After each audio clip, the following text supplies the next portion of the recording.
at here. Dailies.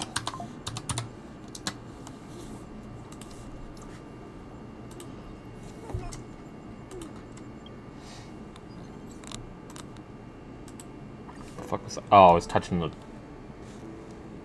I happen to brush my zipper against the water. Incredible.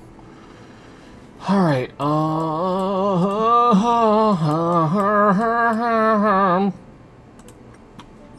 yeah, more Gilgamesh farming, I guess. I don't even know how many of these James has already. Let's see, 90 of these, 106 of these. That's actually shocking that they're so close. And 10 of those. Incredible.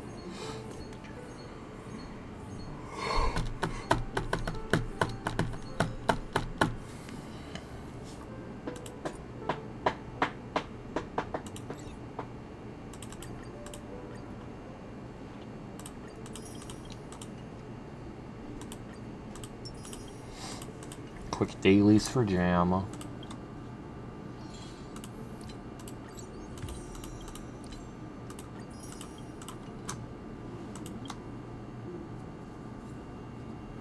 I still gotta do Pixel Plane on his account. Damn, only 9 days have passed of this patch? Am I crazy?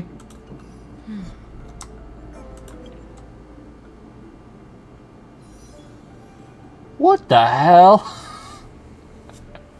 It feels like way longer than 9 days. Holy shit.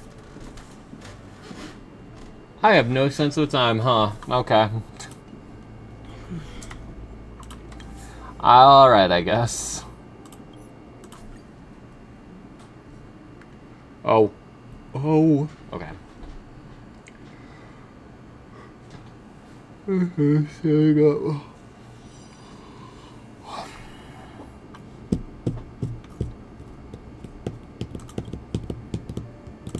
To my account. I said to my account. To my account.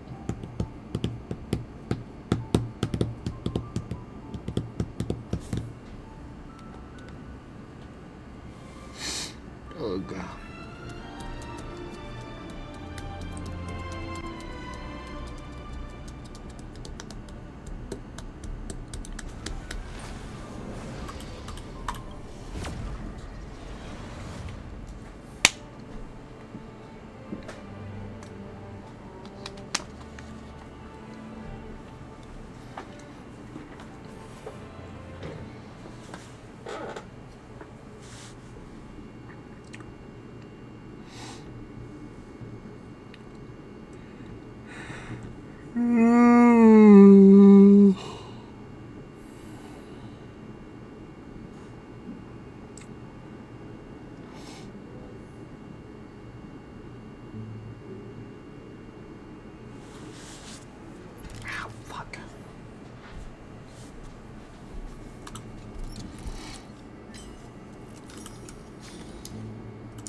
Alright, Himiko farming, I guess.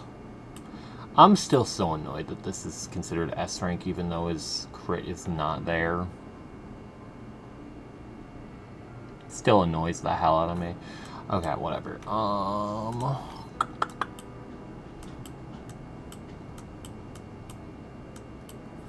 Granted, his build isn't bad, but...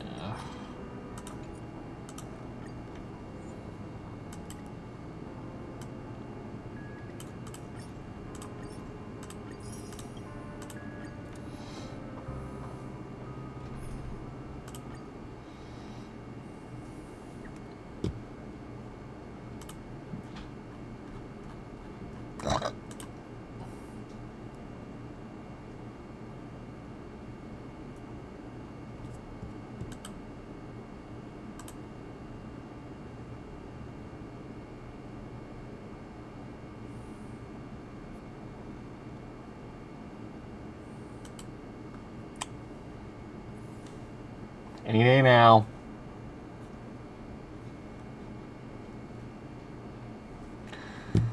Dude, my computer needs to go.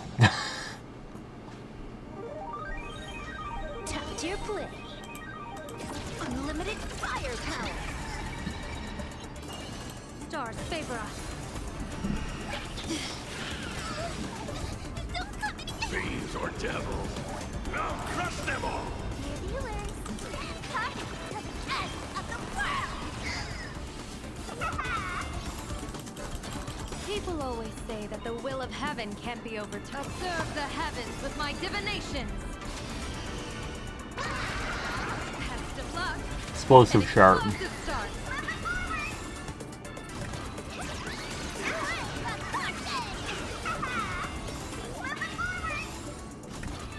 All for the thrill.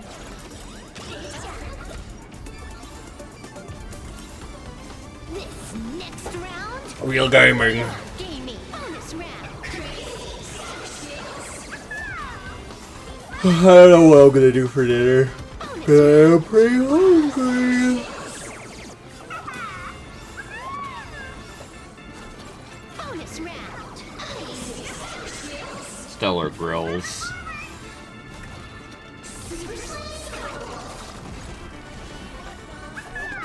Hey Daryl, how are you? Aha, instant. That only. Don't thank me. Cinder block.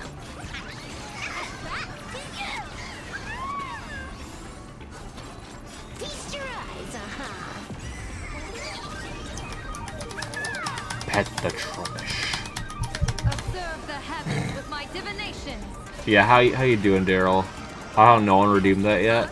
Because no one was in yet.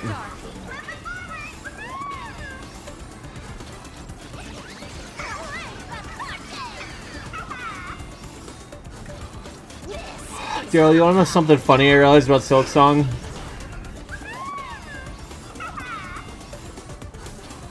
Mostly because now that I've beaten the game, I actually can like look at YouTube videos getting ready for my trip to the city later. Hell yeah.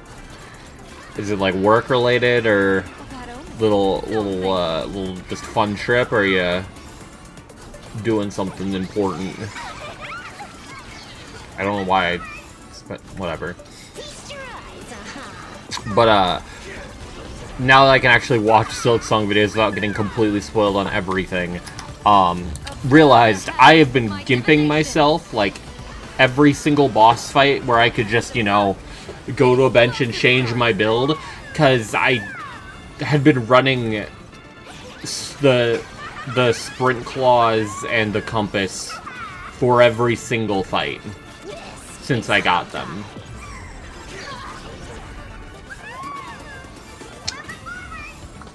So definitely could have made things easier for myself, I think. Oops. Especially like Carmelita, where there's a bench right next to her, Lost Lace, where there's a bench right next to her, like plenty of boss fights where there's a bench literally right before the fucking fight.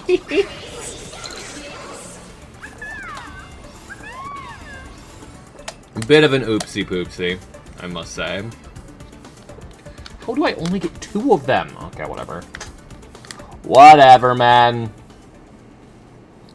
I also realized I completely missed an entire ass fight that I can't get because it was Act 2 exclusive.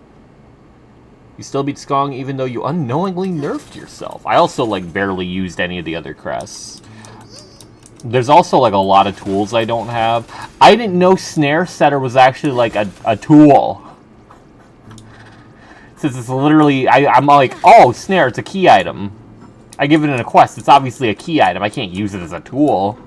And then I see people using it in fights, I'm like, what? And then this guy was ranking all the tools, and he's like, yeah, this is like a really cool tool. And in the footage, you can see me fighting bosses I physically cannot fight with this tool. I had to mod it in because you give it as a key item, so you get it for a grand total of like maybe a couple fights if you choose to use it.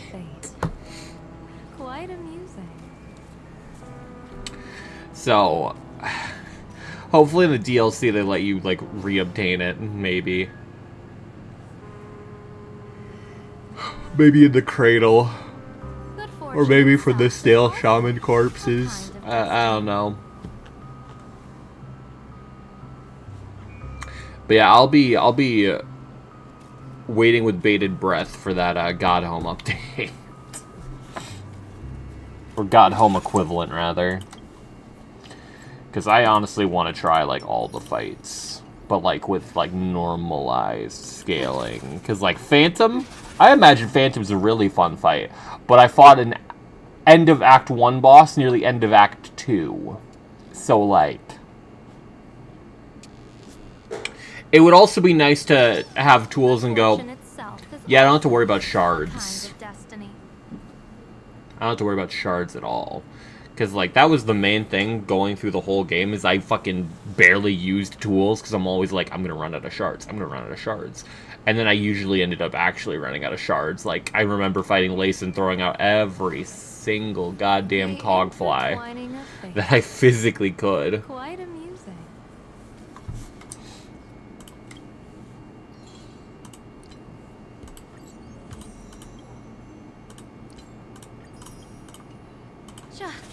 Would be awesome if either A, in the DLC, they give you some way of basically just having infinite shards.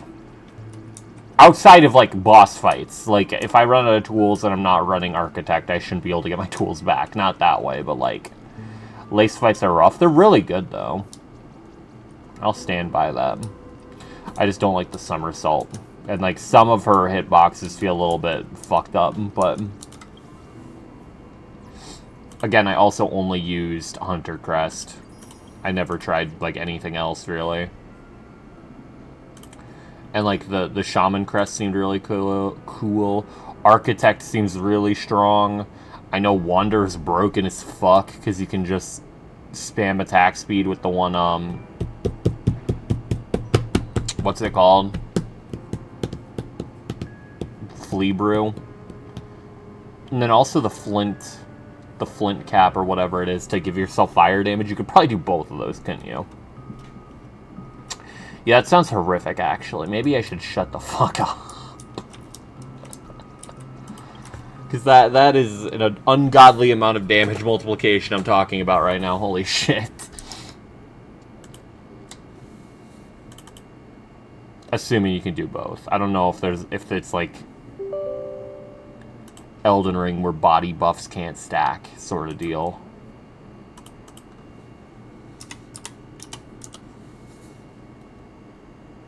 I just got flashed by light from outside. What the fuck? I'm getting abducted by aliens!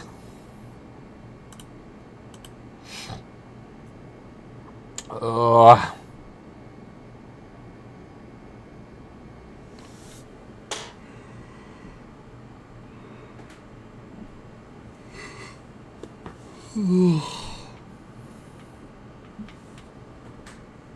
Also would love to use Reaper and Beast.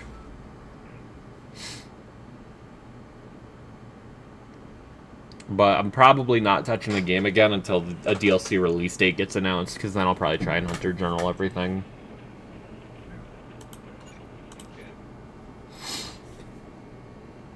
Either that, or I also might try and beat Lace with every crest.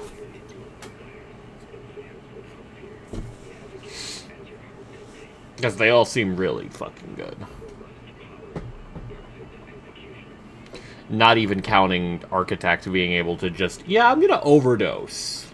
I'm gonna overdose and I can beat every single fight for free.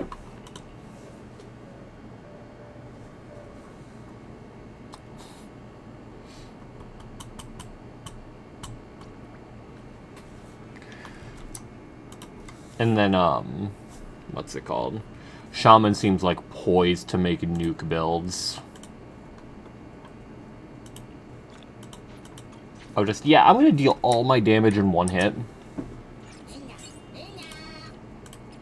just gonna play really safe. Oh, opening.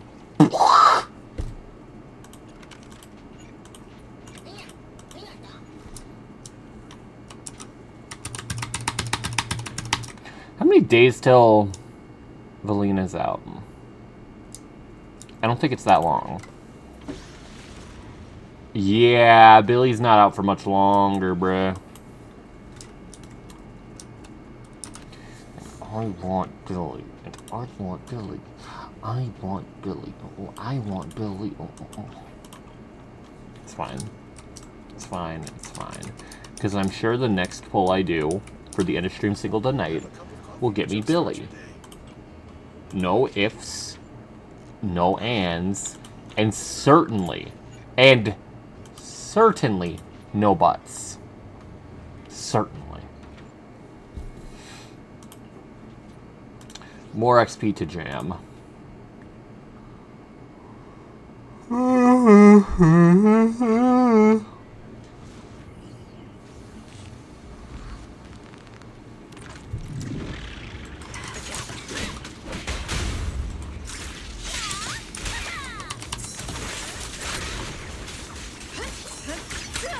It's over. Face your judgment.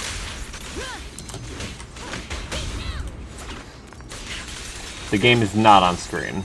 The game has not been on screen at all. Are we dead ass? Are we on God? That's wild. I just looked over in the middle of a fucking Promia animation, went, that's a weirdly black screen. That's not correct. That's... There should be a game there. Something's off.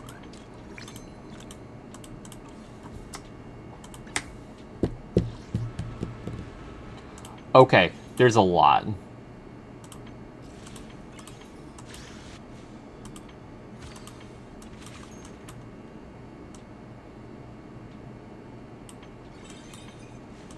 That I don't think I feel like doing.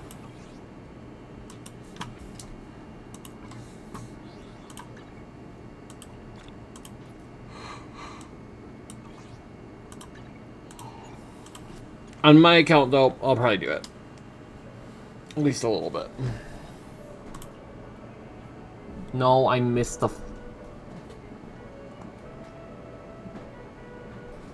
Missed the button. Missed the button. I missed the button. Oh, yeah.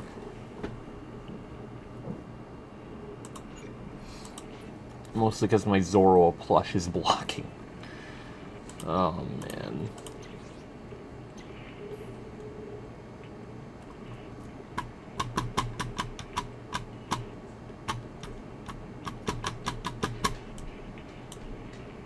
I think I'm on the right account now. Wait, no, I don't think I am. Wait, no, I don't think I am.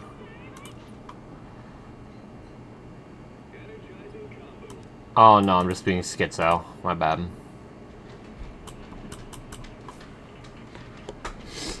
That is my bad.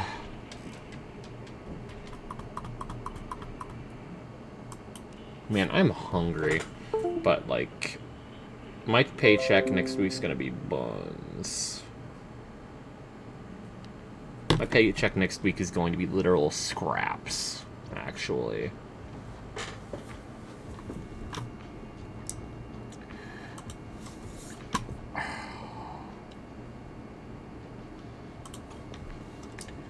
Fuck, man. Not looking forward to that. How can you treat me to something good like gold poop? It's not what I'm looking for. I need Polychrome, not Denny's, bro. I did get paid out by Twitch, but it was kind of shitty. So, like...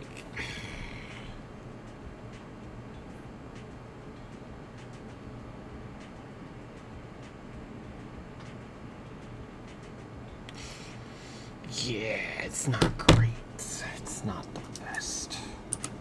Plus, I'm still waiting on the PS3. Shit, I'm still waiting on the PS3.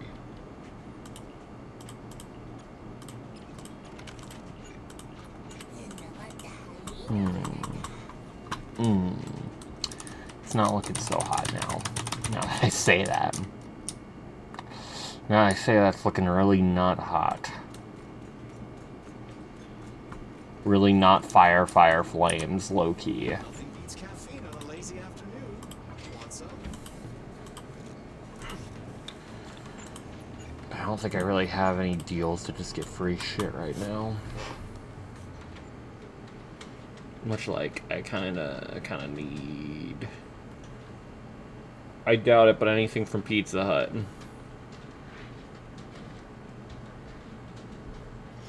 Yeah, no, they catfish the shit out of me with those fucking free, whatchamacallits.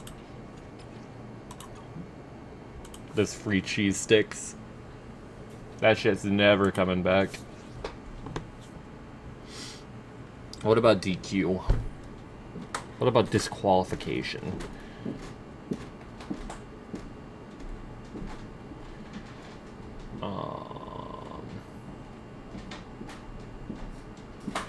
$2 off of a combo meal. That's not bad, but what about Culver's? Surely Culver's got something good.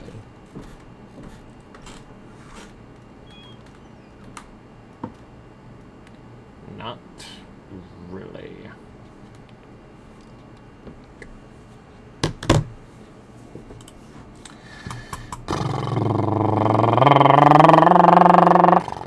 It's fine. It's A.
Posed up.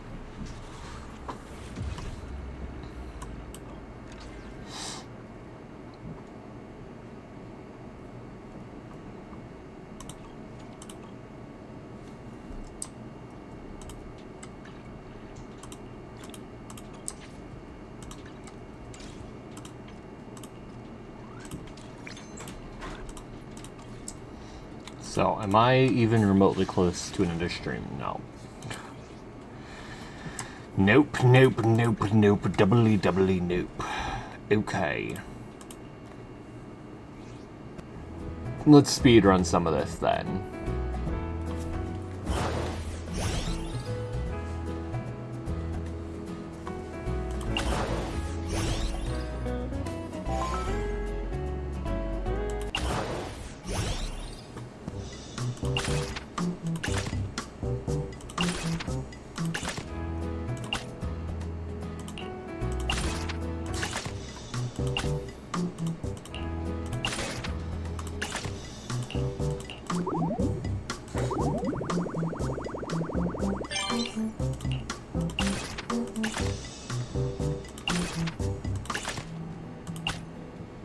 Way of the bread.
Yay. Yay, I gathered everything from that story.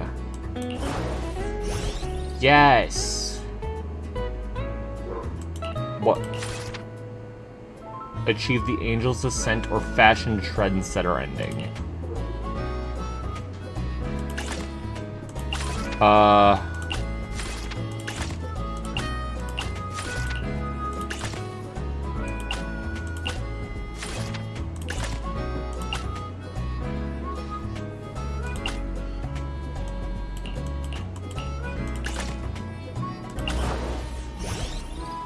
Explode Haraf.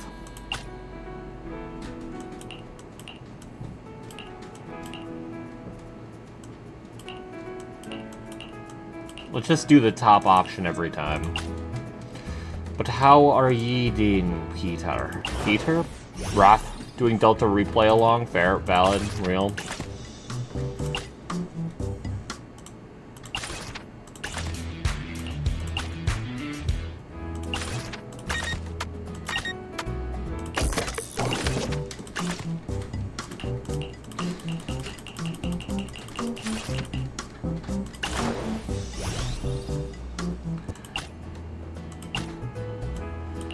So let's do the top one every time for you.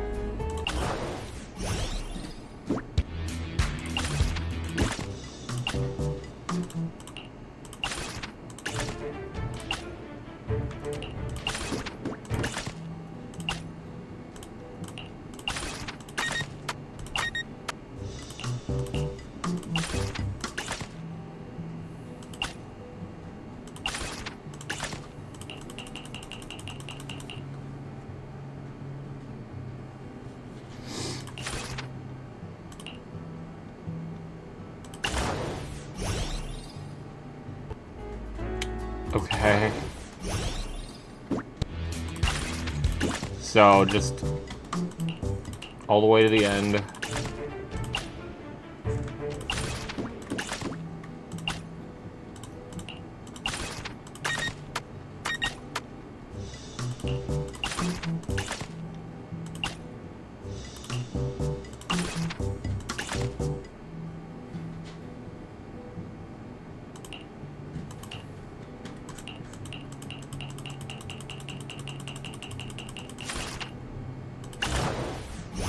Okay.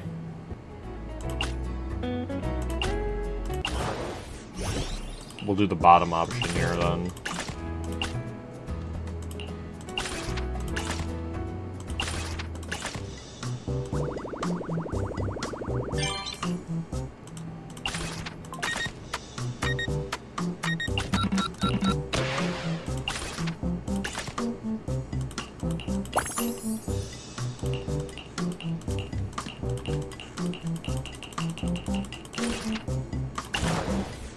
Alright, let's accept the darkness's invitation or something, whatever that said.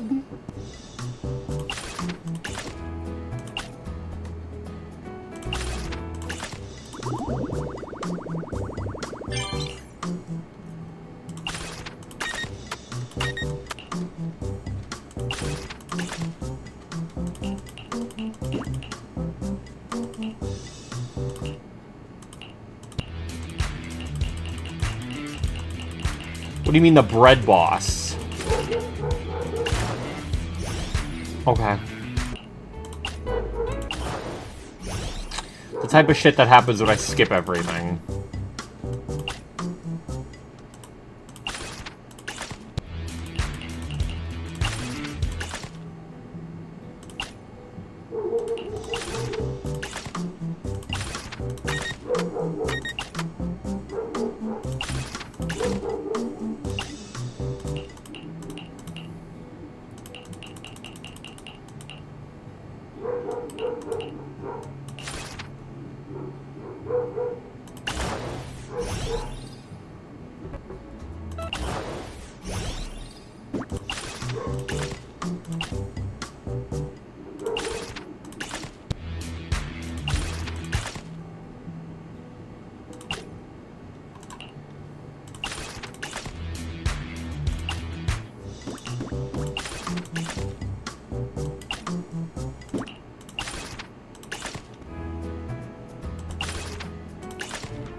I'm forced to do the final ending, okay.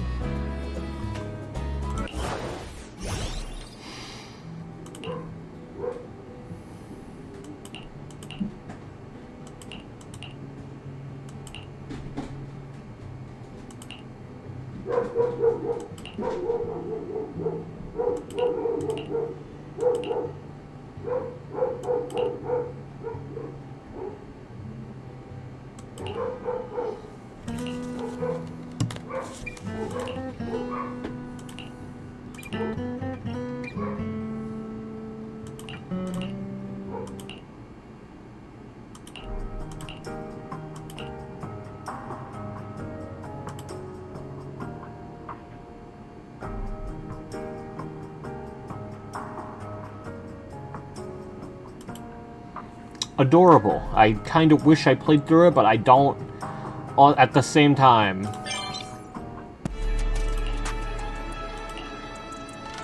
Damn. Oh, Captain, my Captain. Never mind. I do not care.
Okay.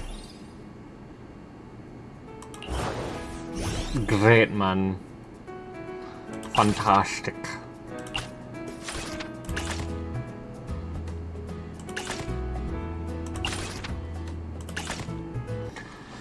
Cool, okay. Do I have a decent amount of chrome now? Oh, no, wait, I have to claim it here, don't I? Wait, hold on.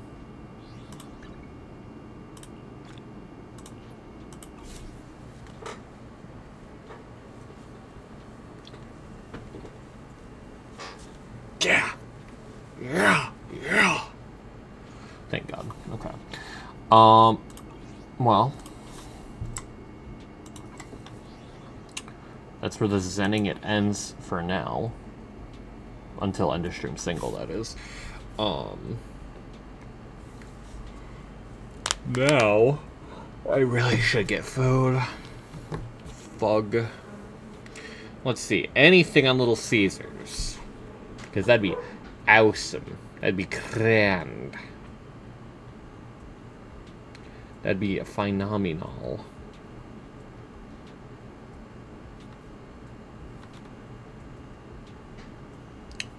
I do not think there is anything.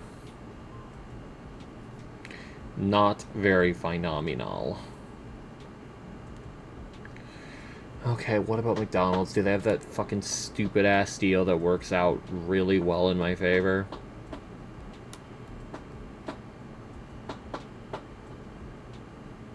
Yo, the app is bugging out. It was telling me to my fucking mobile order was done. I'm like,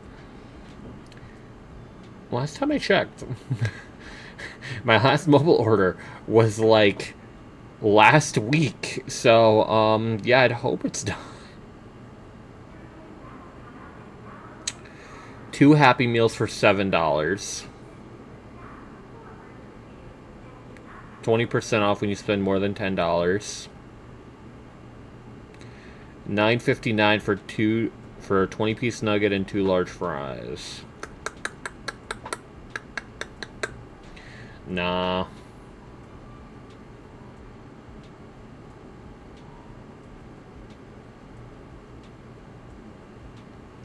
Do I have any other really good options? What about...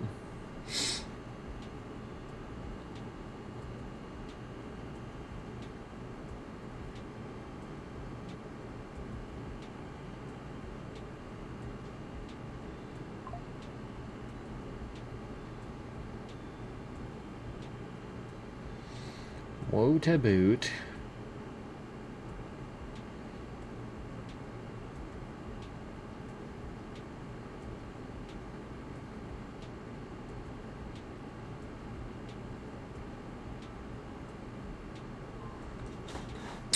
Kind of want to get Casey's, but their pizza isn't exactly like the cheapest thing in the world.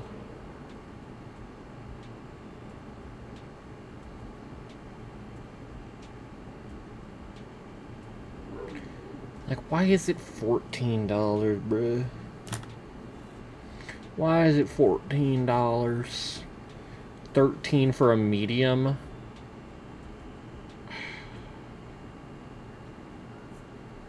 Anything from Wendy's.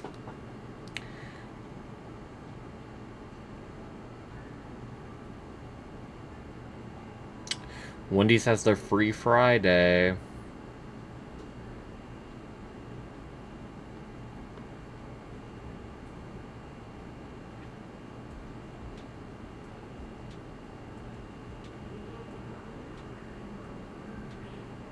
Damn, I got nothing from Papal Jonathan. Yeah, it might be a Little Caesars type of night.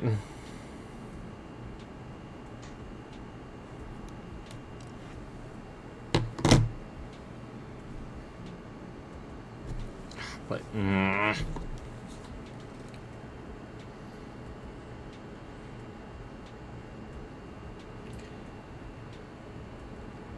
oh wait, I forgot. You like Cash App me some stuff. Mostly for Denny's and then also for the figure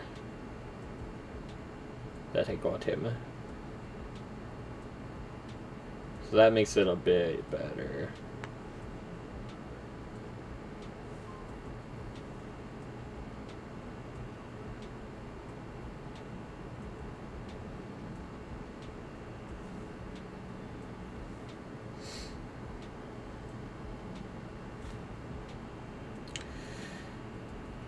I mean, I guess I can transfer the money I got on PayPal too.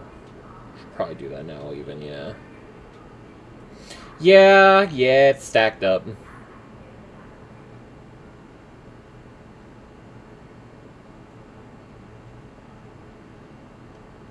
I'll do this awesome thing where Killer's giving me money and James has like paid me on PayPal for stuff, like if I pay for dinner or some shit, and then I just forget about it until like I get paid by Twitch, and then all of a sudden there's like $150 on my account. So yeah, I think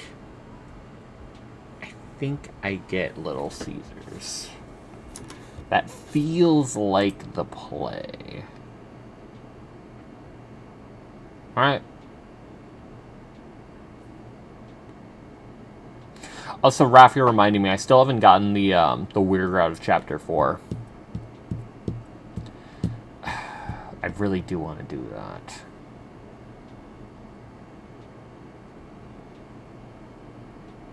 Fuck. I could... I really should do that, huh? Before Chapter 5 comes out.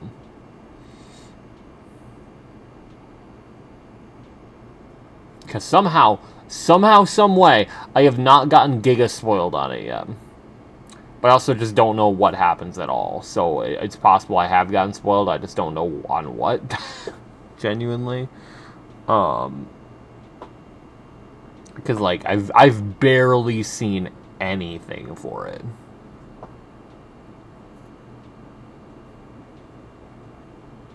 Yeah, I think I'll. Yeah, that's probably something I could do today. Genuinely, because I wanted to play something, do something fun for a little bit instead of malding like last night. I'll be right back.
I think I'm gonna get Little Caesars. Do some reacting when I get back. And then probably replaying Chapter 3. I don't know if I should... Should I replay Chapter 3? And still try to save Tenna? Should I get the... I'm trying to think, what should I do?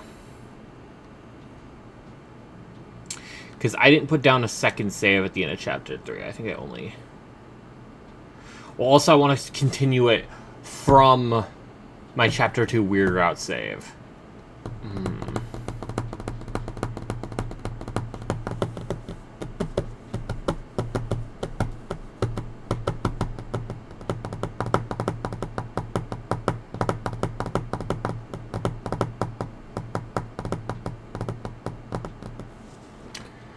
I'm gonna order Little Caesars. Just gonna pull the trigger on that one.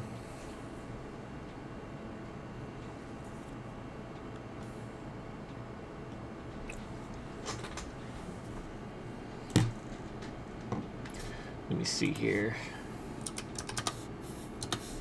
Sometimes there's deal codes for Little Caesars.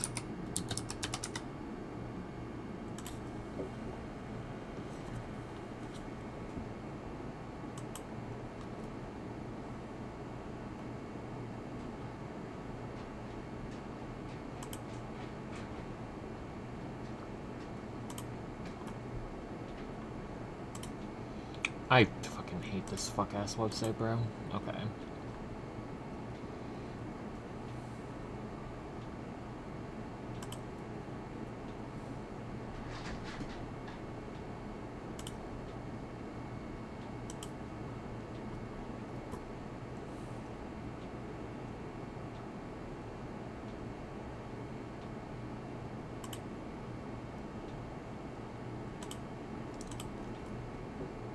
Alright, whatever.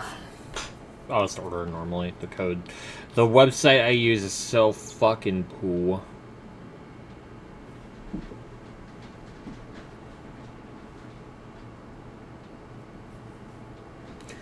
Do I want stuffed crust? Do I shell out for the stuffed crust? I don't think I do.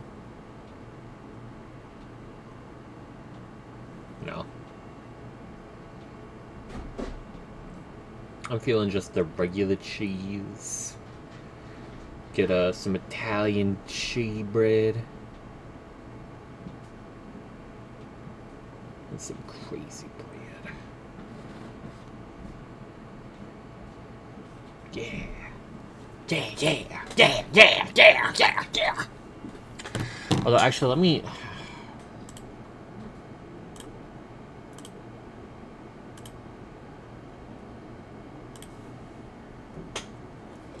But there's no...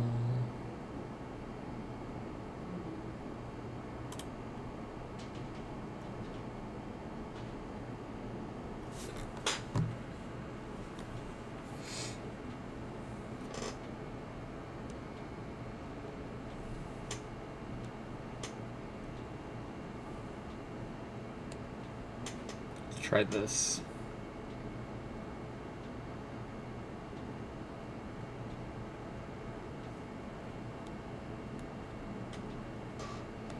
Promo code is not valid.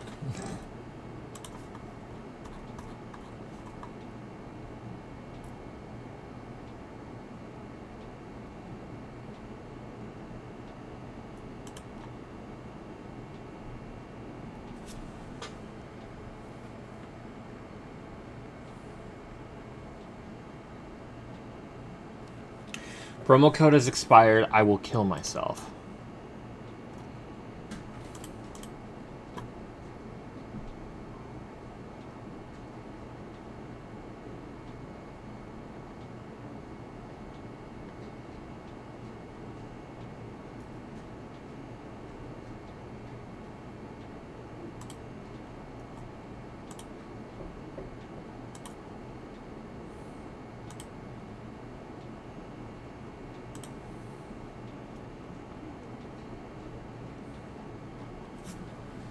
Alright, maybe not.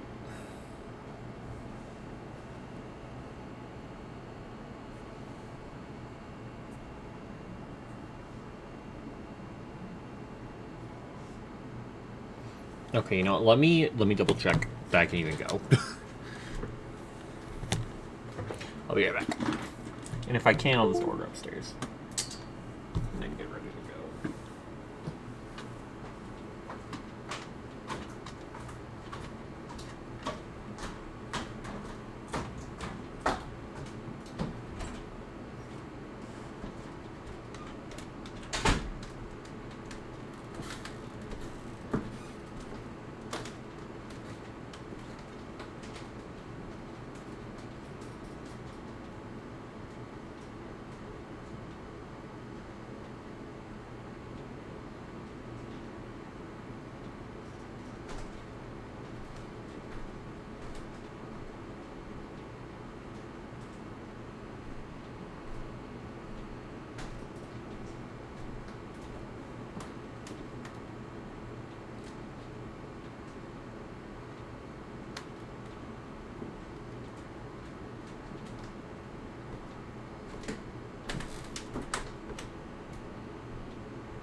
Alright, yeah. That's what we'll be doing. I'll be getting this Little Caesars.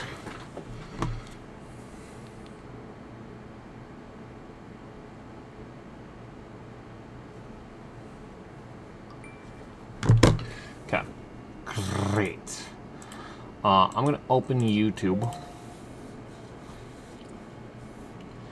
And we'll see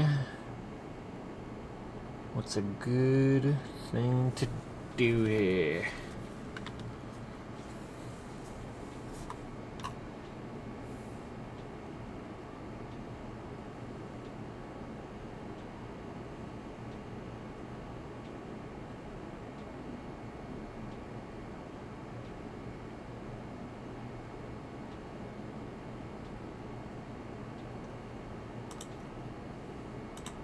Let's have silence interrupted by blank. Fish. Fish. That's great. That's fantastic.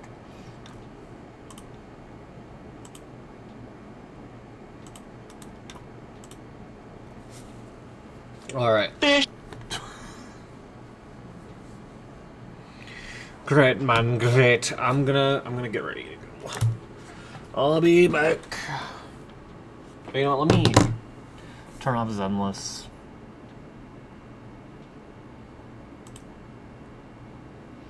Change the category in game.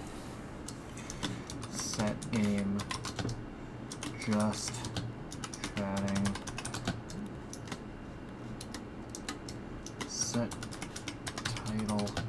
Mercs Ho Food. Alright, I'll be back with food. With yummy, yummy, scrumda, yumptious food!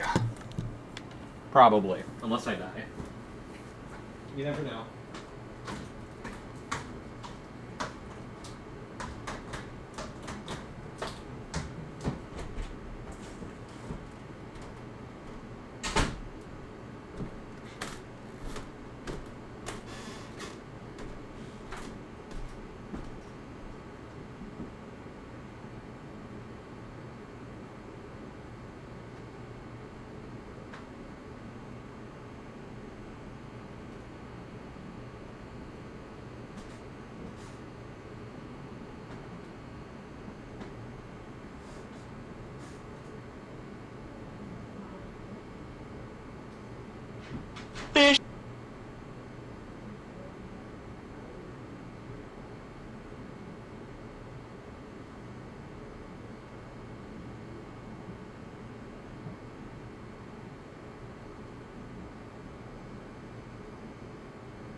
I'm back with food. Oh yeah. Had to get some crazy bread for my mother. Yeah, I got pizza, I got cheese bread, I got crazy bread. I got foods. I'm very hungry, so. Now, if I could just move my microphone out of the way, that'd be fantastic. I feel like I'm about to hear a fish.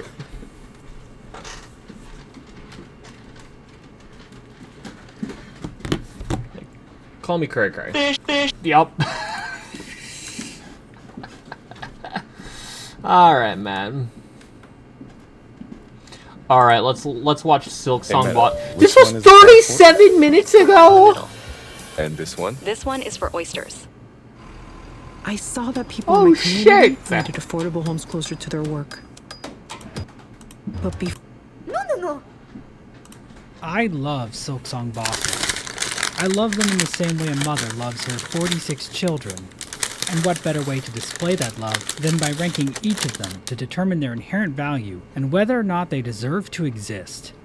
But don't worry, I'm not just going to rank them using my own subjective feelings.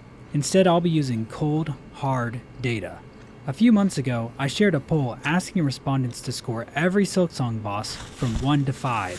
16,743 of you responded to that poll, and we can now use that data to objectively rank every boss in the game.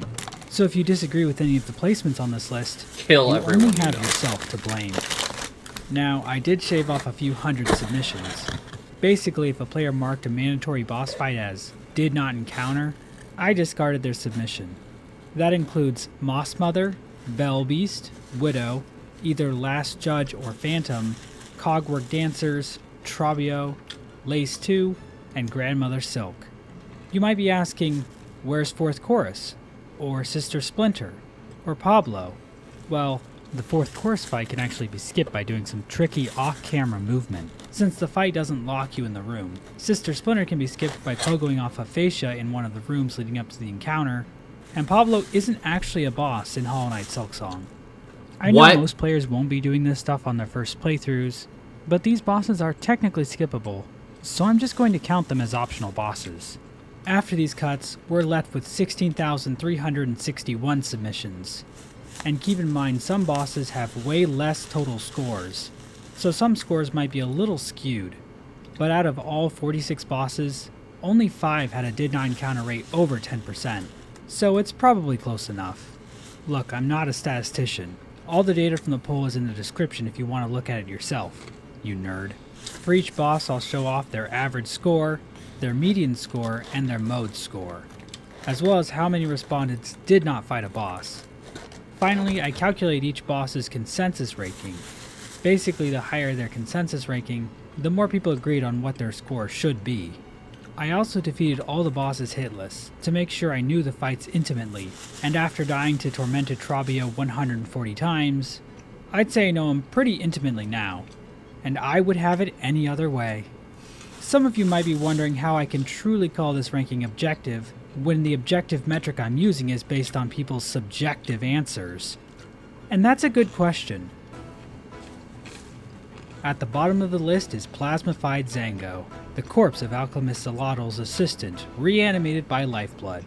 This is the only boss on the list with a median score of 1. That means over half of all respondents who fought this boss rated him a 1 out of 5.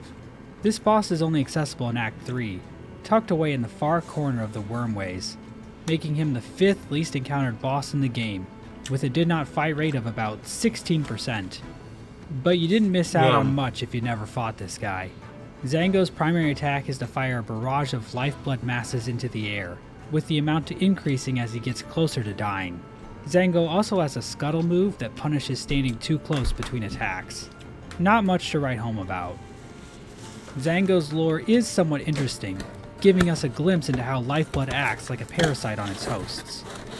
This video is releasing before Silksong's first content pack, Sea of Sorrow, which many expect will be related to Lifeblood in some way. But as of right now, Plasmified Zango is the only Lifeblood related boss we've ever seen. And for Lifeblood being so mysterious for so long, with hints at its more sinister and powerful nature, This being our first boss connected to this stuff is a bit lame. Zango's most unique ability is that he heals himself over the course of the fight. There's only one other boss like this in the entire game, and, well, she's a bit higher on the list. It's no surprise to see Zango this far down. I completely agree with the community here. I think Team Cherry even had their own suspicions, trying to hide him away where people wouldn't find him. Next up is Pale Stag, coming in at number 45. This boss is found in Lost Verdania, a location only accessible in Silksong's third act. Pale Stag is the 6th least encountered boss fight with a did not fight rate of around 9%. But Pale Stag still managed to be found by about 7% more people than plasmified Zango. Pale Stag's strategy is to simply teleport around this small room and spawn blades that deal double damage to Hornet. Feels like a bit of a non sequitur, but okay. Pale Stag is another simple boss hidden deep in the game, and will likely be one of the last bosses players will face. And I think that really makes them suffer, because I don't think Pale Stag is that awful of a boss fight. Like, there's an interesting idea here. But in a game with lots of good bosses, being just an okay boss is a death sentence. So while I do think Pale Stag is quite a bit better than Zango, they're still pretty low tier for me. But if this list were ranking cute little weirdos, they just might be number 1 in my heart. We're watching Moss Bag. Yeah, but if I hold it here, isn't it blocking my face? Lights on. I didn't understand you. Lights on. Morning. The next lowest enemy on the list is Broodmother, at number 44, the matriarch of the Citadel's slab prison complex. Broodmother can only be found in Act 2 onward, by accepting the Wailing Mother wish. Less than 5% of players missed her, so it's not like Team Cherry hid all their stinker bosses in the endgame portions of Silksong. Broodmother's moveset is unsurprisingly straightforward. None of her attacks are all that complicated, with the challenge mainly coming from the small arena size and her somewhat erratic movements. But I'm afraid to report that the ranking of 44 is far too low for this boss. I love Broodmother, and I think the community is gravely mistaken on the merits of this encounter. Broodmother's okay. I will admit, part of my fondness for her comes from her body slam attack, which reminded me of Gruzmother's stupid body slam move from Hollow Knight.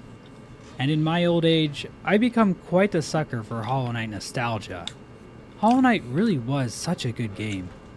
But that's not the only reason I like Broodmother. Let's talk about a controversial staple of Hollow Knight boss encounters, minion spawns. Unlike most other attacks, which have clear duration periods that cannot overlap with one another, minion spawns have the potential to entirely disrupt the flow of a boss fight. Out of all the minion spawning bosses across both Hollow Knight titles, the Collector probably has the best lore explanation, but within the realm of Silksong, I'd call Broodmother the undisputed champion of this mechanic. She literally gives birth to her minions during the fight. I love this. Such an immaculate display of the beauty of life and the inevitability of death, summed up in the mere blink of an eye. Silksong has a lot of great commentaries about life in this way. Top that off with how her other attacks are evolutions of the Wardenfly. Alright, let me see these other commentaries. Silksong has a lot of great Capitalism bad, religion bad, mothers bad, daughters bad, spiders bad, snails bad, playing God bad, rocks bad, slavery bad, music bad, it's used to enslave people, bile water bad, fleas good. Commentaries about life in this way. Top that off with how her other attacks are evolutions of the Wardenfly attacks we've already seen at this point. And I'd say Broodmother is an adequately realized boss, deserving of a bit more respect from the community. Is she a good fight? Well, let's not go too far. But no way she's the third worst boss fight in the entire game. The infamous Savage Beastfly 2 claims the pre-anti-penultimate number 43 for the worst boss in Silksong. However, Beastfly 2 also scores 44 on the consensus ranking, meaning players were quite split on where to rank this encounter. When Silksong first released, the Savage Beastfly became a lightning rod for those complaining about Silksong's unfair difficulty. There's even a subreddit called r/fucksavagebeastfly. You know you fucked up when Redditors are mad at you. They're like the most chill people on the planet. While neither fight proved popular on this list, the rematch in Farfields proved the most least popular of the two. It won't take long at all to reach Savage Beastfly 1, so let's hold off on discussing this fella too much. But just know that the changes Savage Beastfly 2 brings to the table are a janky arena that even the Beastfly itself can get confused by, and the addition of termites that can shoot lingering fireballs. It's kinda cool to see the 4th Chorus arena get recontextualized like this, but I guess a lot of players didn't find these changes too inspiring. At number 42 on the list, we have the Voltverm, a strange boss hidden away at the top of the Sands of Karak. Voltverm is the first boss on this list to have a mode of 2 instead of 1, which means that more people opted to give this thing a 2 instead of a 1. Good job, Voltverm. I want to like Voltverm. This little electric anemone has some of the most stylish attacks in the game, but this boss suffers from being too simple for how late you're most likely to encounter it. If you could find this thing around the same time as the somewhat nearby Great Conch Flies, I wonder if it would score a little higher. But as is, this boss doesn't leave much of an impression.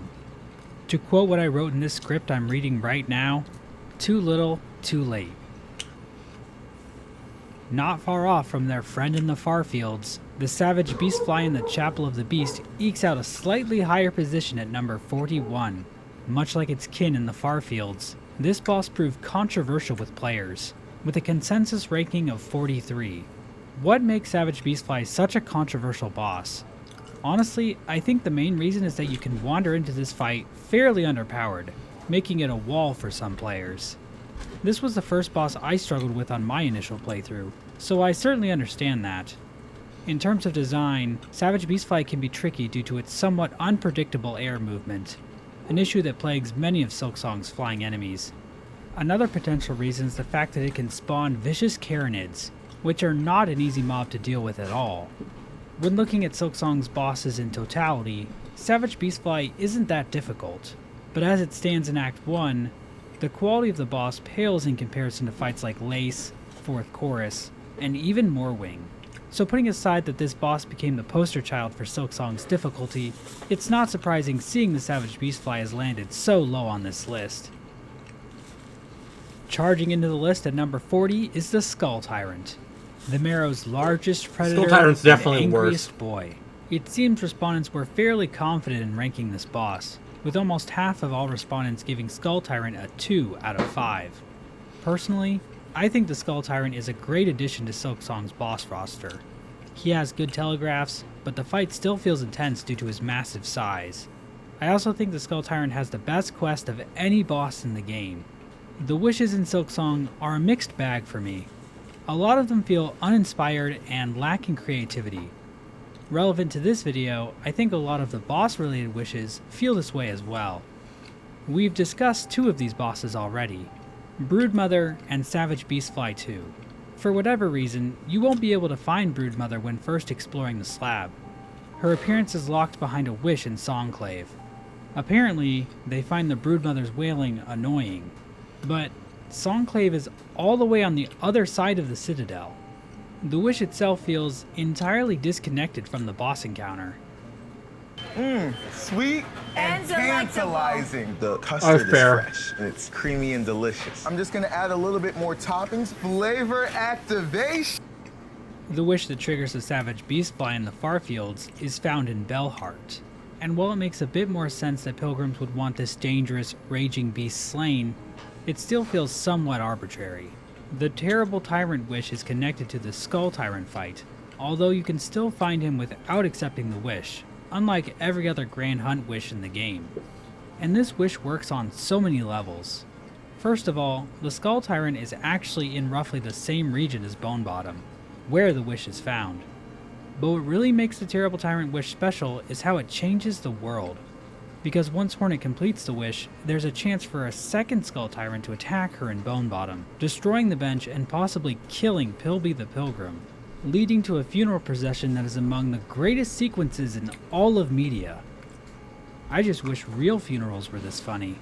It's insane that out of all the bosses in Silksong, This glorified Goomba gets the best wish in the entire game. All that said, this boss is really easy. His attack telegraphs are Sad I almost missed as that. long as Silksong's entire development cycle, on top of being trivial to dodge. His arena is also a bit awkward, but we'll talk about these types of arenas later in the video. As much as I love the Terrible Tyrant Wish, I do think this ranking is reasonable.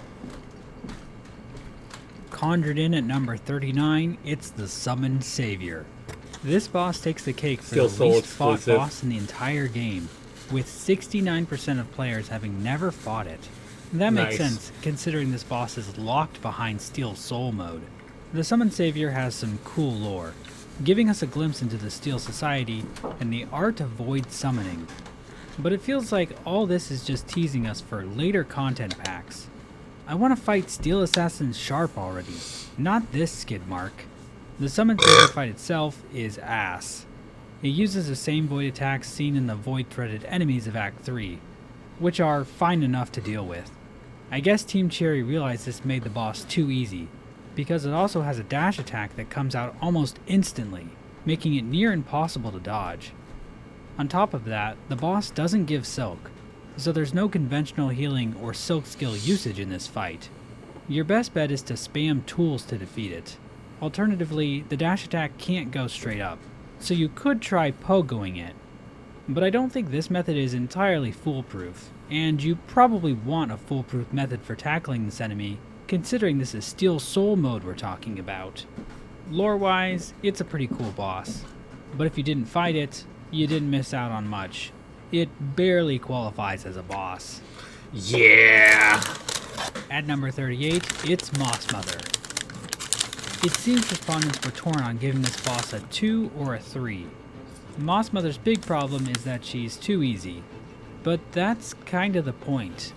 Moss Mother is a tutorial boss. She's supposed to be easy. If I go to the Soggy Burger store and order a burger, can I really complain when it's soggy? At number 37, it's 2 Moss Mothers. Overlapping the same boss certainly makes the fight more difficult, but I'm not sure how much more interesting it is. It seems these 2 boss fights were ranked almost identically on the poll, so I don't think the change really made an impact on people. Maybe because it's fairly easy to just kill the first Moss Mother before the second one even shows up. I'd honestly put this fight below the original fight. It just seems less structurally sound from a design point of view. I can handle 1 Saki burger, but 2? That's where I draw the line. That's 10 bosses down so far. I'd say they mostly fall into 2 categories. Bosses that feel too simple, like Moss Mother, Skull Tyrant, Voltverm, and Pale Stag, and bosses that are frustrating, like Broodmother and Savage Beastfly 2. Let's see if the next entry on our list can avoid these pitfalls. At number 36, it's the Unraveled. This boss had a did not fight rate of about 8%, Damn. and I wish I was one of them. The White Ward has been praised by many for its creepy and oppressive atmosphere, so it's a shame the Unraveled doesn't seem to have hit the mark for a lot of players. The single most frustrating part about this fight is the Unraveled's hitbox. Yeah. It is so easy to accidentally walk into this boss and take damage. If we turn on hitboxes, we can see that the Unraveled's is fairly close to what the sprite for his cloak is. The problem is that it tapers down, creating this slope shape. This results in the hitboxes for this fight feeling janky. The rest of the boss fight isn't fun either. It spends a lot of time hiding, leading to extended periods of downtime. There are multiple enemy waves that interrupt the fight, and maybe I just suck, but this corpse barrage attack is so hard to dodge. I found myself just hiding above the Unraveled any time it used the attack. I wouldn't say the Unraveled is an awful fight, and I can understand why some people like it, but I don't think it plays into what makes boss fights in Silksong so strong. Yeah. Blazing bright at number 35 is Father with a Flame, another controversial boss. Some people hate it, some people like it, but it seems no one really loves it. This is probably the most gimmicky boss in the game. You just have to keep pogoing its weak points while dodging flaming wisp enemies. The second phase changes things up a little, but this boss doesn't offer much outside of providing a slightly novel experience. The general consensus regarding Silksong's lore is that things are explained more clearly versus Hollow Knight. I tend to agree with that, but the Wisp Thicket and the burning bugs are one of the few aspects of Silksong's story that get almost no explanation. And while that might score Father of the Flame some brownie points, it isn't enough to get this boss any higher on this list. What makes Blue Bunny bunny tracks so delicious? Expertise. Blue Bunny has been crafting quality treats for families across America since 19... When ranking a boss, should you consider their runback and pre-fight gauntlet as well? When I constructed this poll, I intentionally left the questions open-ended to allow for people to interpret the quality of the boss however they wanted. At number 34, Grohl the Great proved the most controversial entry on this list, sporting the lowest consensus ranking out of any boss in the game. Grohl was the first entry to receive over 5% 5 out of 5 ratings, but they also got over 25% 1 out of 5s. Judging Grohl by themselves, they're not a particularly complicated boss. Their moveset is simple, with their most threatening move being when they spit bouncing slime balls at you. What makes Grohl so noteworthy is the fact that they're hidden behind an enemy gauntlet that itself is located quite a few rooms away from the nearest bench, which itself is hidden away behind a breakable wall, and the next nearest bench is all the way on the other side of Bilewater, a region of Farloom filled with maggot-infested muck water. Because of this, Grohl has become an infamous boss in Silksong's roster. I've seen some people argue that games shouldn't have runbacks at all in this day and age. But the reality is, Grohl's runback is a huge part of their identity, and I do think Grohl is better because of it. If Team Cherry put a bench right outside Bilehaven, that would completely throw off the vibe of this encounter. Of course, not all runbacks are created equal, and there is one runback in Silksong that I do think is bad. But personally, I think Grohl, and Bilewater in general, serve as a great challenge for very players cool, you hoping could to just reach bomb Act it. 3. If we're lucky, Team Cherry will add at least 3 more swamps to the game.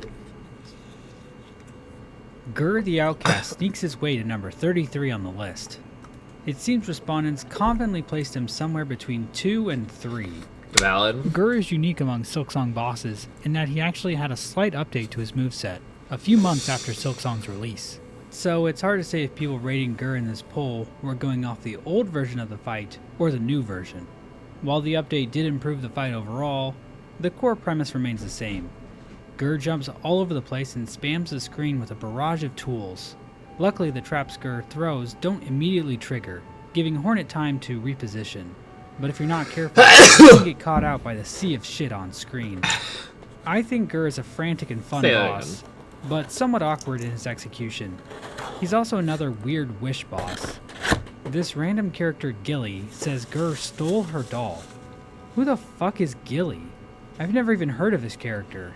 If she's in the game, she must be insanely well hidden. Anyway, we do all this wish stuff without even interacting with this supposed Gilly character. Stuff like this hurts the overall effect I think wishes were supposed to have. But this video isn't about my gripes with wishes, as much as I keep wishing that were the case. I think, genuinely, I think the implication is that Gur set it up.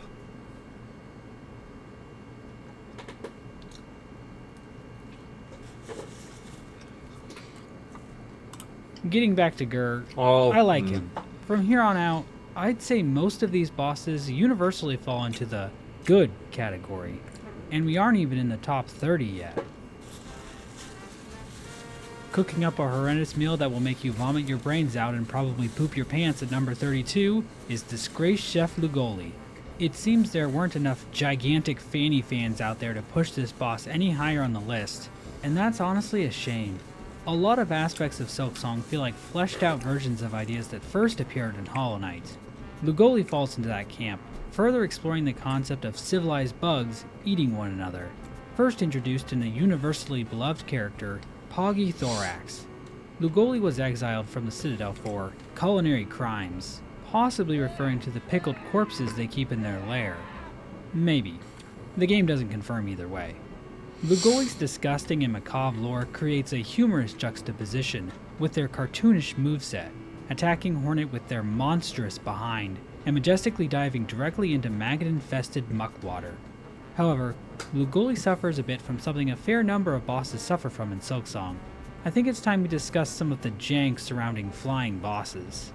The logic bosses use to move through the air in Silksong can be somewhat difficult to gauge as a player.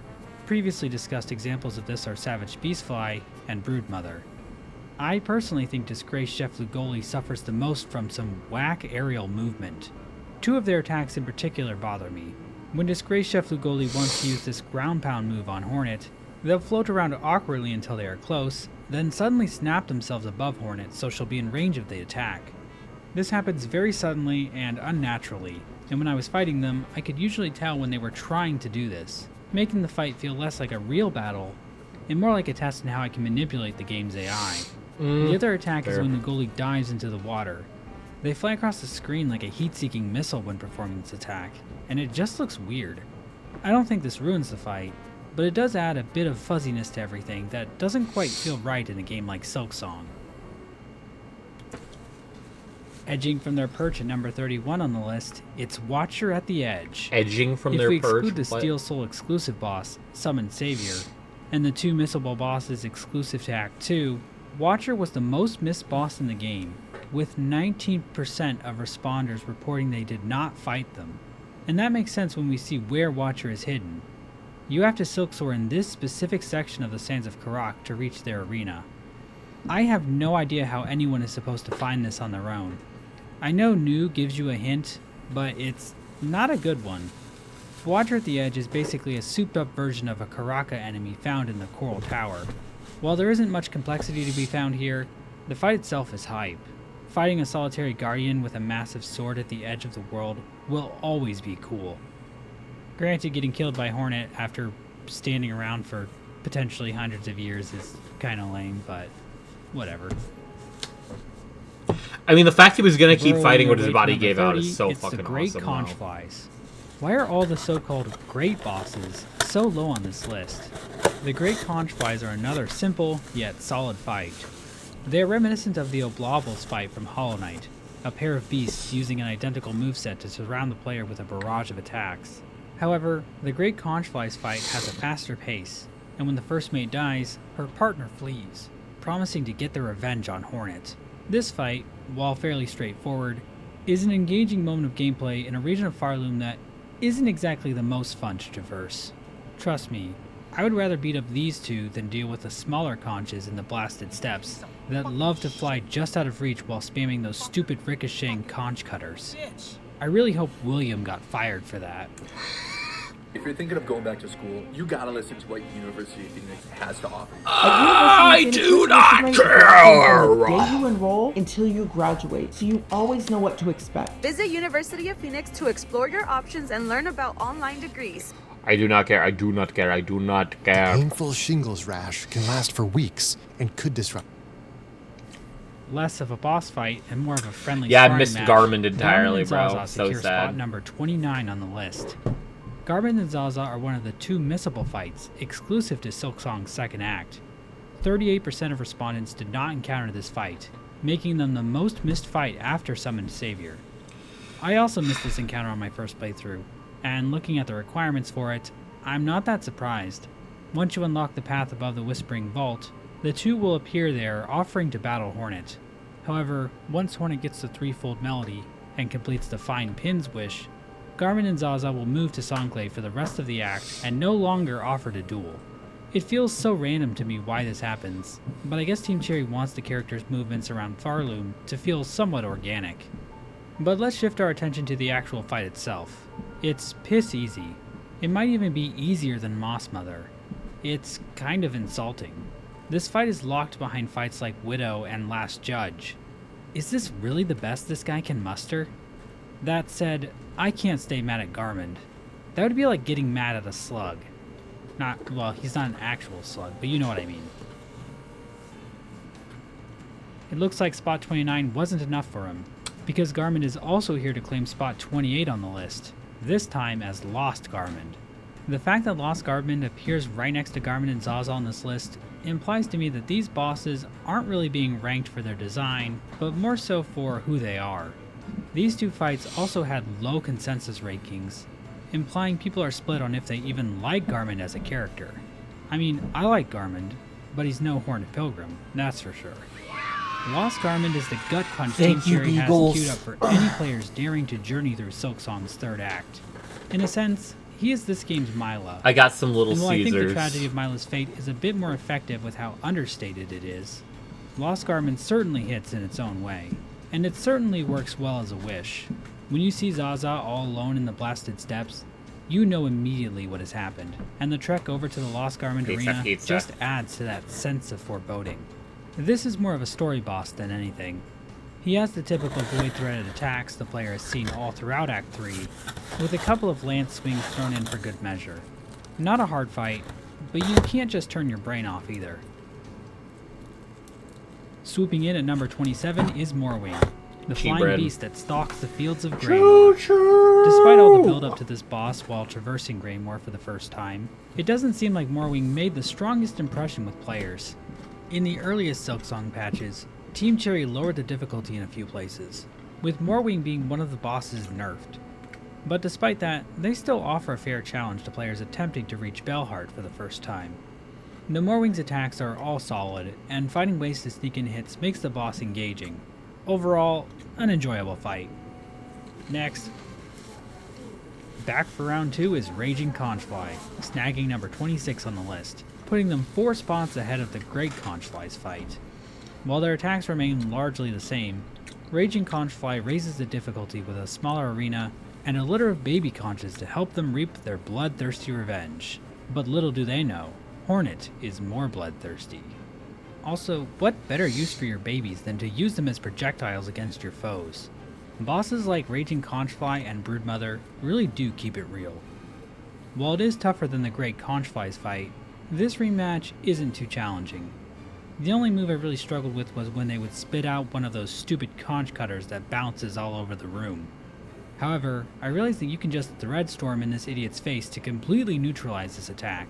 If you do that, Raging Conchfly becomes a total pushover. You could also, like, but the fast pace still parry makes him for an back. exhilarating match, nevertheless. Oh, but yeah, Ball Drills, I beat Bellier gobbles Silksong up the other number day. 25 on the list. It seems these bosses in the middle of the pack don't have a ton of consensus around them, so they end up settling around 3 out of 5, or the average score. Bell Eater is one of the first big twists of Act 3, blocking off access to our beloved Bell Beast. Everything surrounding this boss's presentation is amazing, from when it first bursts out of the ground of the Bell Station, to when it gets completely obliterated by the Bell Beast. It's such a great kickoff to Silksong's endgame. As for the fight itself, well, one of this boss's attacks involves firing explosive balls from its butthole, so naturally this boss is an automatic S tier. The fact that it's so low on this list is actually insulting. Like, genuinely, what are you idiots thinking? People are going to start thinking that Silksong fans are morons. Drifting through the sky at number 24 is Pinstress. Interestingly enough, Pinstress ratings are almost identical to Bell Eaters and Raging Conchflies, but if I were ranking these bosses, I'd probably put Pinstress below the other two. The Pinstress fight is weird. She teaches Hornet the Needle Strike, so you'd think her attacks would mostly focus on melee attacks, but instead, she spends most of the fight flapping around in the air throwing shit at her opponent. Out of all the bosses in the game, she's the most annoying in terms of constantly remaining out of reach to hit. The arena itself is small and open, which means both you and Pinstress can end up falling out of it. All these details lead to the fight feeling more frustrating than fun. One thing I do like about the fight is that Pinstress herself is very goofy. The way her garment allows her to float around, and the way she moves while on the ground make her stand out as a unique fighter in the series. I guess being the only Pinstress left has made her a little bit kooky. This boss is a bit of a mixed bag for me, but I'm glad we got some kind of fight with her, even if it wasn't quite what I would have expected. And you know, I think it's good that so many of the bosses behave so differently in this game, even if they don't always work. And with that, we've made it through the bottom half of Silksong's roster. Right now, we're still in the chunk of bosses I'd consider good, but not great. However, it shouldn't take much longer to reach Silksong's truly amazing fights. Kicking off the top half of the boss roster is Sister Splinter, scooping up number 23. Sister was able to more consistently receive a ranking of 3 from respondents, giving her just enough gas to reach the top half of the list. Another early game boss that got hit with nerfs around the game's launch, Sister Splinter's moveset involves swinging at the ground with her claw, spawning thorn walls and stick bug minions, and a stagger that has probably hit more players than some of her other moves. I like the fight, and she has an undeniably creepy atmosphere. It reminds me a bit of No Eyes, although a little more frantic. One unique positive about the fight is the reward you get for beating her, the Cling Grip. Sister Splinter is the only boss with a movement upgrade directly after their fight. Technically, you can skip her using some pogo chicanery, but still, for a game that often struggles to give, quote, meaningful rewards for its boss fights, Sister Splinter is one of the few standouts in this regard. Don't sweat the tech. Dogs! When kids start making money, Chase has expert bankers. Chase Bank, I do not care. I do not care. You have me at dogs, you lost me afterward. Number 22 is Bellbeast. Bellbeast is the only boss to receive a majority of 3 out of 5 scores, with 54% ranking them as such. Their consensus ranking is also the highest we've seen yet, in 8th place. Bellbeast might be the quintessential 3 out of 5 boss fight in Silksong. Bellbeast feels like a fully realized version of the massive Moss Charger fight from Hollow Knight, strictly better in pretty much every way. They're on the easy side, but for the second boss of the game, I think they present a good challenge.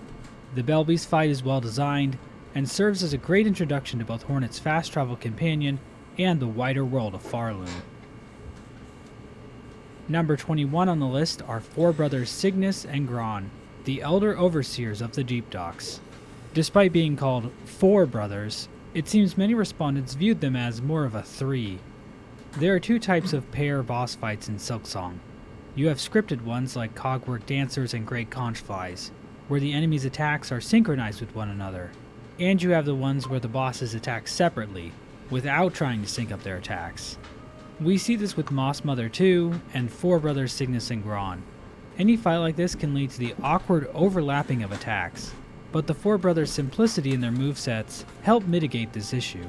Cygnus focuses on grounded attacks, with a particularly fast melee attack which makes him hard to pummel, and Gron uses aerial throws and dives with slow, obvious telegraphs. If you can get the 2 put into a corner, you can handle them without much trouble. Positioning is paramount in this fight, and I think it actually works quite well overall. Nylith has planted herself down at number 20 on the list. Her consensus ranking is quite low at 40 out of 46, but her average score of 3.34 actually puts her above the overall average boss score of 3.24. Nylith is the first of the Act 3 Old Hearts bosses to make this list, and there's no denying that she's a bit of a gimmick boss, taking away the player's floor privileges for over half the fight. This dynamic forces the player to commit to either being close to Nylith or keeping their distance at any given time. This slows down the fight in a more interesting way, as the player has to reevaluate where their attack opportunities are. This fight also forces the player to use the claw line more, which is always a good thing in my opinion. I like that fight. The Crawfather has been summoned to number 19 on the list. Not as big of a fan. Almost 9% of respondents did not fight the Crawfather. What? And that is truly a shame. The Crawfather, and the Court of Craws overall, are hands down the silliest fight in all of Silksong. The fact that the Craws have an entire judicial system through which they judge the bugs of Silksong, and the fact that they seem the most knowledgeable on Hornet's actions out of almost any organized body in the entire kingdom, and the fact that his name is Crawfather, make this boss an all-timer. I don't even care that he spawns these annoying-ass craws that always fly just out of striking distance. In fact, the minion spawns in this fight feel decently thought out. The Crawfather's attacks are slow and simple, making it easier to avoid getting overwhelmed. Sorry, but I'm going to get political for a second.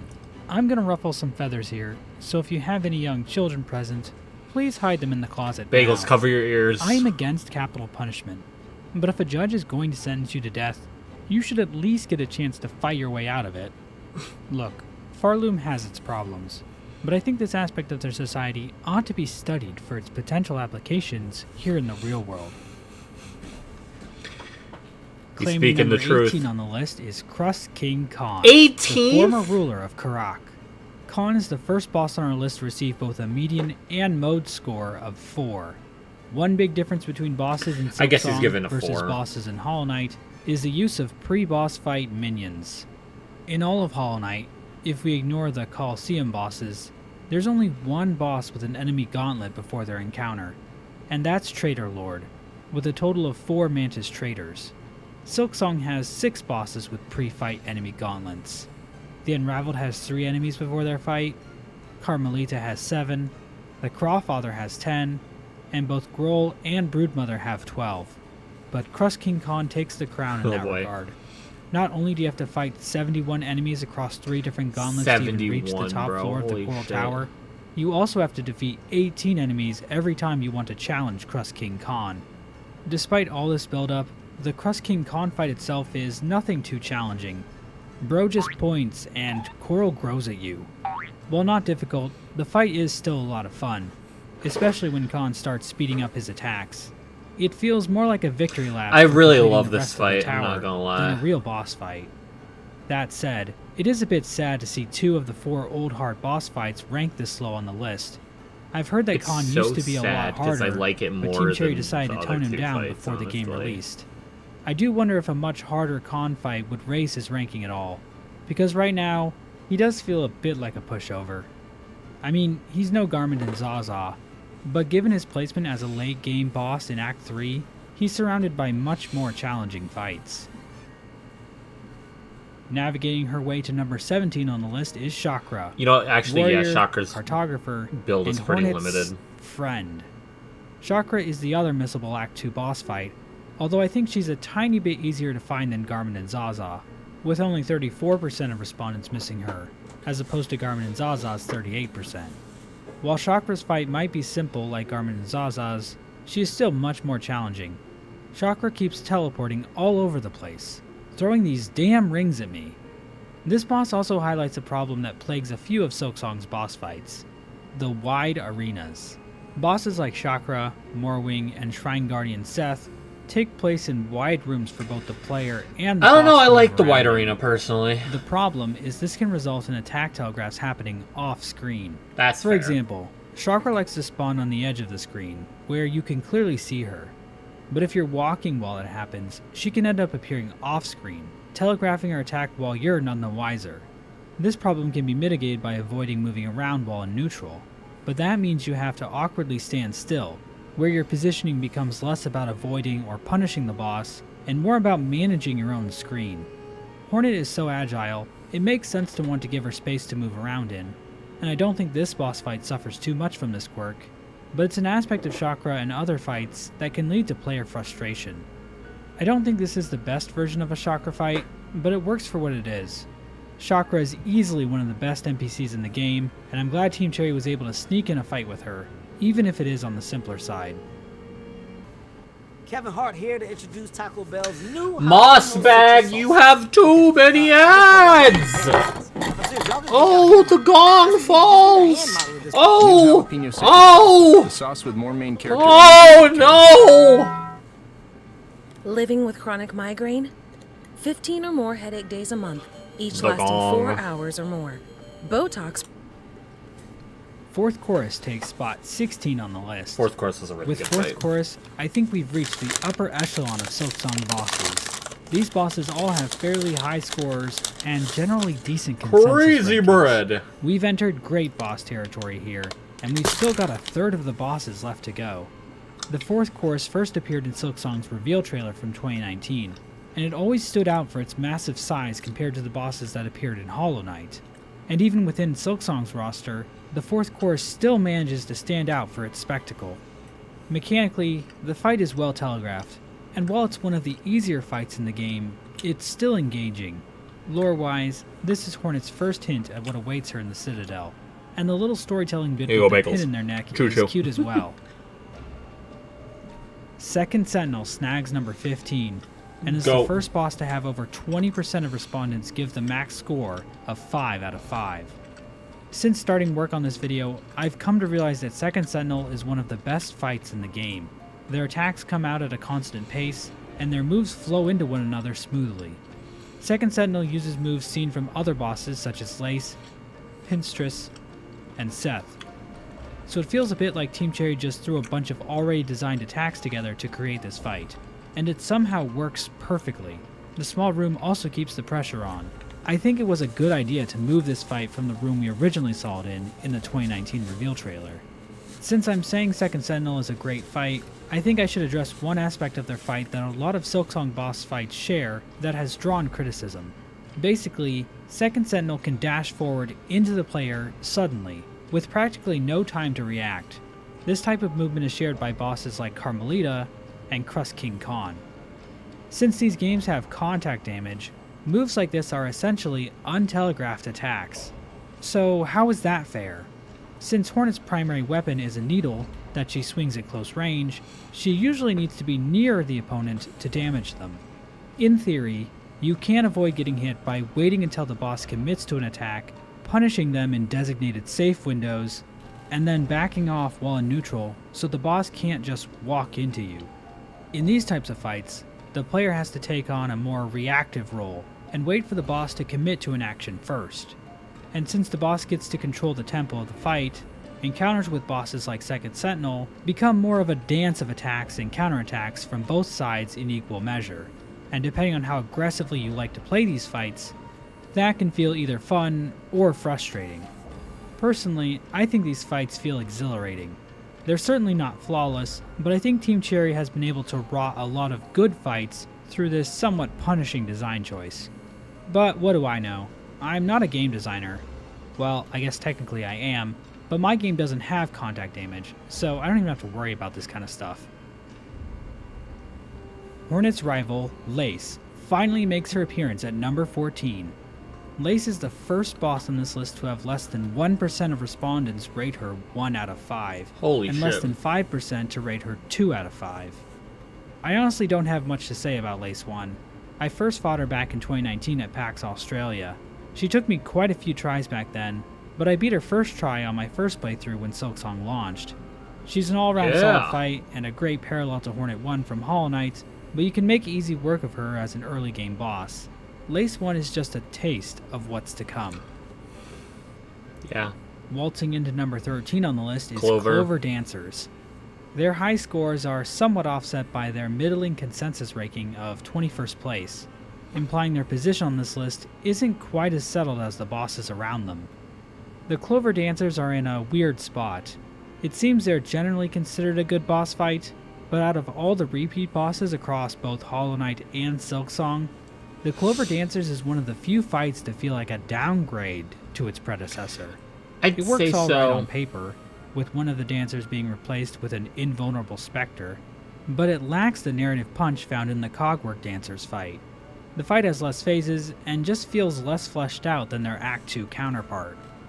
And I personally think the runback to Clover Dancers is the worst runback in the entire game. Waiting for the Elegy of the Deep transition sucks for all the old hard bosses. But Clover Dancers also has a whole area you have to run through after that. It feels like a bigger waste of time than the Last Judge and Grohl runbacks, which actually provide a challenge to the player instead of just being boring. At number 12, it's Grandmother Silk. 12? The final boss of Silksong's base game, and the first boss on this list to score an average above 4.0. Mechanically, Grandmother Silk is a fun fight. She encourages using Clawline, which will always be a big plus in my book. Positioning Hornet in ways where she can both avoid Grandmother Silk's needles, while also sneaking in extra hits, is satisfying and plays well to Hornet's toolkit. My main criticism with this fight is that while the fight itself is good, and Grandmother Silk's lore in general is good, her lore doesn't fit this fight for one specific reason. She's just too easy. Grandmother Silk is a higher being, a pale being even, and yet, she's an easier fight than both Lace 2 and the High Hall's Gauntlet, both of which are mandatory to reach her. Disagree with Lace 2. This makes Grandmother Silk feel like a total pushover. Her fight has 2 phases, and the second phase starts with her dropping rocks on you. Rocks. Seriously, who does she think she is? Skull Tyrant? How dare you stand where he stood? Why is this godlike being attacking us with rocks? Grandmother Silk also doesn't fare well when we compare her to the final bosses of Hollow Knight, the Hollow Knight and the Radiance. The Hollow Knight and Grandmother Silk have quite a few parallels. The Hollow Knight fight has also been criticized for being too easy, and both Hollow Knight and Silksong's base endings can feel very anticlimactic. But I think the Hollow Knight takes the edge here, with the narrative moments planted into the fight itself. The sudden, tragic turn the fight takes when the Hollow Knight begins impaling itself does a lot to pull you into the story of the character. Grandmother Silk does get a great scene with Lace in the Snare Silk ending, but the base fight feels a bit lacking to me. Also, Hornet challenging this Silk Ball just doesn't have the aura of the Knight challenging the Sun. And it's so That's rare fair. for the Knight to outdo Hornet in that coolness factor, so I couldn't help but take notice of that. All that said, it's still a fun fight, and I do like it. The problem is I'm comparing it to Hollow Knight I'm and the sure Radiance for fights God from Home Hollow Knight, moment. and I don't think Grandmother Silk quite lives up to those encounters. It makes sense for her to be ranked this high, but I personally just didn't vibe with it as much as I did the other fights lower on this list. I feel like I'm gonna immediately be upset that Grandmother Silk's behind whatever's at 11. Blue Bunny socks. Also, Easy to scoop. holy ads, man! She scores! Stop! Making his explosive debut Nah. at number 11 is the Red Tornado himself, Base Trob. a boss beloved by all. Women and non-women alike have hailed Trabio as a certified all-time What's Tony Heinck doing here? boss roster. In fact, over 80% of respondents gave Trabio a score of 4 or higher. Silksong's story feels much more urgent and present than Hollow Knight's, which makes it all the more bizarre that this random theater kid that likes throwing explosives around like they're cans of soup is a mandatory boss fight. Trabio has pretty much nothing to do with Silksong's main story, and he probably has even less to do with any of Silksong's themes. His whole existence is just silly. But Trabio leans into that silliness. The way he randomly strikes poses during the battle and moves around through trap doors sells the player on just what this guy is all about. And we can't forget about his death sequence. If I ever die, I hope I'm at least half as entertaining as this guy. Oh, and the fight itself is pretty good too. It's a bit chaotic, but completely manageable as long as you pay attention to your positioning. Trabio does so many things well.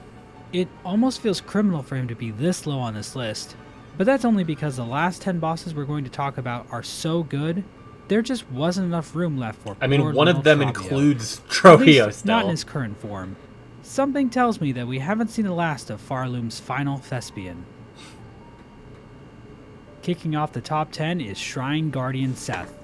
From here on out, every single boss has a mode of 5, meaning they got more 5 votes than any other number. Valid. Before players can challenge Nihilith and claim her heart for the red memory, they must defeat Shrine Guardian Seth. Seth is a unique boss fight in Silksong, being created by Seth Goldman, a young Hollow Knight fan who passed away in 2020. Seth got the opportunity to meet Team Cherry, and they let him design a boss for Silksong. Shrine Guardian Seth is a result of that meeting, and he stands as a loving tribute to a young Hollow Knight fan whose memory will live on through this boss. Seth himself is unrelentingly aggressive, moving around quickly and forcing the player into a more defensive playstyle, similar to what we saw with Second Sentinel. The change of pace, mixed with the solemn music, sets the mood for an atmospheric duel between two bugs at the end of the world. Seth himself appears after the fight, seemingly unaware of his time serving Nihilith, which naturally leads players to ask a lot of questions. Where is this guy from? How did he become friends with a plant? What happened to the other Shrine Guardian Seth talks about? Is there a reason his name is so similar to Nihilith's? Was there another Shrine Guardian named Beth? As much as I'd love a full breakdown of who exactly Seth is, the mystery surrounding him is part of what makes him such a cool character. I'm glad Team Cherry added Seth to the game, and he's probably one of my favorite fights in the entire franchise. He just hits in a way no other boss fight can. The Last Judge explodes into number 9 on the list, with 85% of respondents scoring them 4 or higher. Before players can gain entrance to the Citadel, they have to fight one of 2 separate bosses. Last Judge is the boss most players will find first on their playthrough, with their path being a little easier to find than Phantoms, and they are no pushover. A little easier. The Last Little. Judge's moves come out quickly, leaving practically no downtime between attacks. The Last Judge is probably best known for their somewhat tricky runback, which became the subject of much debate in the early days of Silksong's release. Poor I Jack. struggled quite a bit with this run back because I didn't realize you could just run past this annoying little fly. But being forced to do this run back certainly made Last Judge feel all the more imposing. Great boss with great theming and great attacks. They do have the tendency to jump around the room like a maniac, but if I could jump that high, I would probably be doing that too. The 8th spot on this list has been claimed by none other than Tormented Trabio. He's the first boss to get a median score of 5, Goat. meaning over half of all respondents gave Tormented 83, no, Trabio a score of 84%. 5. Holy shit. But he ranked a bit low on the consensus ranking, all the way down at number 26. But that should be no surprise given how his fight actually works. His attacks are more aggressive, more overwhelming, more flamboyant. This fight works so well as a follow-up to the first Trabio fight in Act 2. The way his antennae go from being shaped like a heart to drooping down over his face is an inspired design choice. That said, this boss might be the most egregious about RNG. His fireworks and smoke bomb attacks can overlap with his tornado attack to create situations where taking damage feels unavoidable. You can hit the smoke bombs away, but you don't have full control over where they go. But despite Tormented Trabio having potentially the most bullshit design in the entire game, everything else about this boss is so good that he still manages to land high on this list. This is the true power of Trabio. Number 7 on this list belongs to Phantom, Lace's silk-fading sibling. With Phantom, we've truly hit the undisputed champions of Silksong's bosses. These 7 bosses all land at the top of the consensus ranking, and were overwhelmingly scored 5 out of 5 by respondents. Phantom serves as an alternate entrance to the Citadel, making the Last Judge fight optional. Mechanically, Phantom feels similar to the Hornet fight from Hollow Knight. They like to jump in the air, throw their pin, and then dive downwards towards it. One big difference, however, is Phantom's Grand Slam move that covers almost half the screen.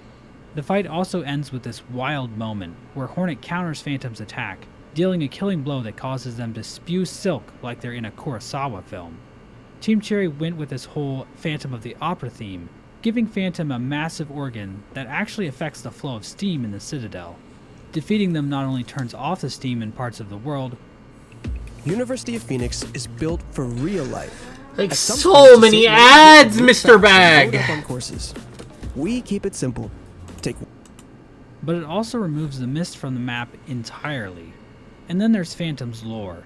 Being the discarded child of Grandmother Silk, forced to toil underneath the Citadel and operate the exhaust organ.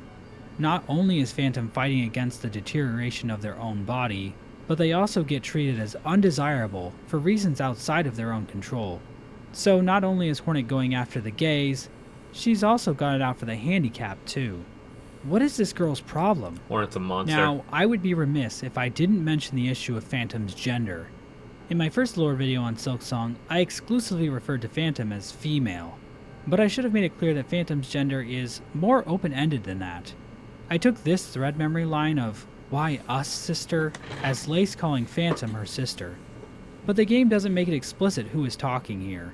Hornet uses the gender-neutral pronoun there for Phantom in the Hunter's Journal, leading some to speculate that Phantom is non-binary.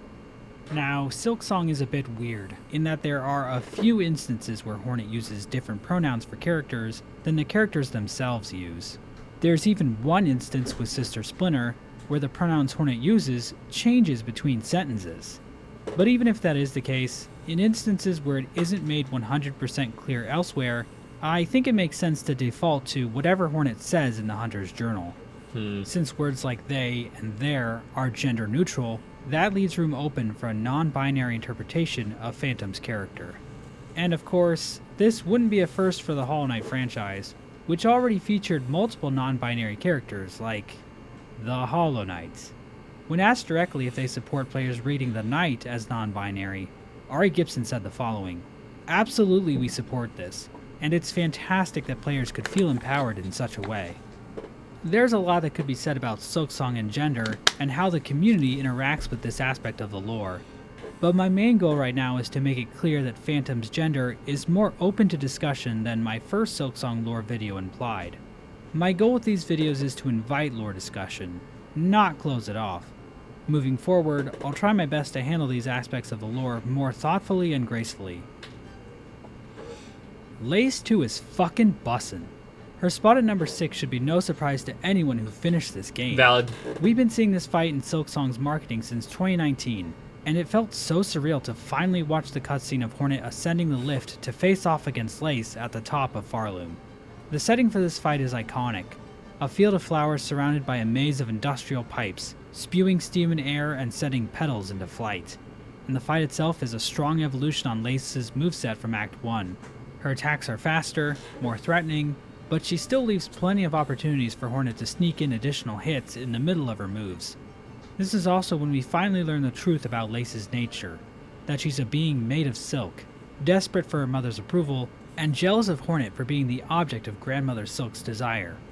Lace 2 is the emotional core of Silksong, introducing us to the depth of Hornet's rival, as well as setting the stage for Act 3, both thematically and literally. Weaving her way into the 5th spot on this list is Widow, the Mad Weaver responsible for haunting the bugs of Bellheart. This feral beast is when we start to get a strong idea of what's truly going on in the land of Farloom, as Widow hopes to claim Hornet as an offering for Grandmother Silk. I'd consider Widow the first truly challenging fight in the game. She is constantly throwing projectiles at Hornet, and it can be easy to feel overwhelmed by the barrage of bells. But once you feel comfortable, the whole fight clicks and it becomes a mad dash to smack Widow around as she uses her silk to set up her next attack. Widow rewards the player with the Needle-In, which serves as a central item in Hornet's toolkit, both in terms of the game's emphasis on silk and song, and in terms of reaching the Citadel. Widow is the Silksong fight of Act 1, and Team Cherry absolutely knocked it out of the park. Locking into number 4 on this list are the Cogwork Dancers. This is the 3rd mandatory boss in a row, and the last mandatory boss on this list to achieve Silksong's base ending. Given that 7 out of Silksong's 9 mandatory-ish bosses ranked in the top 12, it's clear that Team Cherry put a lot of care and attention into these fights. And it's not like the other 2 fights are even that bad. They're just on the easy side. The Cogwork Dancers were first revealed during Summer Games Fest 2025, shortly before Silksong was released, and as soon as we saw this fight, we all knew it was going to be an all-timer. The immediate comparison you can draw with this fight is the Mantis Lords, themselves a standout boss from the original Hollow Knight. Much like that fight, the Cogwork Dancers fight starts off slowly, introducing you to the attacks and preparing you for what's to come. As the fight progresses, the attacks increase in speed, and eventually the dancers desync, as attacks come out one after another, with hardly a chance to stop and catch your breath. The fight finally crescendos with the destruction of one of the dancers. It's at this point in the Mantis Lord fight where the tension gets diffused, and the player has to clean up the remaining Lord. Cogwork Dancers turns this slightly awkward moment found in Mantis Lords on its head, instead using this part of the fight as a dramatic and tragic moment where one dancer is forced to continue without their partner. It's one of the highlights of the entire game, and a prime example of great Team Cherry boss design. While not at the top of the list, I think one could argue that Cogwork Dancer is a perfect fight. I seriously can't think of a single thing I would change. Well, that's not true. The next obvious step is to replicate Sisters of Battle, and turn the Cogwork Dancers into a polycule. Fire. Lost Lace rises up from the abyss to claim number 3 on the list. So people think Lace first is such Sinner a is good better? boss fight, Team Cherry decided to use her thrice. This is the 10-cup. What other fight is there? Elite filter reduces 99% of lead. Oh, Carmelita. So you guys are just like State Farm, right? But out of the 3, Lost So Lace first shakes things Sinner up the than most. Carmelita. The arena is much wider. Lace's attacks have been given void alterations, and she even has brand new void-focused attacks. I'll be honest, She I can think also this is teleport like the all over objective place, best fight and in the will do game. so Not my quite favorite, but often. objectively the I best. said of Grandmother Silk that she lacks some of what made the Hollow Knight and the Radiant stand out, and I'm happy to report that Lost Lace does not fall into this trapping. I'd say she exhibits a lot of the beloved boss design elements found in the Radiance fight. That is to say, her attacks can overlap in bullshit ways, and it can sometimes be difficult to know what attack she's even performing. The wider arena also introduces the issue I discussed earlier with bosses like Chakra and Shrine Guardian Seth. Yeah, Lost Lace is a hard fight, and she can feel a bit unfair at times, but once you get the feel for what she's doing, the fight is fun. Dodging all the massive void tendril attacks and smacking the all-consuming void off Lace's stupid face feels rewarding. And of course, there's the lore surrounding this fight. Maybe the void stuff in Act 3 comes out of nowhere, but I think the game uses it to explore Lace's relationship with her mother in a compelling way. Grandmother Silk's final sacrifice to help Hornet, i.e. the lady who killed her, rescue her daughter, is a great finale to Silksong's story. As a true final boss, I think Lost Lace is pretty good. I don't even care that this is the third Lace fight. Give me a fourth one where she's mucked or something. Let me fight her in space. Put Tony Hawk in there somewhere. What? Taking center stage as the runner-up champion of Farloom's boss roster, Scar Singer Carmelita claims the number 2 spot on the list. It's a little insane how much higher on this list Scar Singer Carmelita is than any other Old Heart. But her ranking is well deserved because this fight is amazing. The presentation here goes a long way to selling just how grand a figure Carmelita was to the Scar. Her singing in this massive hall as legions of ants watch on in awe literally sets the stage for this fight, and the way her singing continues throughout the fight, save for when she's staggered, adds to the atmosphere as well. Carmelita is an aggressive fight, especially during her third and final phase.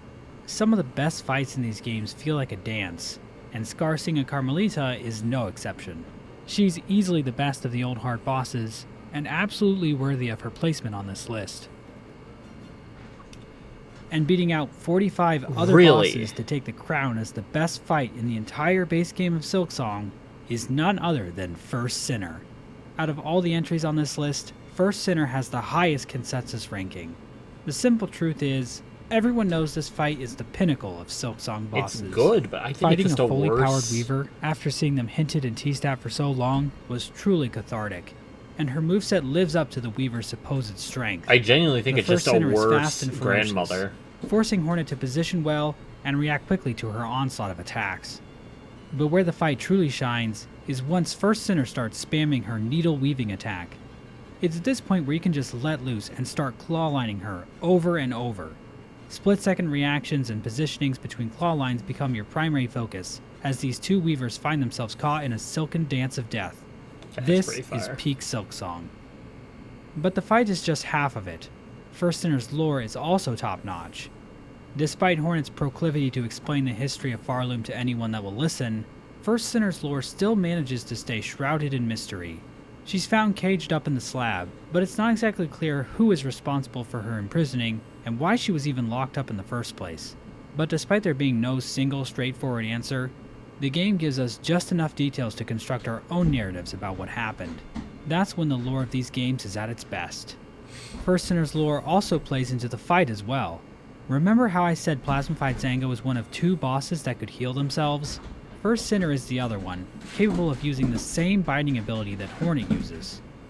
It's an easy attack to punish, but its inclusion makes the boss feel much more unique.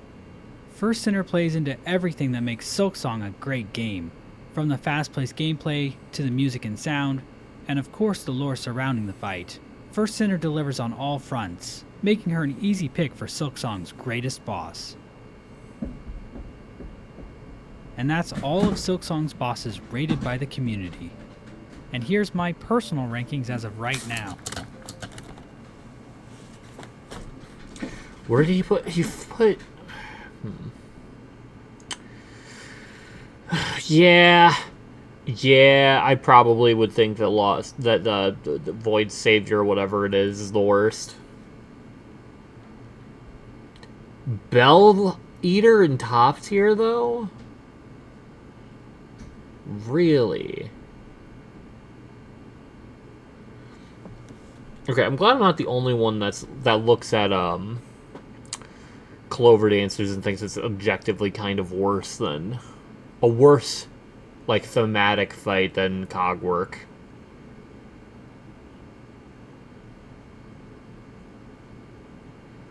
Trying to look at the bottom tier and see if there's any that I would look at. Pinterest is too low in my opinion.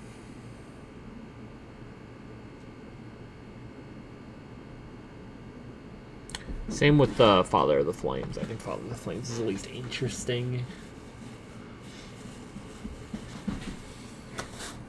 Yeah. Oh, and I'm Cons putting Bell Eater in top tier. This is just a glimpse into my dark and twisted mind. Yeah, you want to The only fuck bosses the I think are whole- truly bad are Plasmified Zango and Summon Savior. Summon Savior, And even that's they the word. have at least somewhat interesting lore. But even bosses like Broodmother and Savage Beastfly are, you know, fine. They might not play to the strengths of what makes Silksong fights fun, but they still provide an engaging challenge to overcome. Of course, I'm releasing this video before any of Silksong's content packs are released, and as of right now, we aren't sure if Team Cherry is going to give Silksong a God Home type boss rush mode. Surely. Lore-wise, you could probably put a boss rush inside a thread memory, but gameplay-wise, I'm not sure how Team Cherry would handle all the minion waves they added to fights like Broodmother and Crawfather. I'll be honest, forcing us to fight enemy spawns like this might make a potential Pantheon of Farloom painfully annoying to play through. There have been a lot of complaints about the tedium found in the Pantheon of Hallownest, and I wonder how Team Cherry might change things this time around, given that feedback. But if we do get an update like Godhome, there's a chance for some of these bosses to get a nice glow up in some way. We could get a more developed Clover Dancers, a more difficult Crust King Khan, I can see that. or, God willing, a more caked up Lugoli. Above all, I hope we get a new Grandmother Silk fight akin to Pure Vessel or Absolute Radiance Lost from Hollow Silk. Knight. She's just too easy right now. And besides, you need to look no further than this very ranking to realize that Silksong fans love women who can kick their asses. Chase Inc. helped us grow a food truck into a full-on restaurant. Earn unlimited 1.5% cash back on every burn. No, I think a lost Silk fight is like guaranteed, more or less. The problem with Silk, honestly, is the fact that you get so much power put into your kit in Act 3 that they can't go all out with her, since you can only fight her to end Act 2. And they also tied an ending requiring you to be, like, super giga nerfed. Like, basically into an Act 1 state, more or less. Arguably. So if they made it any crazier, you probably wouldn't be able to. Alright, I'll be right back. I gotta throw out my stuff. Oh, good heavens.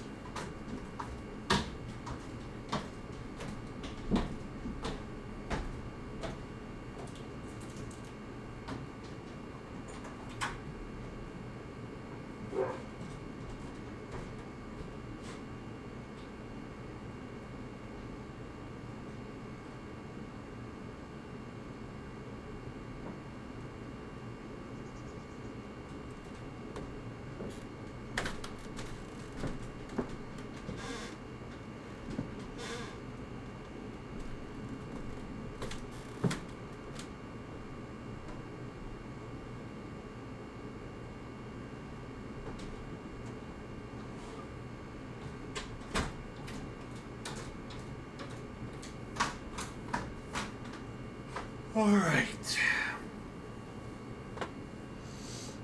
Now to choose. I got two options to play right now. Or rather, two things I want to play, I should say. Let's see. Eeny, meeny, miny, mo. Ketchup. Marbles is not one of them ball gels, I'm sorry to say. But I think you might like this one.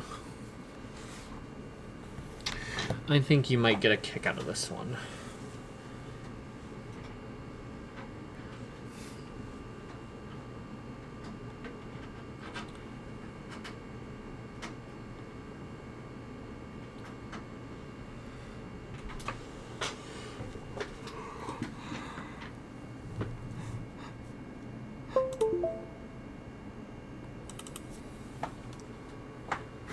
Ouch.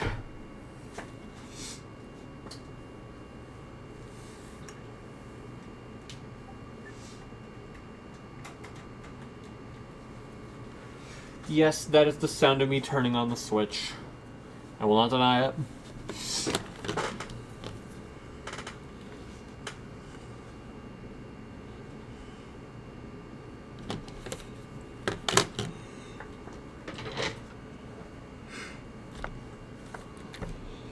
I need to move my mic.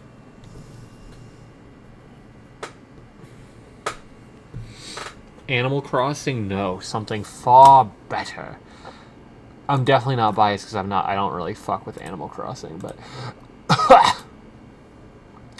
new Pokemon Snap. I'm not gonna lie, this might be one of like the first games I got when I got the Switch 2, and then I just never played it.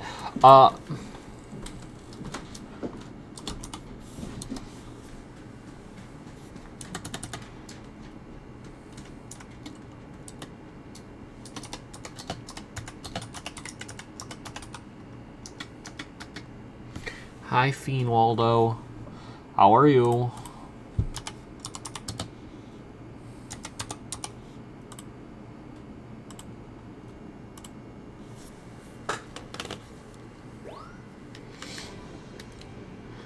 English. Wait, can I like...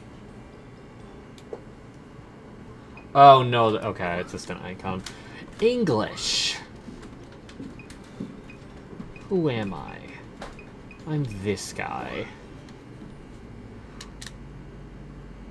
What should my name be? Should my name be Mercs Who's?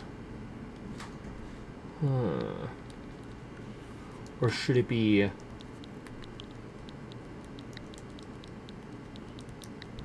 Reginald?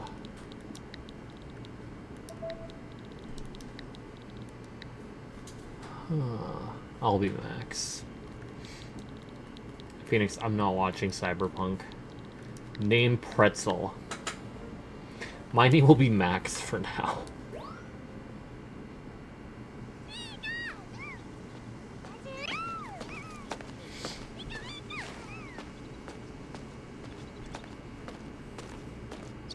What if I say please? No.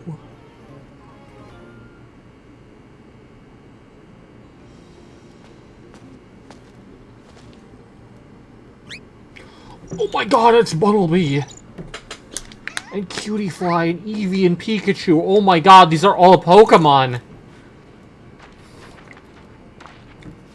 Hi, Stoutland.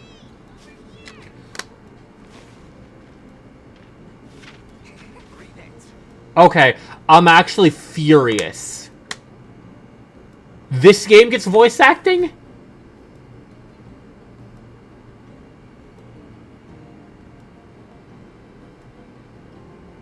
This game gets voice acting? I didn't even know that! What the fuck?!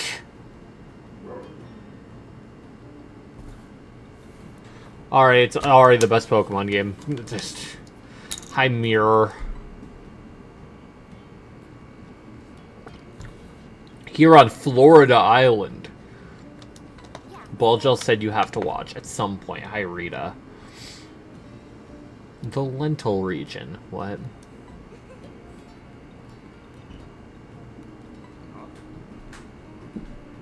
Stop up arrowing! Stop it! Stop!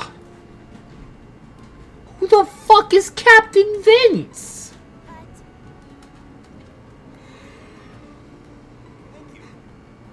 Oh my god.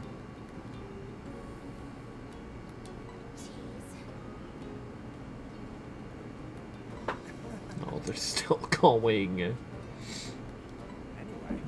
Anyway.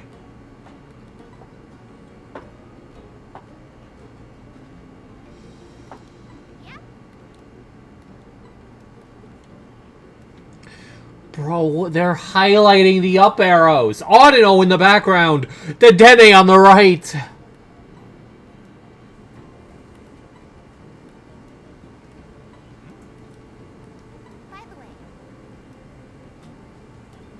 Glowing Pokemon. Guys. I know you're busy highlighting, but glowing Pokemon. And I got a camera.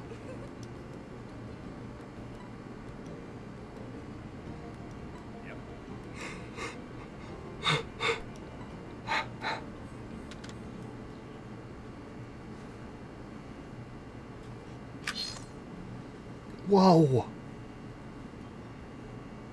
Who's that Pokemon? You're the worst. Hey, do you know Blue Eyes White Dragon? No! Oh, darn it. It got it wrong.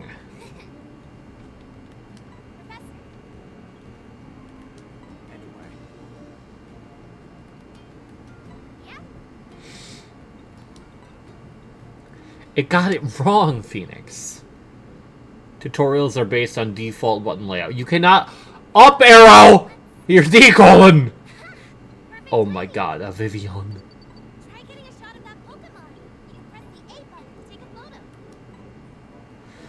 I don't know.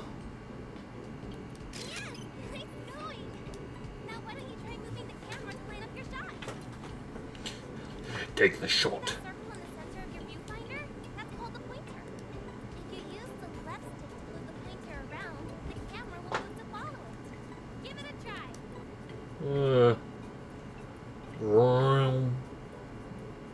You can point the camera up and down and spin all the way around left or right.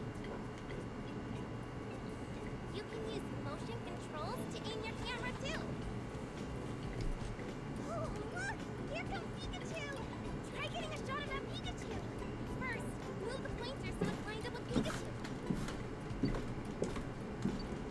Did you see that shape appear around Pikachu just now? Whatever that shape is. That's too many up arrows. Remember that. It'll be important when the professor's evaluating your photos. Try snapping a photo. That's it! Great job! But since Pikachu's a little far away, it looks kind of small, huh? Times like this call for zooming in. To zoom in, just hold the CL button. You'll stay zoomed in until you let go. Try snapping a photo of Pikachu looking nice and big. Holy shit.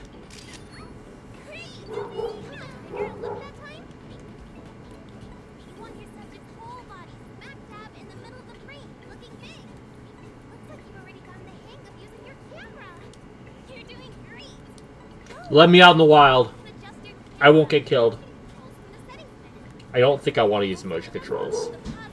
Or do I? Guys, do we think I use motion controls? Should I use motion controls, or will it be really fucked up when I go, oh, and fucking die horrifically? You're just up arrowing. You're just ignoring my inquiry and up arrowing. Yes, D colon. Okay. That is not a D colon. Yes, colon 0. My bad. Hey, Professor! You've covered the basics. I'm going to kill you.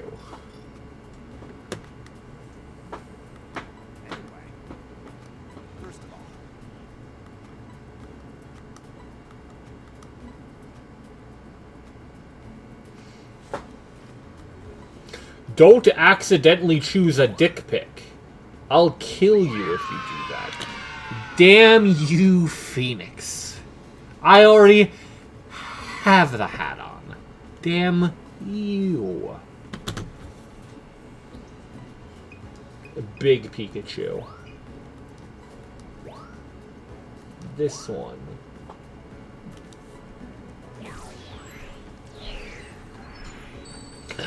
You suck!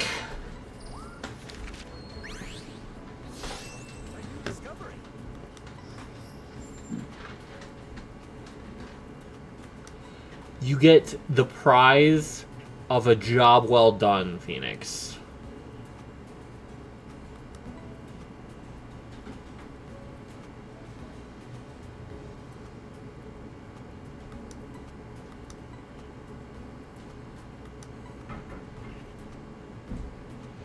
Explain why 2 Persona game and Xbox show.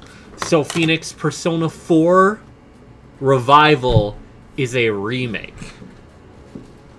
Persona 4 Golden came out on, like, the PSP. Or the Vita. One of the two. Really old game. It got a Steam re-release in, like, 2020. Something like that. So now they're actually remaking it the same way they did with Persona 3. So that's game 1. Why are they remaking a remake? Golden is not a remake. Golden is like a definitive edition of Persona 4, because the original Persona 4 was on like PS2 or something. I don't remember. All you need to know, Golden is a re-release with added content. And then it was ported onto Steam. Now they are remaking it in complete new graphics, rehauling the engine, rehauling the gameplay mechanics, but they didn't remake. They remade Persona 3. That was the one I played like 2 years ago. That was Persona 3. And then the other thing, Persona 6, all we got is a teaser. Yeah, Persona 3 was the one with the guy with the blue hair and Robot Girl. That was Persona 3. Give all of chat Pop. You guys aren't getting any soda. No, I'm not giving you guys any soda. Oh, man.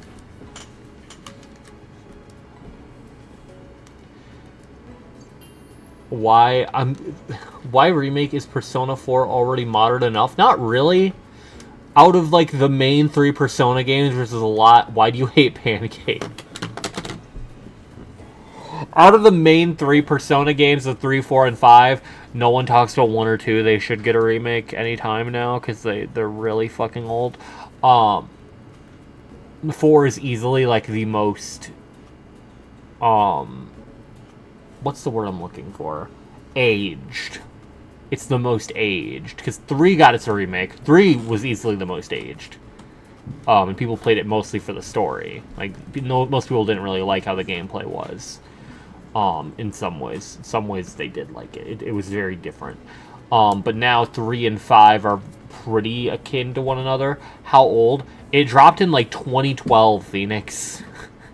2011, 2012. So, like, graphically, pretty old. I will say, I do want to replay it.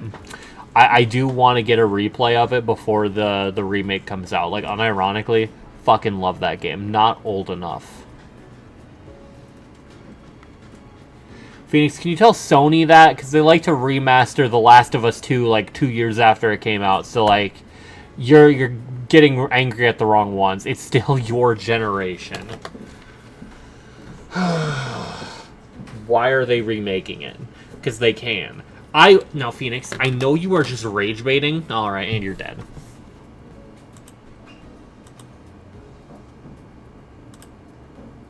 I know you're just rage baiting, but I do partially agree purely on the fact of they should have remade 1 and 2 first.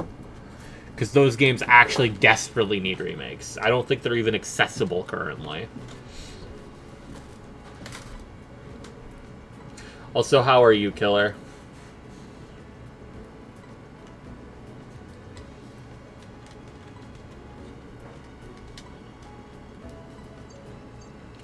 Oh, yeah.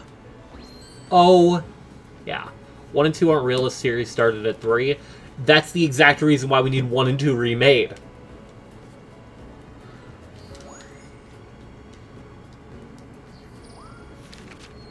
Oh my god, it's a Pavilion. Remade. Oh my god, I'm gonna kill myself.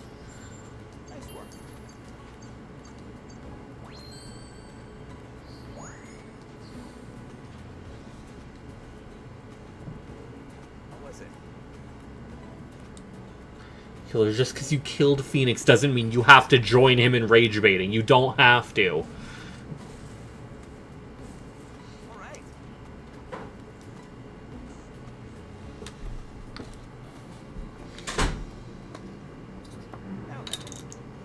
Also, Killer, this game has voice acting. I don't know how... You cannot comma up arrow!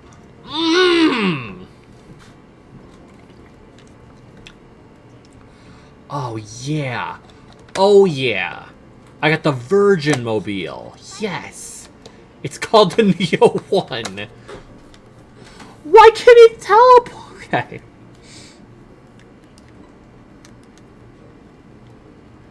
Because it's not a mainline game. Most of the other games don't have voice acting either. Like, genuinely, you rarely see voice acting in general. At least for, like, your human characters. The mainline series needs to be pumped out to sell toys.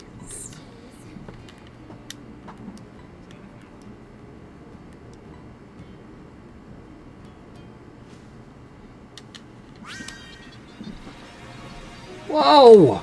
It's blue.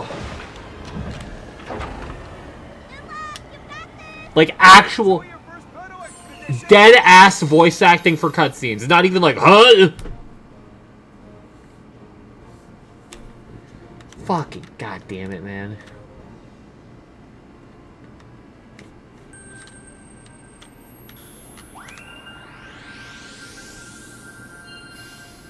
So I got deatomized to get brought here. Holy shit. Hold on. Let me put on motion controls because Bagels wants me to use motion controls. Oh boy, this is gonna be awful. Hello? Do I need to confirm? I do need to confirm.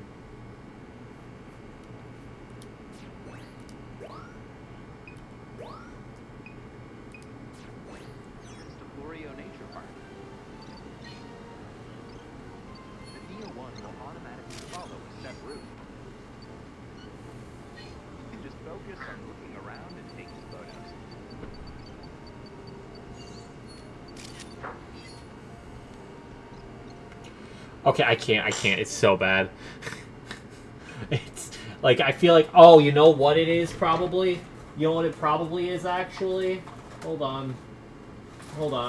It's because I don't have it in the grip. Some bus autists need to follow the plane autist and make a paper bus model and give it to the driver at the end of the route. What are you even saying? What are you even saying?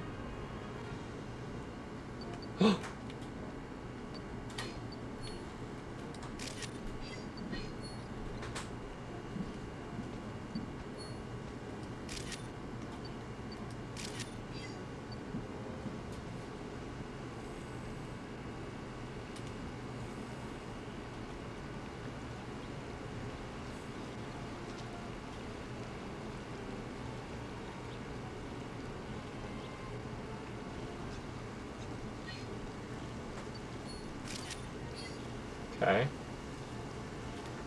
Alright. Where next? What next? Another worm. Unique worm pulse.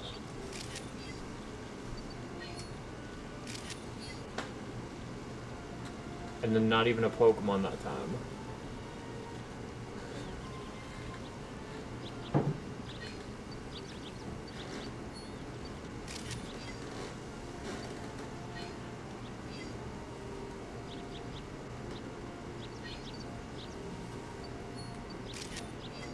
Clean shot. That's adorable.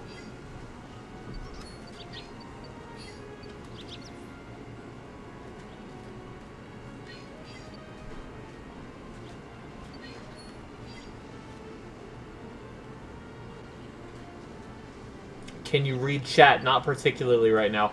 Magikarp!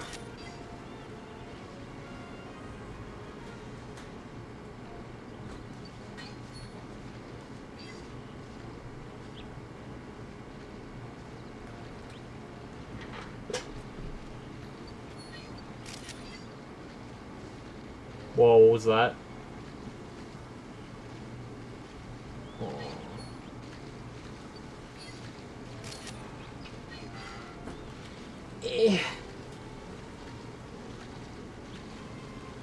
Okay, you know what? I'm gonna turn up the motion sensitivity. Okay, that's a bit better.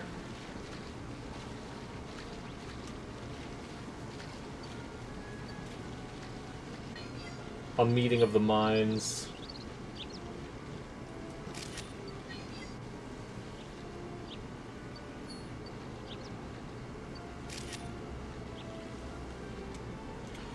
Meow meow meow, do you mean that? Hi Talo. Oh my god, it's comfy!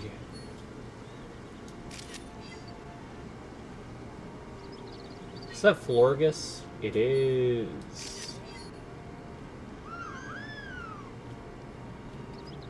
So many polygons. Yeah, Phoenix, yup.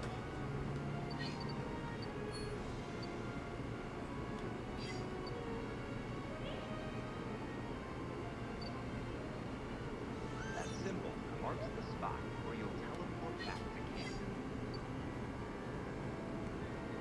Basically, the end of the course. Terrible spot. I definitely should have gotten more photos. Why higher effort than base game? That's what I'm confused on. It's also, like, you can't explore the area, so it's not actually, but, like... Like, the actual answer is it's a smaller scope, so more effort, but... Whatever, what do I know? Alright, Dodrio.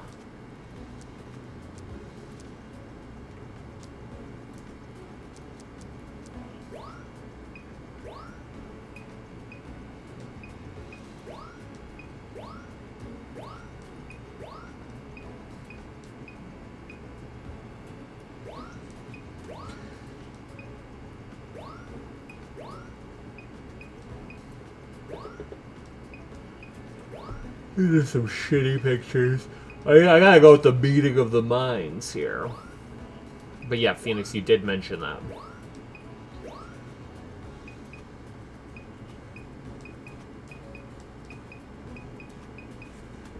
What do we think? Do we think Bidoof encountering Dodrio or Bidoof building a dam?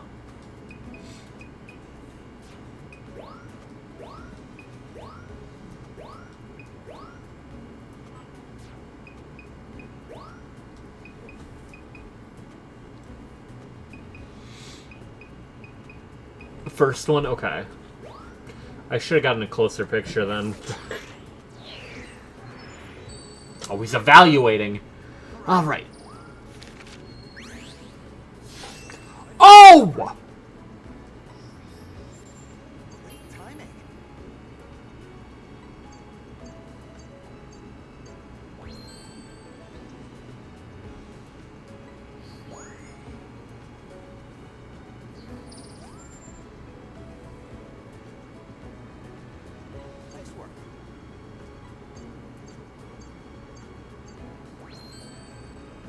Damn.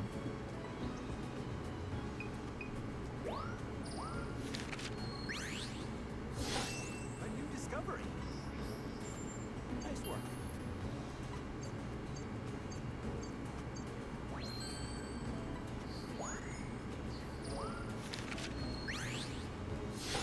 A new discovery.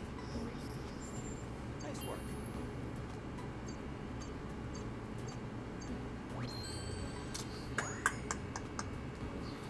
I got some shitty pictures. Wormhole on the tree!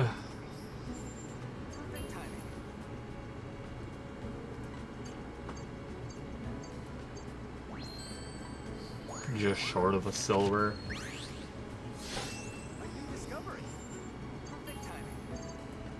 Yeah, 97 for direction, bro.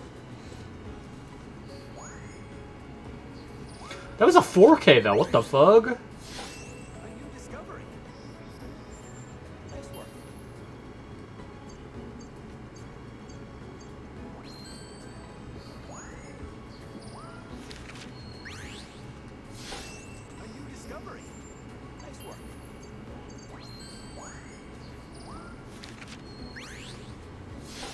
Oh my god, Bidoof! It's building a lodge!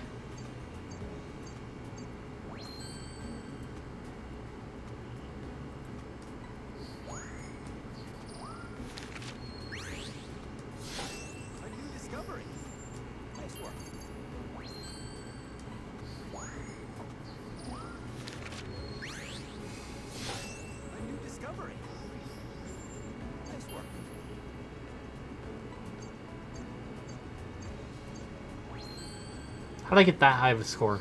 With it getting completely blocked by Vivian's wings.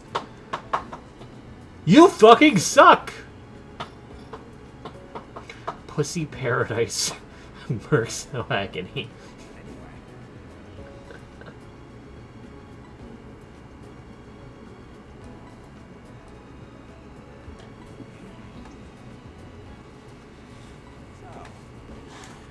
Build that Pokedex.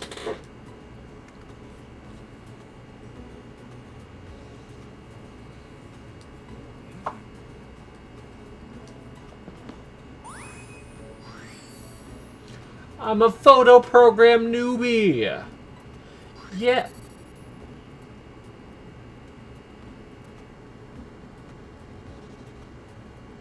Why am I shit lagging? Hold on. Let me reopen it, because what the hell? It did not like that. It was not a fan of that. Newbie of pain and despair, apparently. Smack dab in the middle!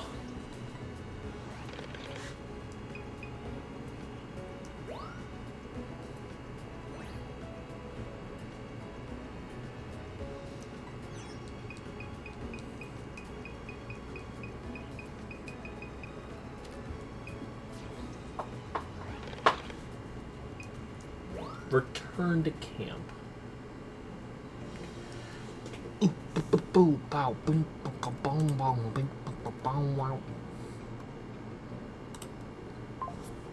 Alright, well, I'm having a good time. I hit the wrong button. Fuck.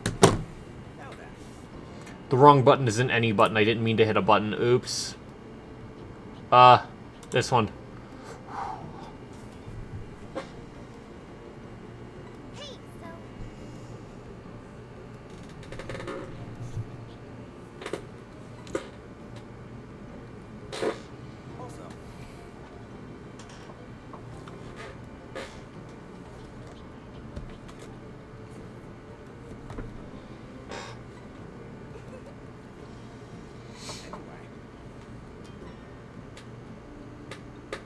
Stalin in the background. New areas added secret side path, mighty wide river, and barren badlands. Filter stickers, frames, profile icons, and research titles.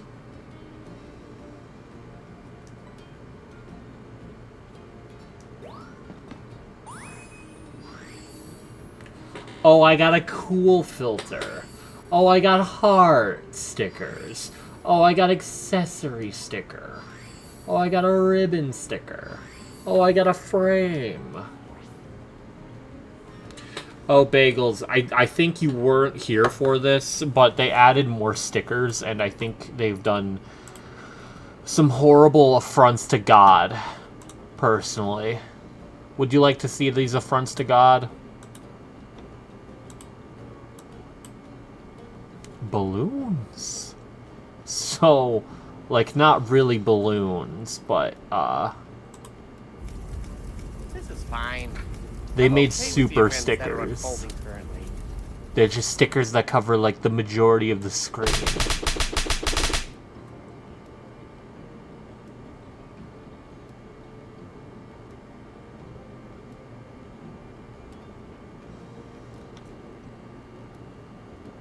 Why is it doing this?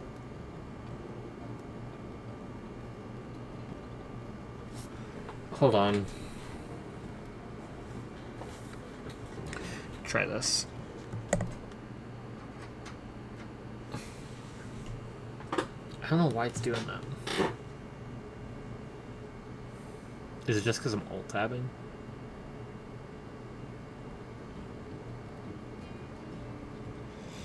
Odd.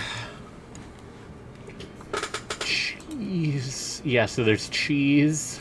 Lizard, lizard, lizard, lizard.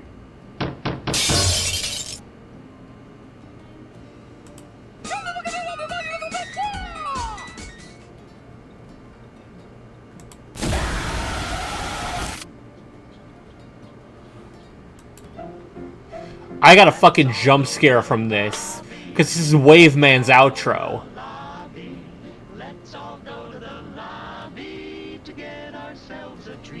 Like, that was actually a fucking, like, mental nuke to my head. And then there's... And then there's this shit.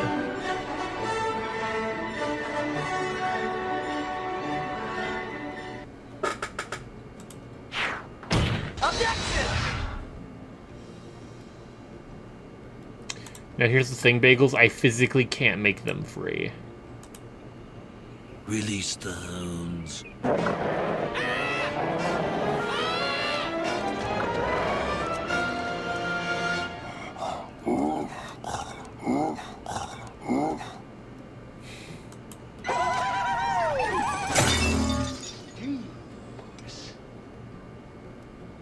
And then...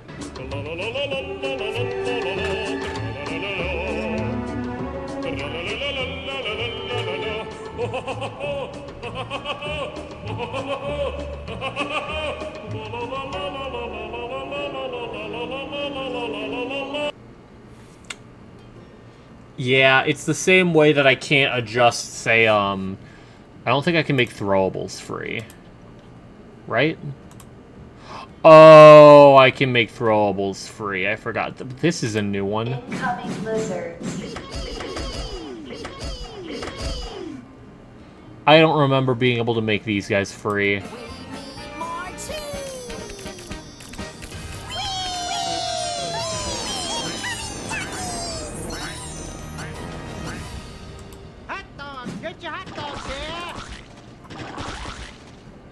I forgot I could make custom throwables. Oh no. Do I need a sub-goal to make custom throwables? Here's some cheese for you, ball gels.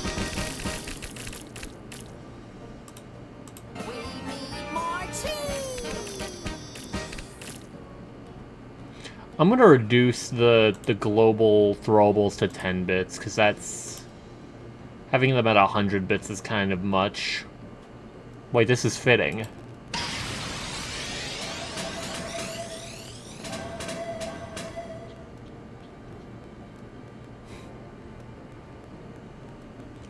Any other whack-ass ones?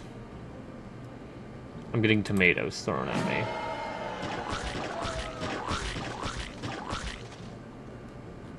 Okay.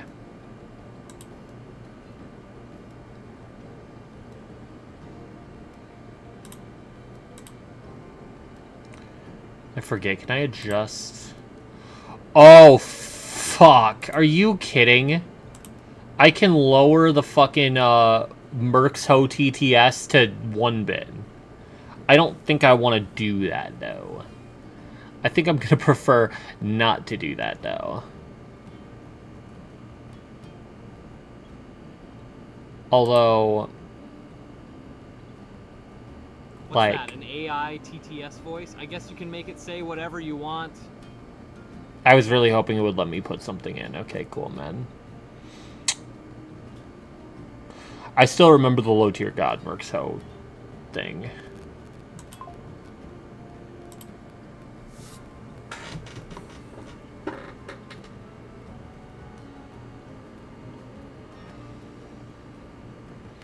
Why did... Okay, Risk of Rain uploaded a YouTube video. Hold on. Oh, it's a shitpost short. Never mind. They swiped right on loader.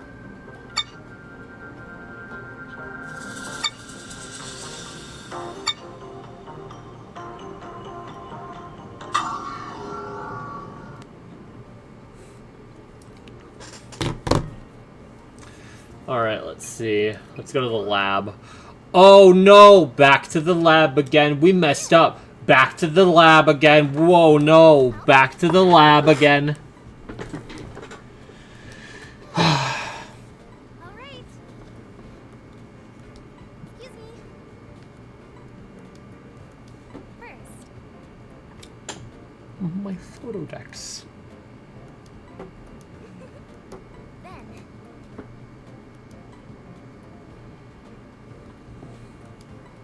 By the way. Professor! Also, I'm here now! Oh.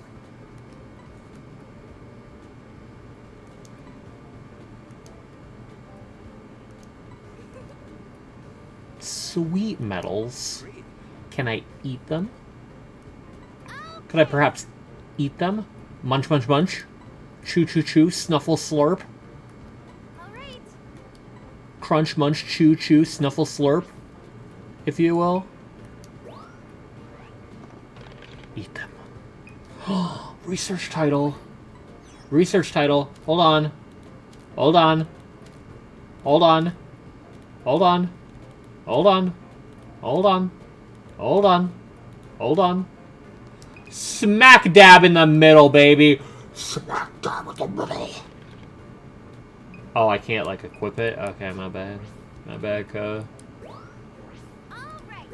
Let's do some research.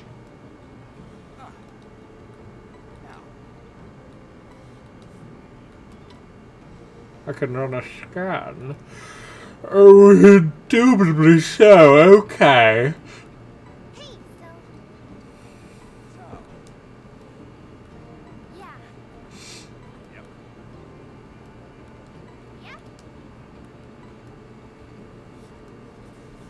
Okay.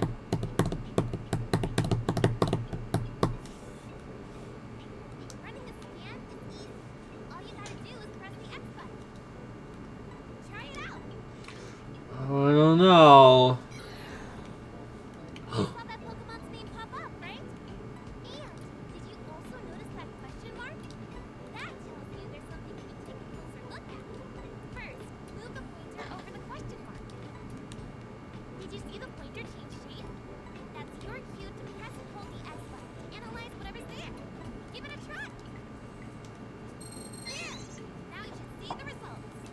Come to think of it, I heard that a friend of the professor's came up with the name Neo1. Well, pretty easy, right? When this icon pops up at the bottom of your screen, there's something nearby to check out. Okay.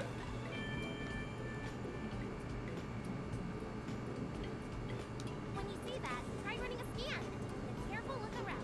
Sure, man. Right, I almost forgot. There's one more cool thing you should know about scanning. Some Pokemon will react to the sound and electrical signals in the scan. Really? If it gets their attention, it's your chance to snap a photo. The professor calls it an accidental say cheese feature. Anyway, that ought to cover everything. Okay. Thank you.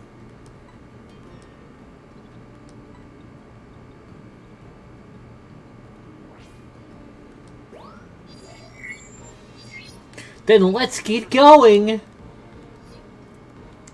In Florida Natural Park.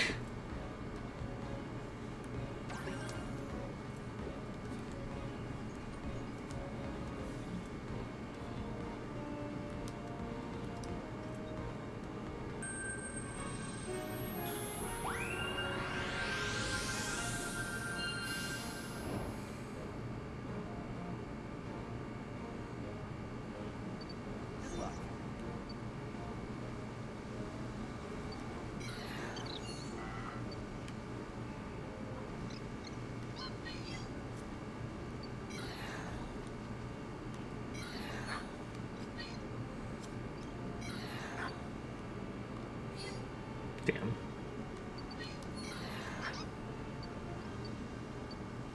Damn, they just don't want to look at me, bruh.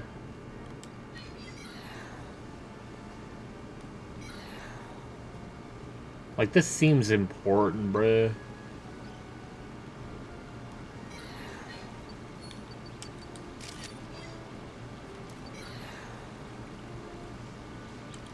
Bidoof! Alright.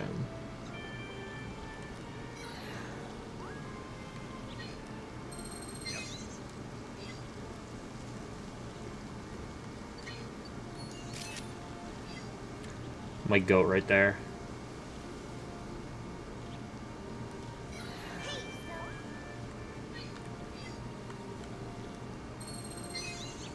Oh my god, he fucking flew at the camera.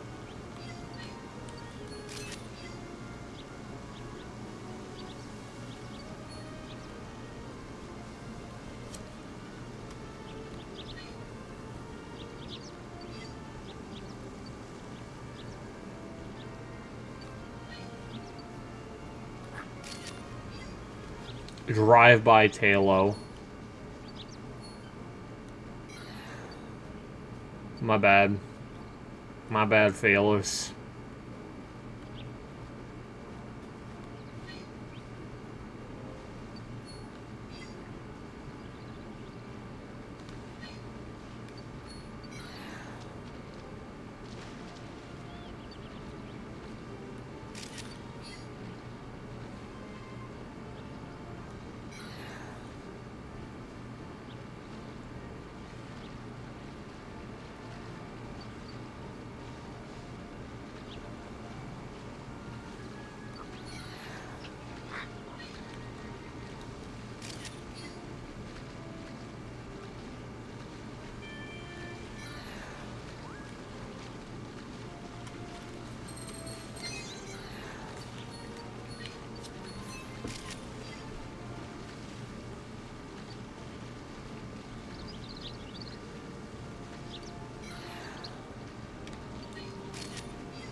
Okay.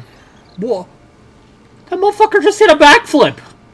I didn't know you could fucking do that!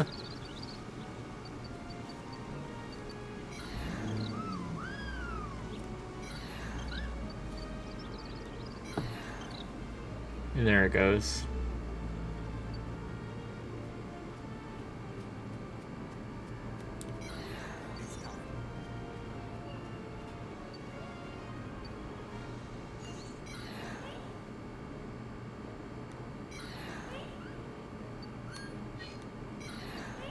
Florgus, you want to turn around? Oh my fucking god, bro.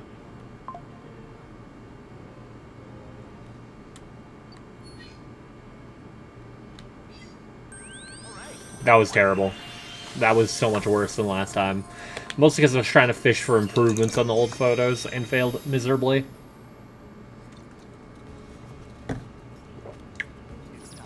I got a Hoot Hoot ass shot, though.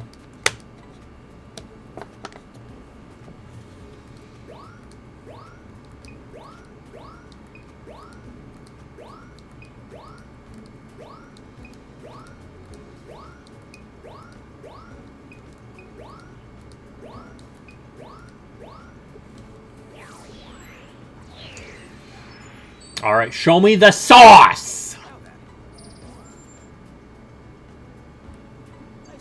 Okay. Oh, it's a lot worse. Oh, I think I'm gonna stick with this one. Humongous.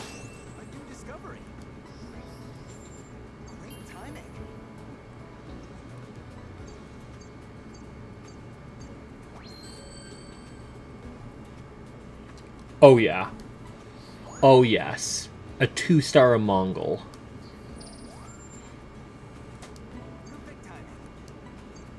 Oh! Oh!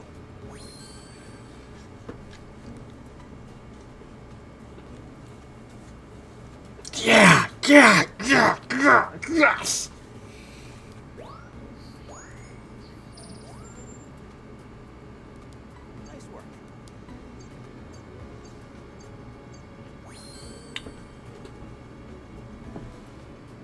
Oh my god.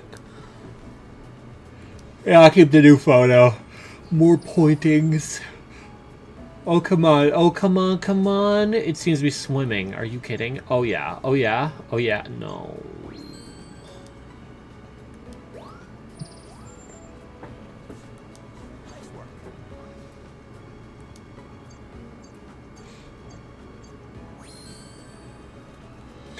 Oh! Oh, shit! Hoot hoot.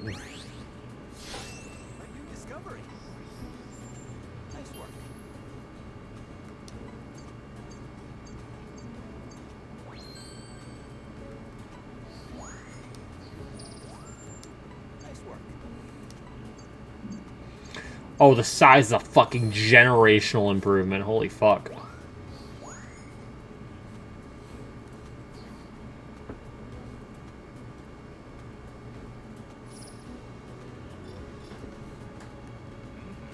Are you fucking me? Are you bending me over and fucking me? What the fuck? What the hell? It's fine. It's okay. I got this one on lock.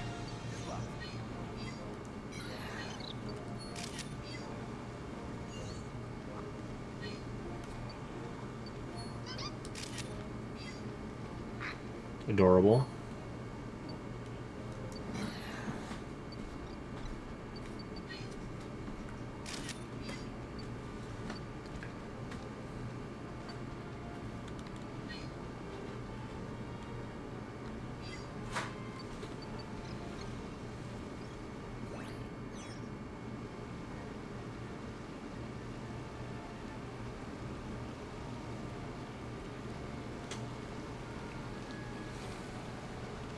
That Emolga's doing a goddamn drive-by.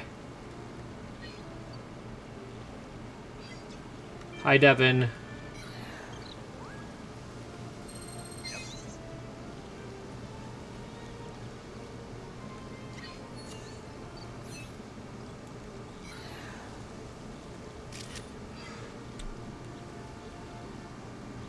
Am I supposed to care about that?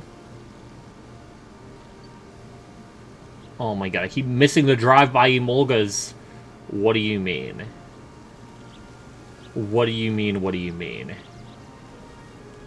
I missed the Magikarp jumping. It's Mineplex, bro. So again, you didn't answer my question of why should I care. Oh, I'm playing new Pokemon Snap. It's like Pokemon Snap, but it's new.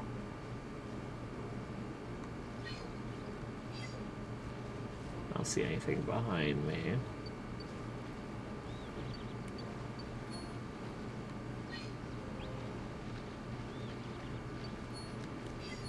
What's the point getting pictures, Devin? Living in the moment, in the world of Pokemon.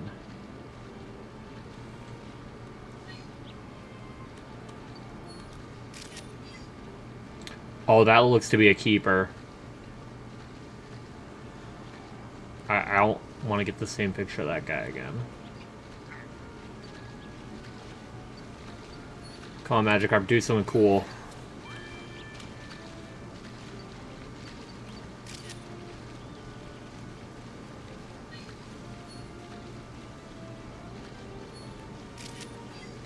Whatever, man. Hoot Hoot's an ass.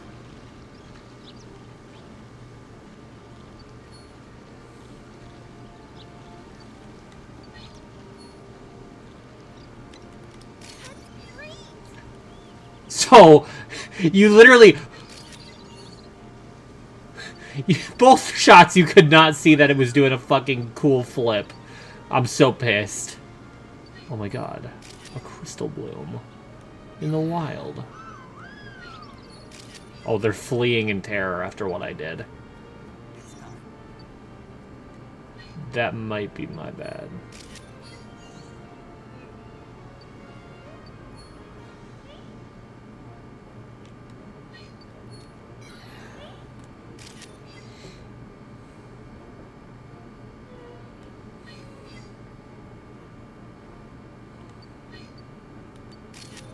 I do not know what that pavilion is doing in the back, bro.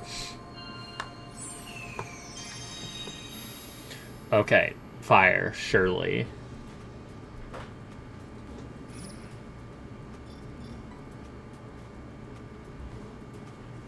Okay. Fuck, this is... So, like...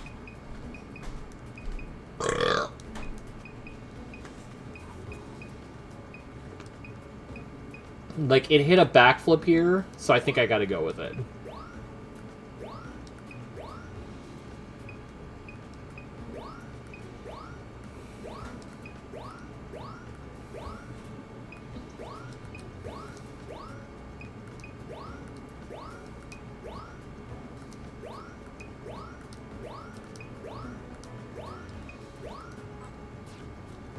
Okay, come on. Show me some fire. Fire, fire, flame. Show me fire, fire, and flames. Nice work.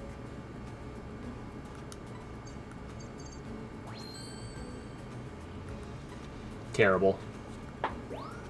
I just couldn't catch the backflip, bro. Nice work. Oh! Oh, yeah! Let's go! I don't understand the starring system. Holy shit. A 4K score? Happy birthday to you. Devin, like, why are you trying to be Hitler? Like, what are we doing? Happy birthday, dear master. Happy birthday to Happy birthday. I'm gonna fucking kill myself. How is that at 200? It's flying at me. Damn, that was almost dead center, same score. You're actually the worst. You're just dead ass the worst. Oh my god, so much better! I'm drinking. Are you now?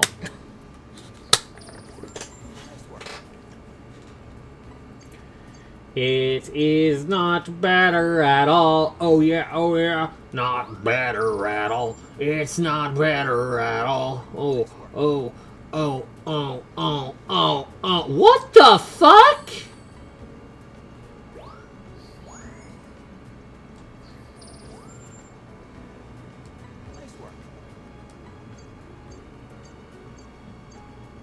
Yeah, that's terrible. Most because I wasn't trying to catch it. Oh, huge.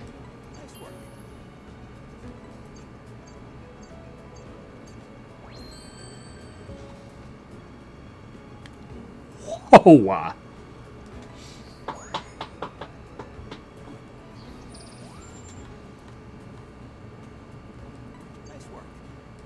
Better. Oh.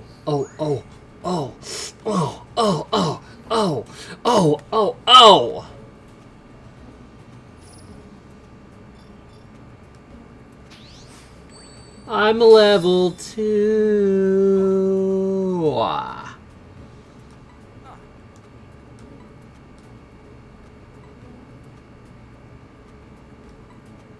Is that got a new area to explore, or is it that I'm going to be shot dead in front of the research station?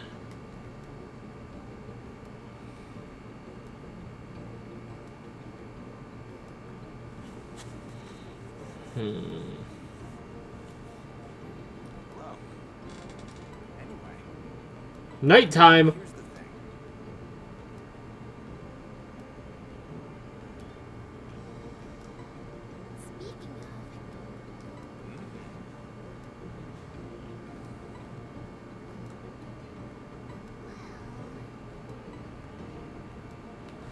I thought they were made up. What?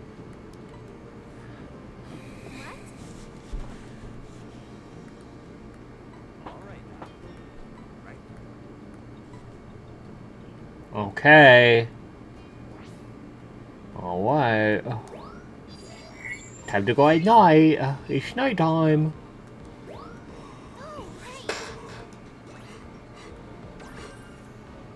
Oh, fuck me. I went to the same place, but I'm level 2 now, so it's fine. Surely new things will happen. If I don't see anything new immediately, I'll just leave, I think. Well, that's immediately new.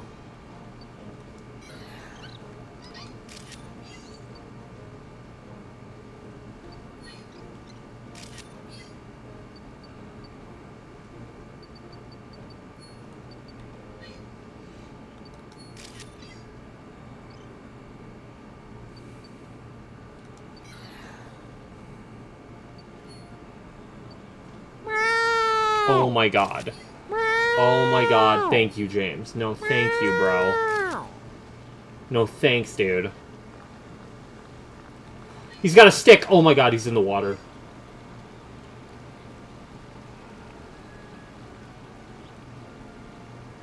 Where'd he fucking go, bro?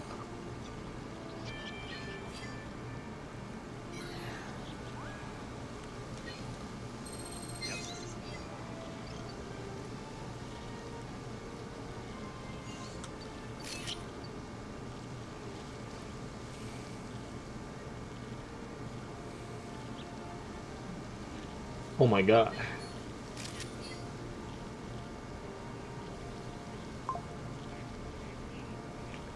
Come on, show me some new dudes.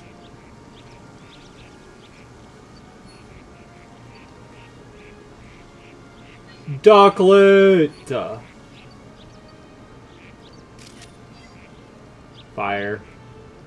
Oh my fucking god.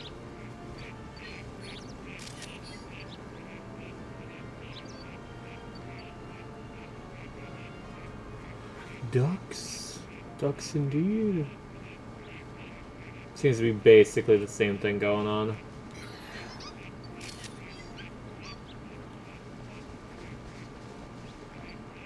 Where the hell is Totrio go? Oh my god!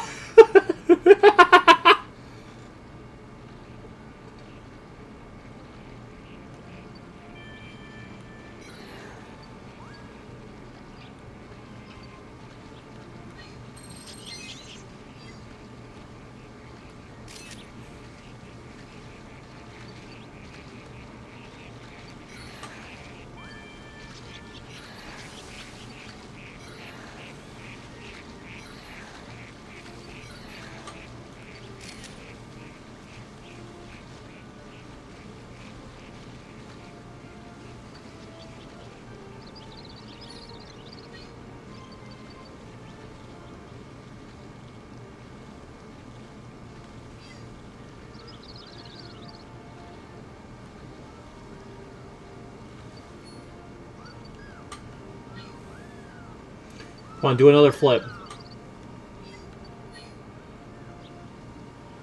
Wait, there's just a Bouffalant here.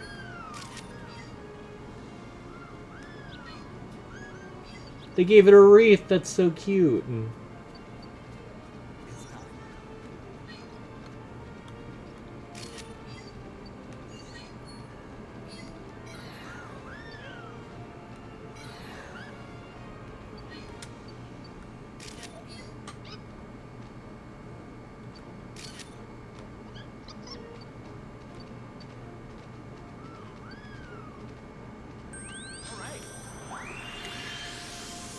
Yay! I didn't think Pichu and Grookey would be literal best friends, but here we are.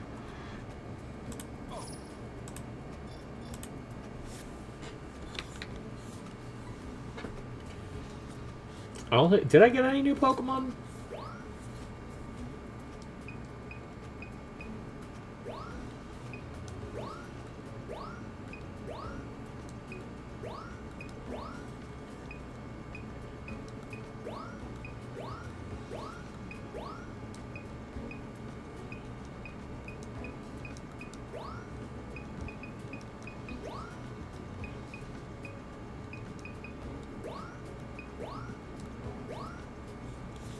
Let's see if I score anything brazy here. I personally doubt it. But regardless, it's fine.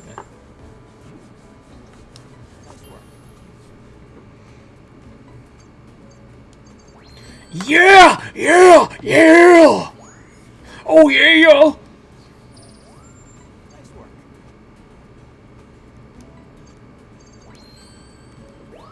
Still haven't beaten the default.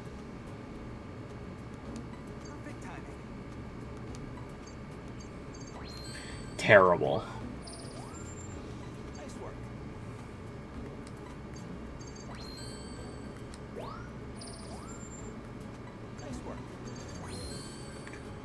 Whoa.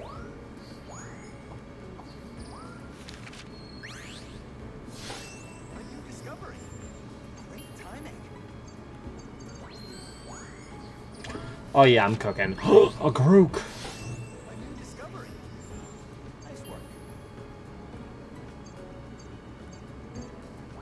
Oh yeah, I'm cooking. I'm in the kitchen. I'm in the kitchen. I'm in the kitchen. I'm in the house like carpet.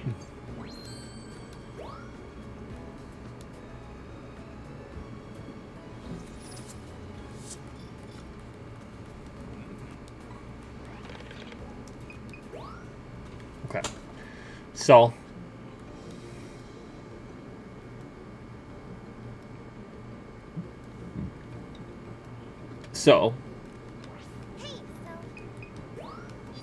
So, let's actually go at night this time, maybe.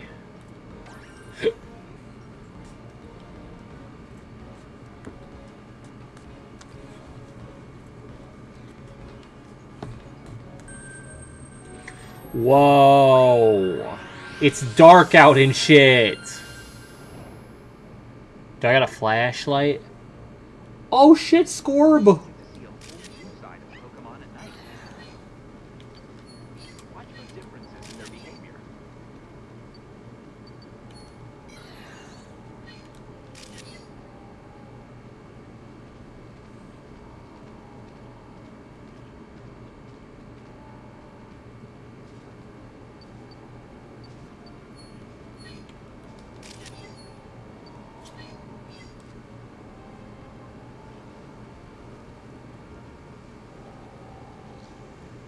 Damn, it's gone.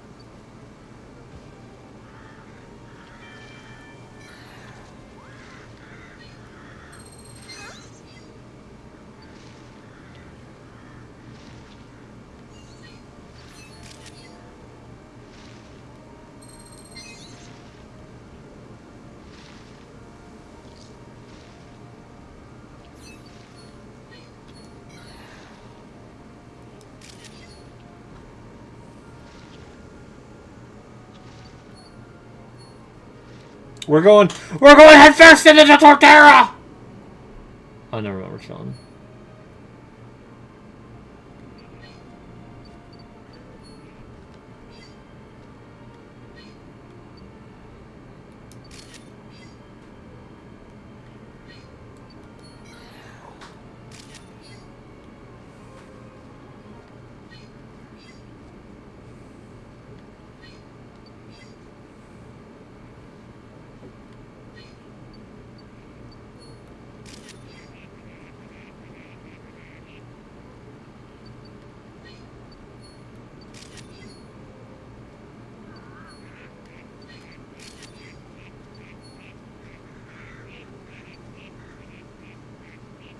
Oh my god, that's adorable.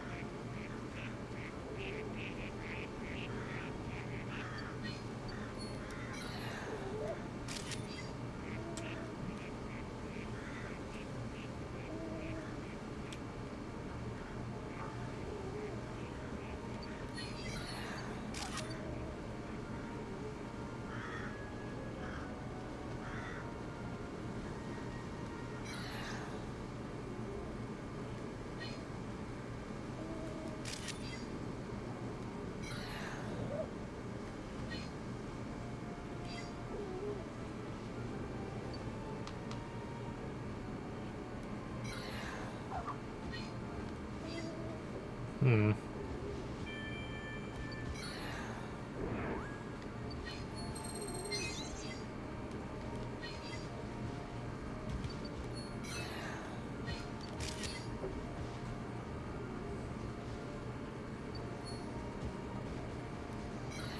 Hey, do you copy?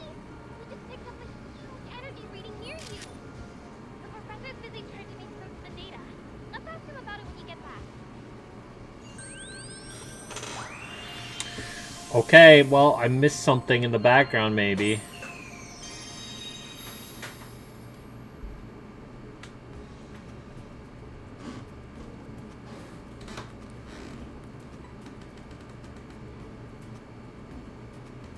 Okay, Bouffalant.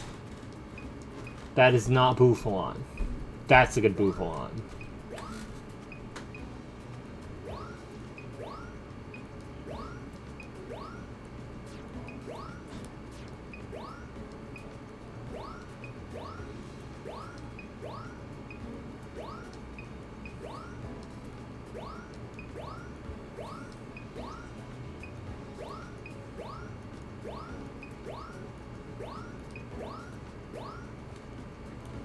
Okay, I think I got some bangers. I think I got some bangers.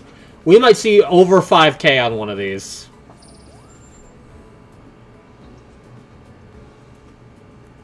Nice work.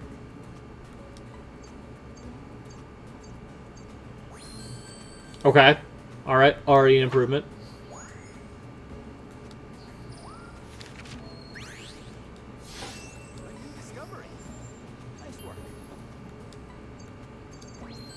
Okay, that one's kind of mid.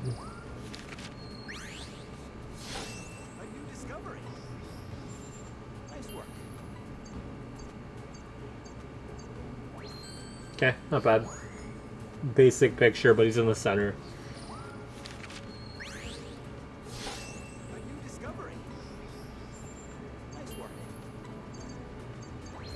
A 4K. Okay, this one's kind of mid as fuck.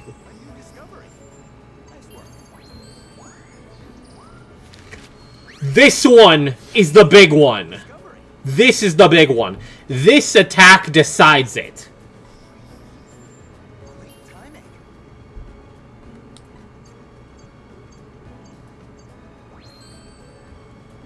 And it's only 4K. Are we dead ass?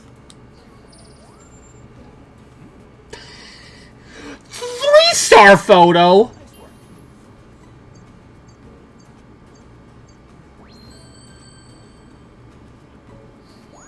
Why is that a 3-star photo? Okay, Pidgeot Aura farming.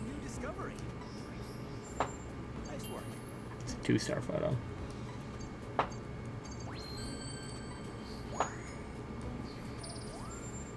Okay, this one's a banger.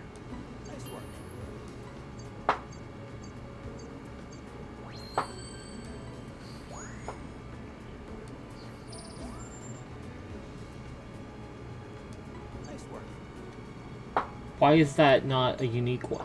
Ho! Ho chi mama.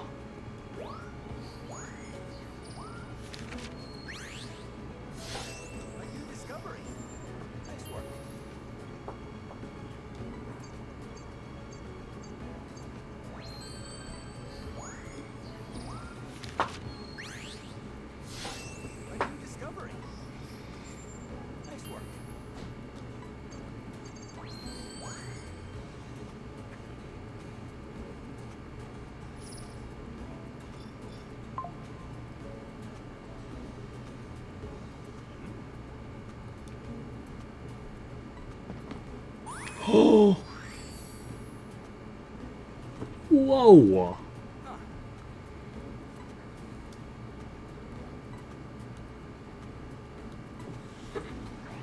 Why will I be pleased to hear this?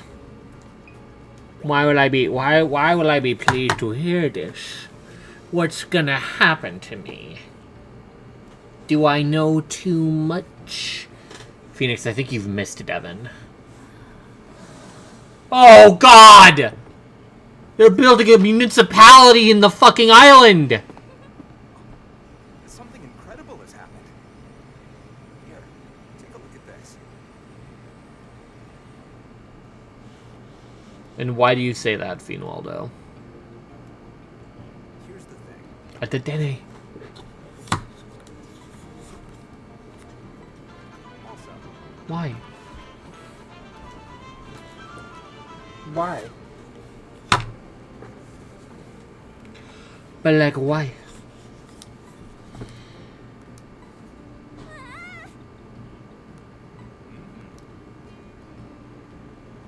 I realize the problem is with Hoyo localization and lazy devs. Okay.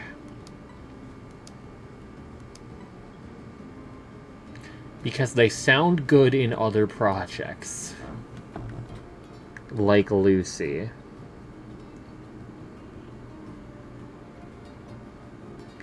Phoenix, when he finds out an actor can act as two different characters that play different roles in their stories. Wow.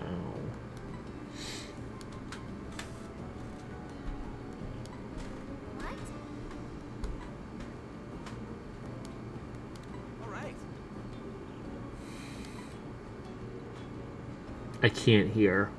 I would hope not. Right, I'm gonna get more drink. I'm actually really enjoying this game.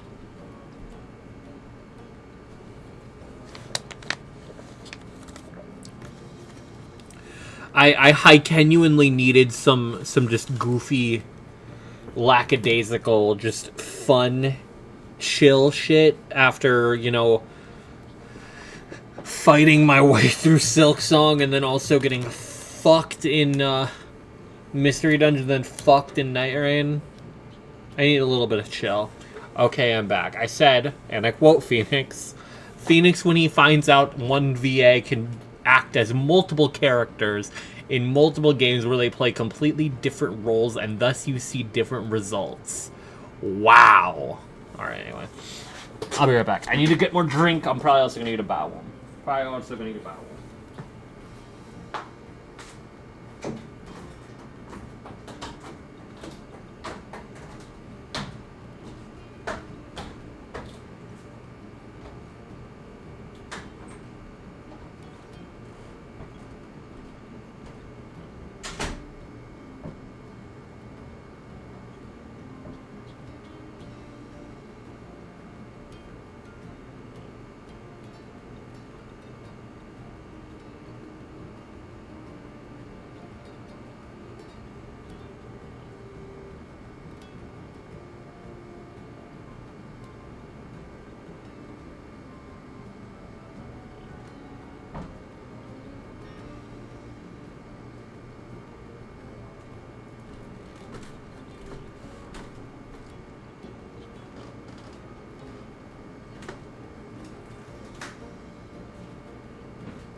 I'm back.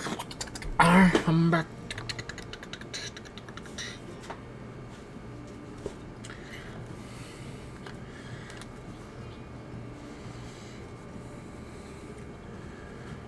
I got some lemon head ropes, and Phoenix is molding because he has incorrect takes. Ah.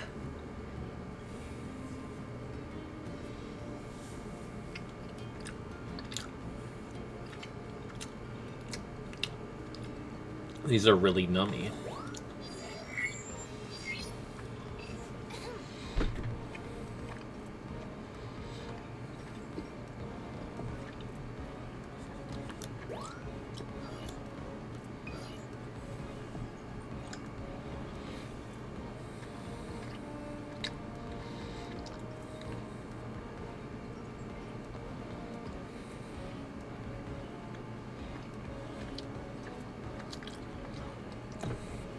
Share.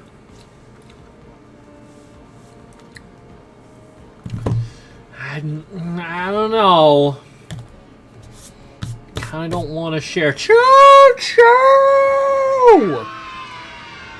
Now I really don't want to share.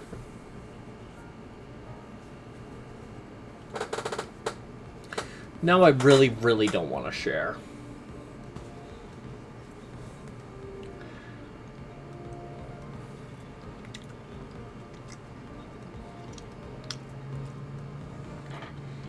Context hat again. Double context hat. I'm a big fan of these lemon head ropes.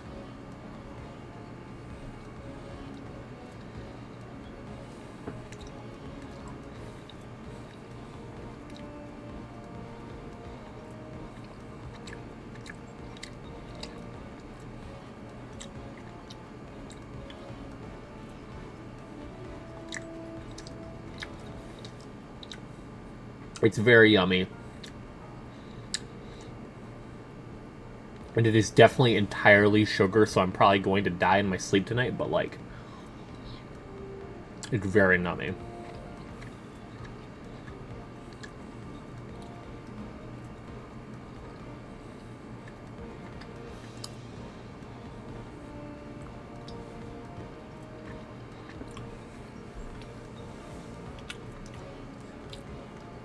But I'll make it a bit better by drinking some water.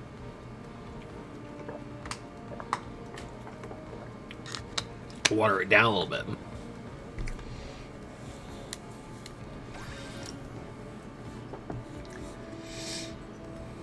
Alright, let's keep doing this.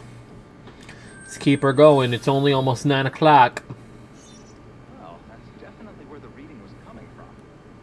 Do you see or hear anything? Some random stranger yakking it in the woods. I don't know.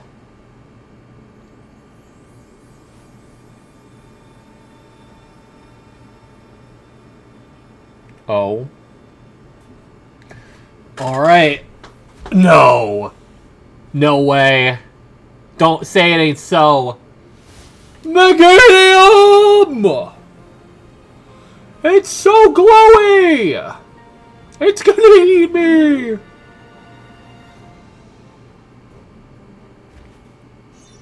Meganium's the Illumina Pokemon. Quick, get its picture.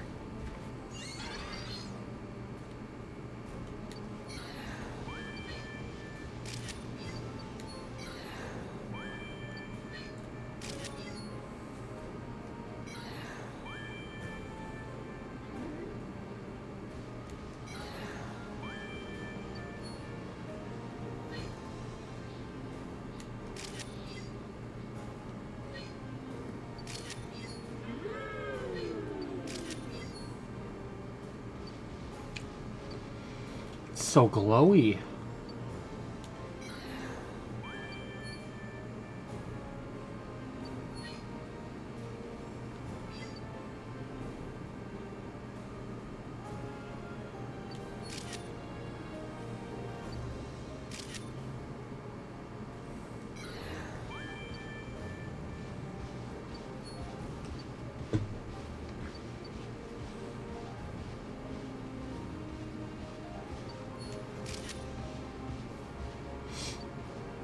Oh, here we go.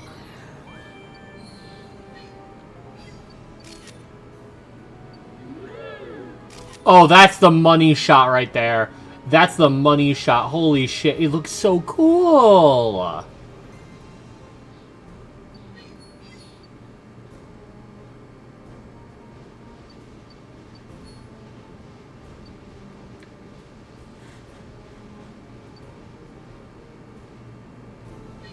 Keep up with me.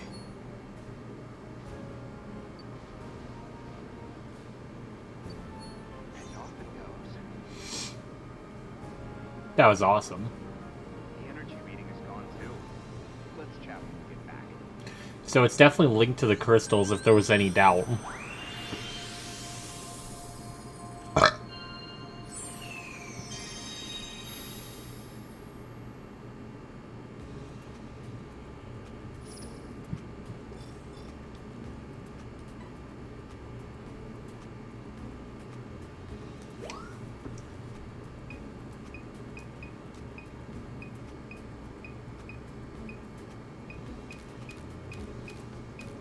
That's the money shot right there. Come on. Come on, show me some heat.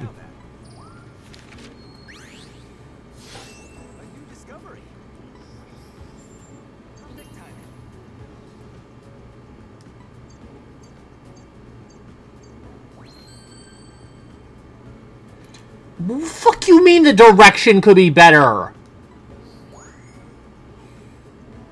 Asshole.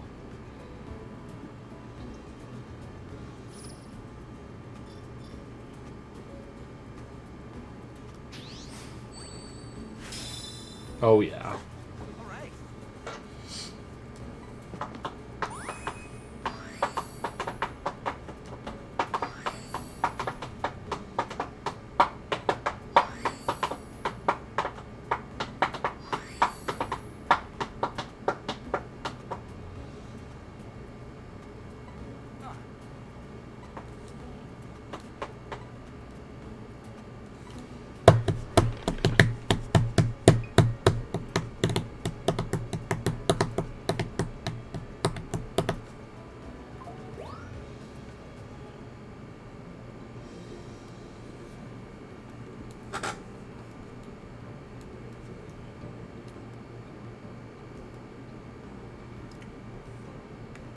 Or ensure unloved is the person who said, no, I wanted to see the cat fuck the other cat, not that cat.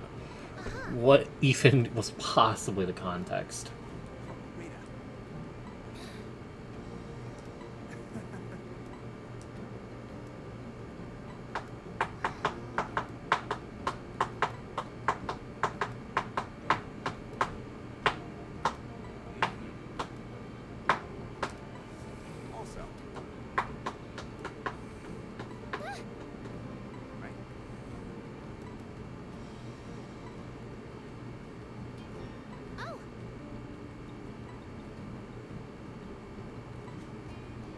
Okay.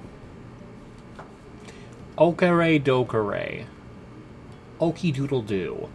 Oh, it's tomorrow now. Here's the thing. What?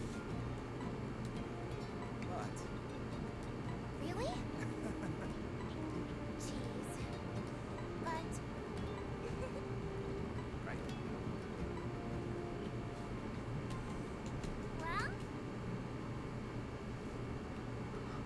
I'll do it. Yeah. Excellent. If you didn't, I'd have to kill you. You can't know about the Illumina Pokemon and live.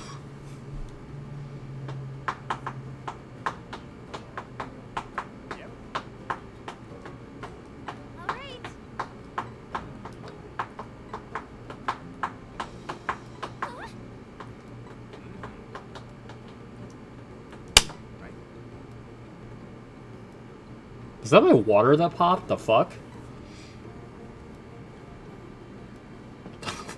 The fuck? Anyone else hear that pop? Am I crazy?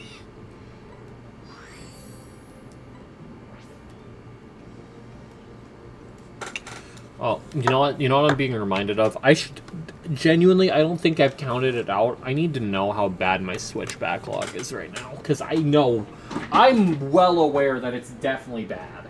That it is definitely bad. You know it's bad when I have some games that are still sealed. Oh god. Oh it's bad. It's bad.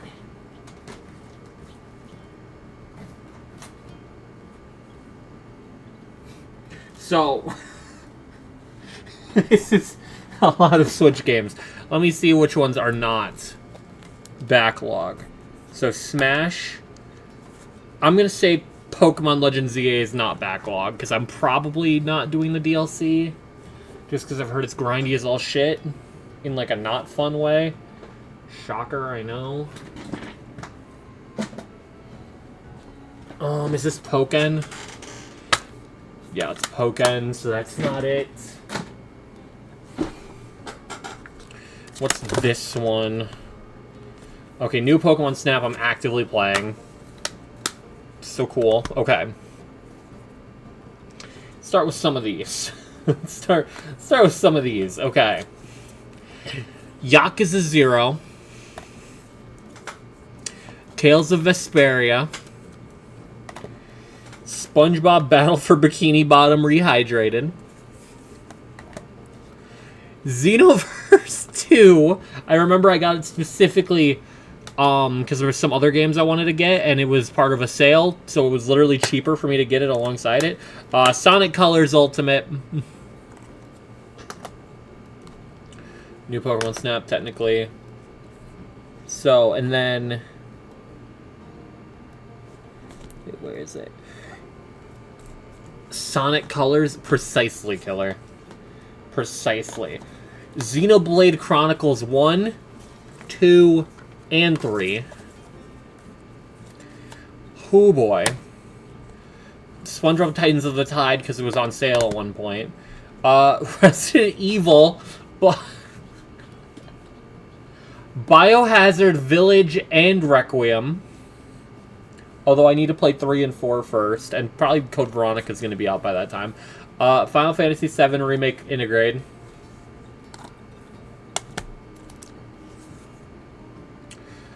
SMT5 Vengeance. Final Fantasy VII Crisis Core. And Mario and Luigi Brothership. That is just my Switch backlog. I'm going to kill myself. Oh, I'm gonna blow my shit clean off. I have too many RPGs to play, bruh.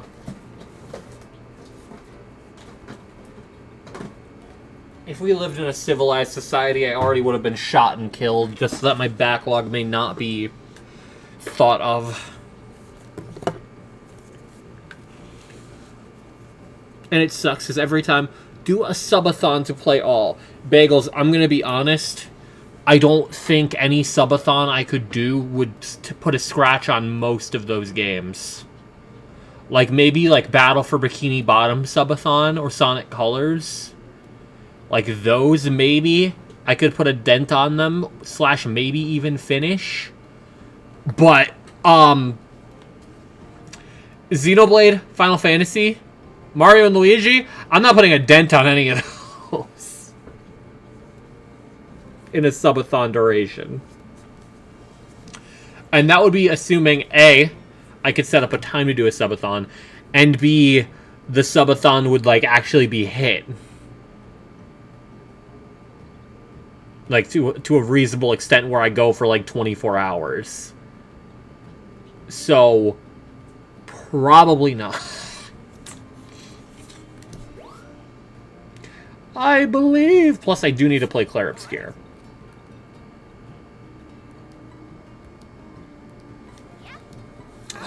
I got apples! I got apples!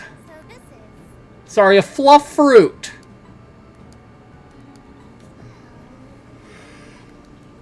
Way lighter and softer.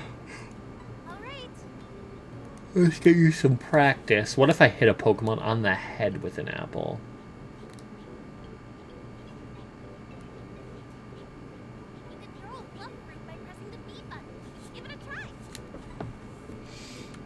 Haboosh!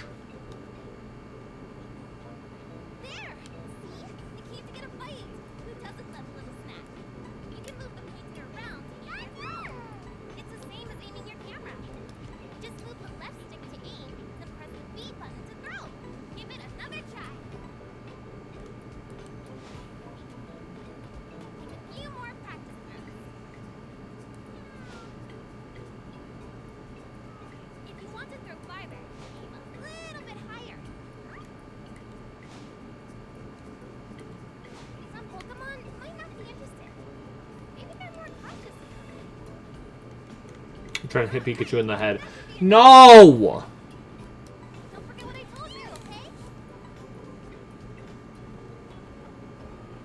I'm trying to give that Pikachu blunt force trauma, and you're stopping me!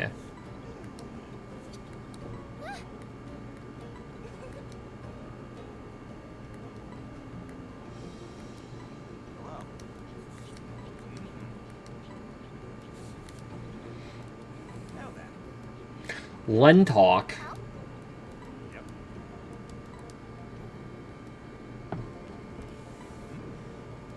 Blunt force trauma. Yeah.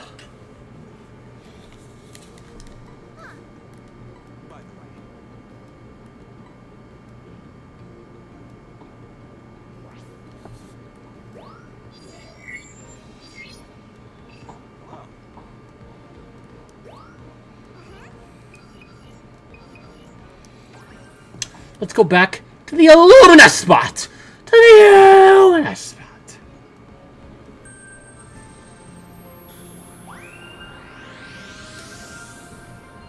Okay, it's Meganium again.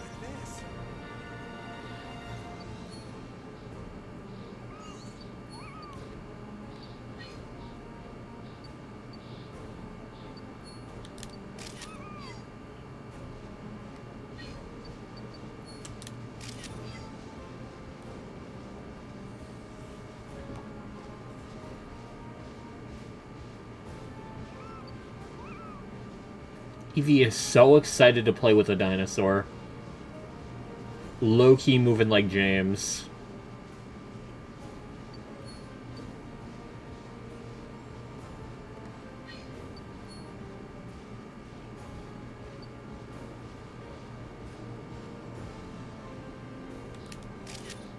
That's a fucking good shot.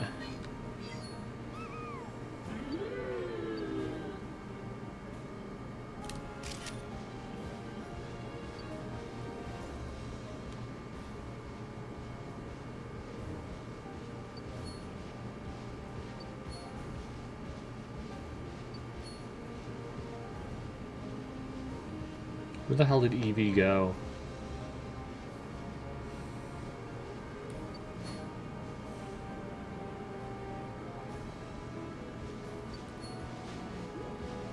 Damn, not even phased.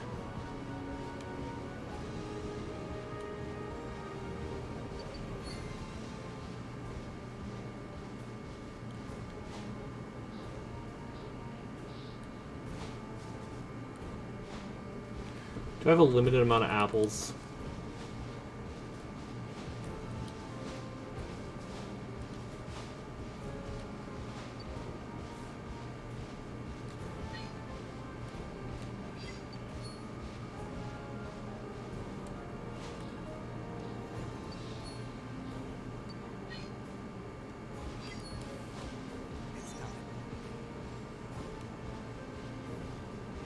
Trip on the apple.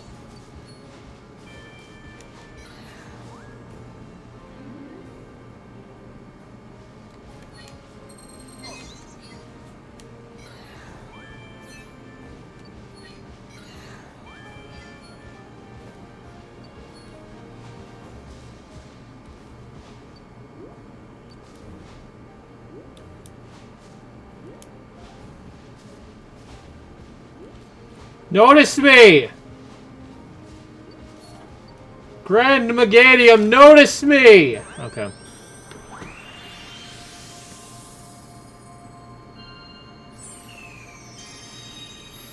Grand Regent Meganium! Give me money, give me money, give me money, give me money, give me money, give me _525 wasted 1 bits. Petra, how are you doing? Bro is not asking how I do. Bro is not answering how he do. Oh! Oh! Oh! Oh! Thank you for the react. Yo, what's my baby mother when the Knicks win? When the Knicks win? When the Knicks win? Jalen Brunson, I'm sucking your fucking dick. Everything I've ever done was for the Knicks. Fuck Wembanyama. We're saving America. We're gonna get France. I'm pushing somewhere else. Wembanyama, show yourself. Hey, yo, what's my baby mother when the Knicks win? Like, When the Knicks win? I don't even know what's going on, bro. I don't even know what I'm, like, watching right now, bro.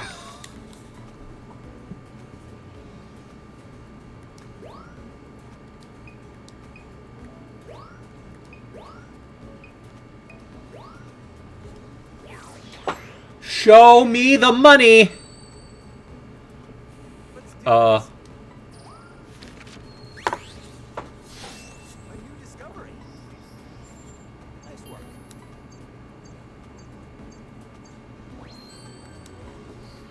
they gonna push France somewhere else now? I sure hope so.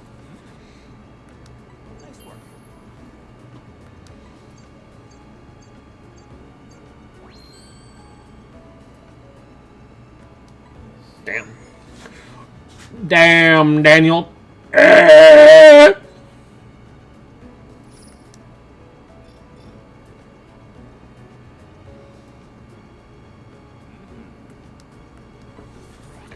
Oh, yeah. Oh, yeah. Oh, yeah.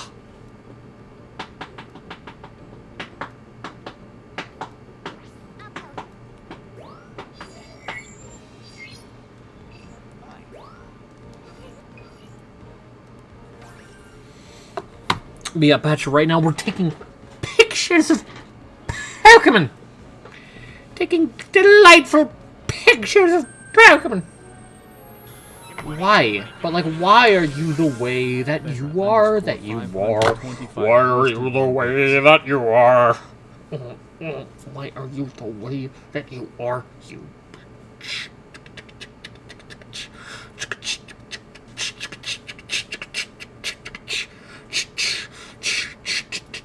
I don't know where to find Luxray, or if I can find Luxray ball gels. So we'll find out soon enough, I'm sure.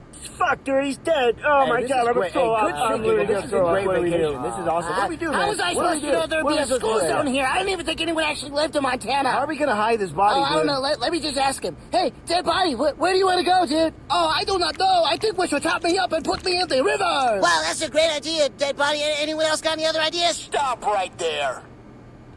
Oh, hello, officer. How are you? I'm doing great. Thank you. Carry on. Jesus Christ, we can't do this. I can't do this. You literally shouldn't do this anymore. I threw up. I just threw up. Fuck, dude, he's dead. Oh my god, I'm so I'm literally just...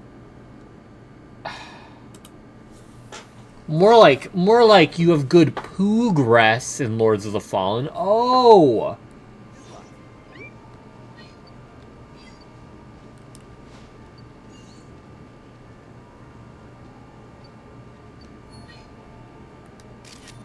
Owned, rolled, and smoked.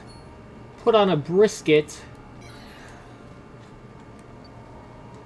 By the way, Max. What?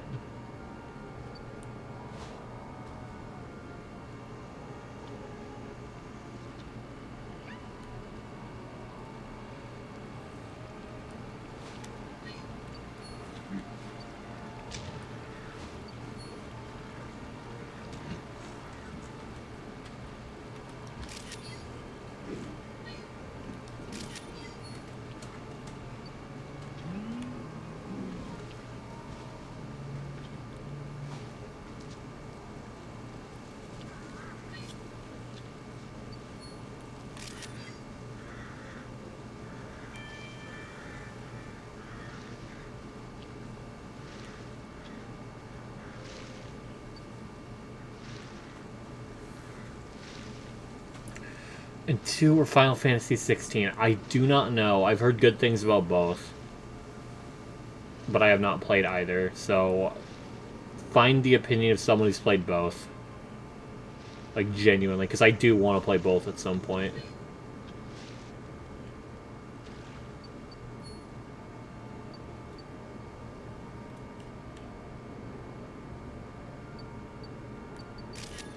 That was a fucking phenomenal shot. Holy shit, bruh.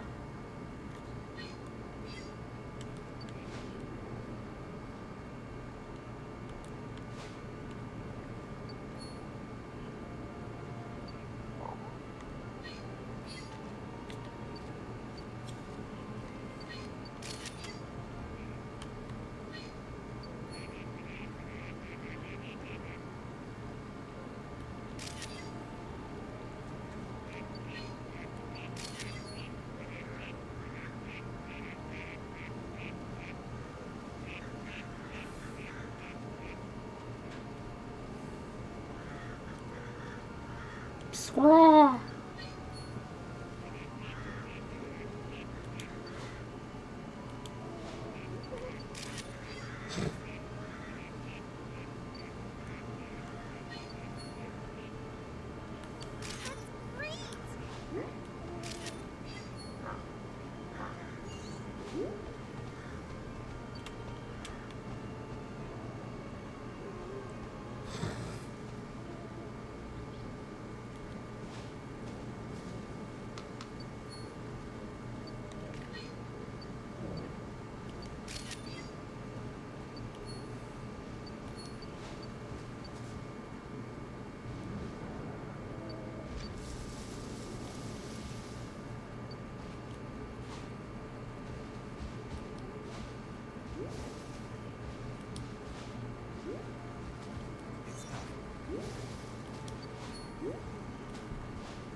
Okay.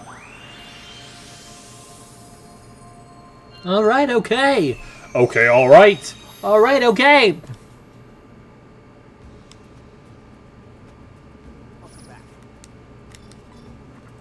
So, Petra, you're streaming yourself playing Night Rain with Stick Drift, right?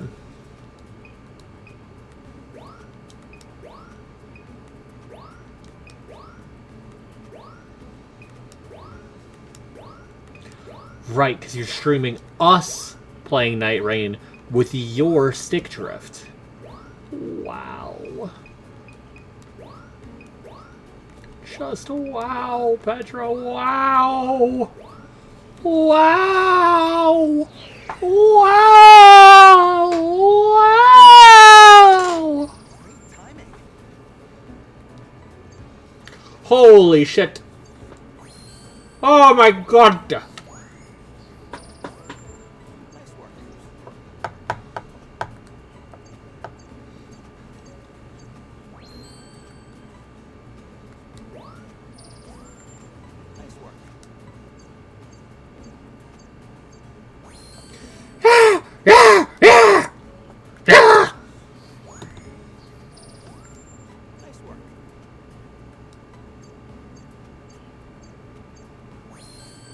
Gapped. Holy shit.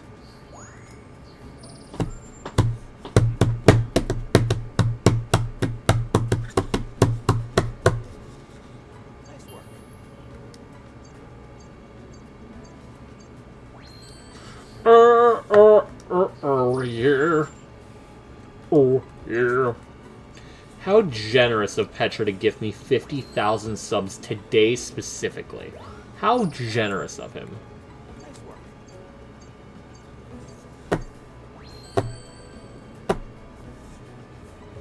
How truly generous. How truly, truly generous. Generous. How truly generous.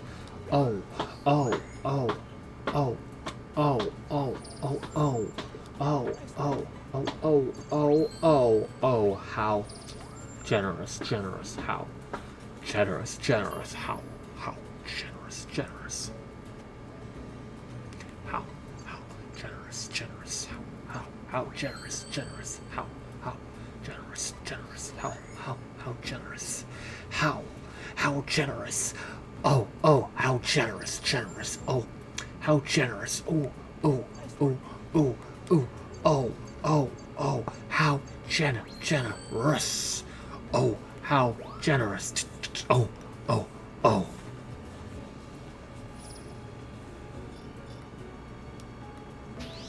Oh, it's all over my screen.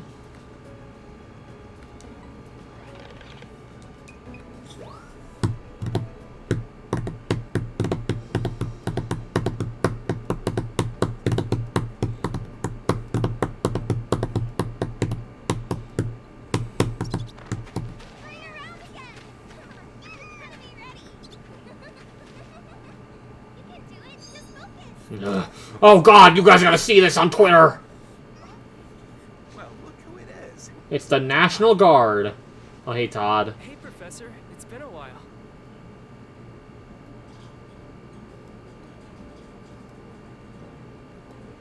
Now then.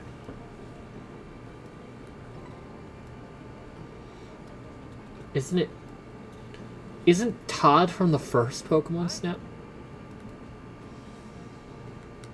So? Thank you. Huh?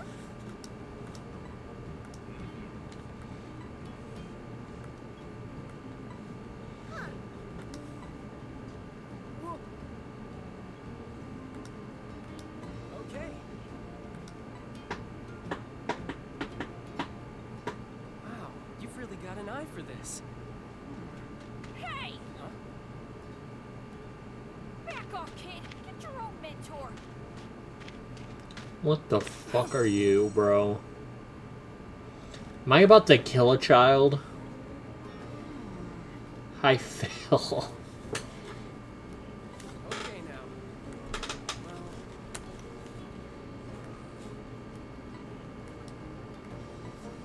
Yep. Awesome! however, And,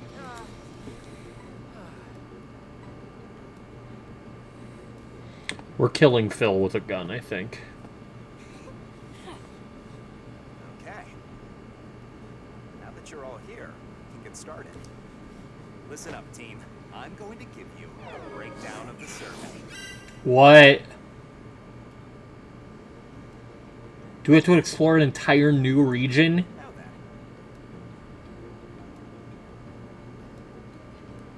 Also, Oh my God. hey, so... yep.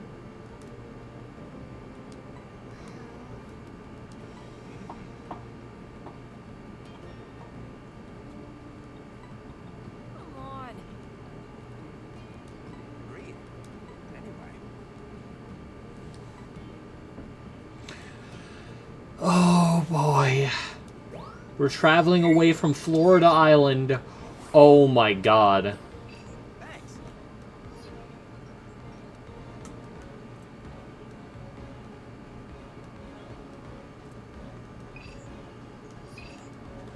Found ya jungle? You found ya jungle?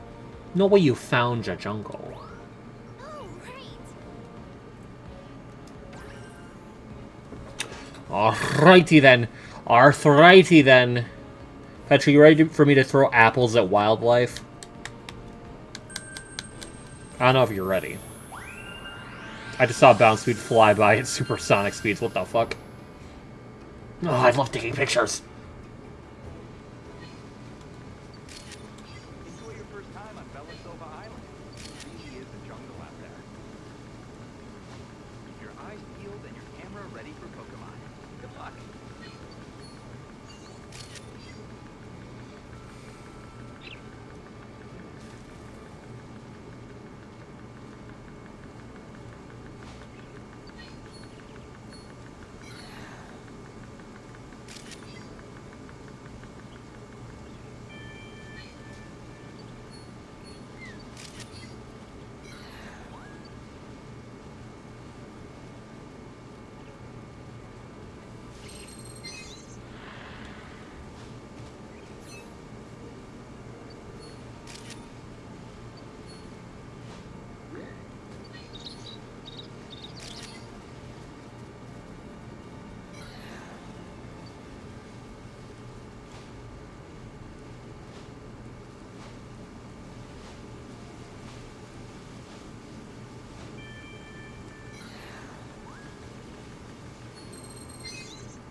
Really cool angle we got here, but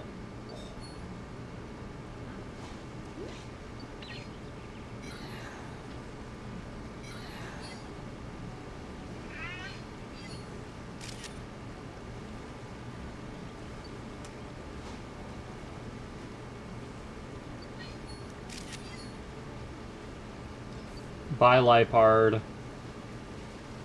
Oh my god, the holy Quagsires.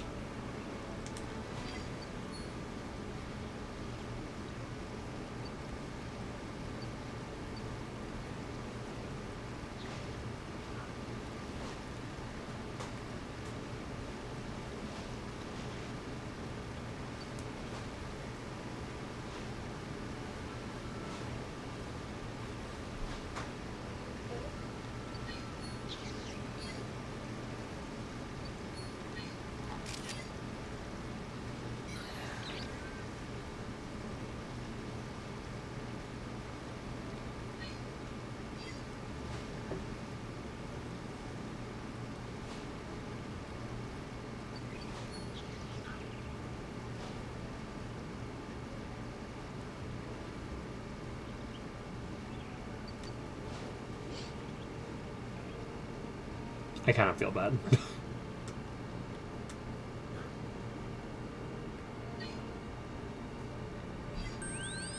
Okay. I think I got some good photos. Nah, but Lipard looked at me too long. I had to throw an apple at its head. What is that pop? The fuck is that pop?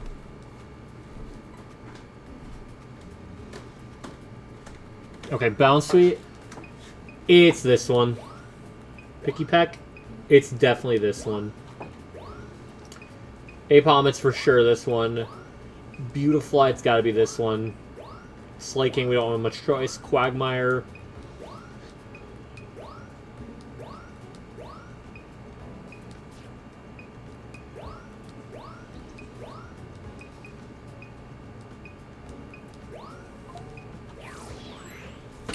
Let's take a look!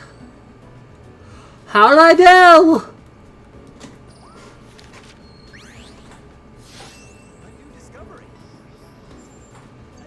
Oh, yeah. Oh, yeah! Ah! Come on, 3-star photo. Oh! Oh! Oh, it's all over my screen. Oh.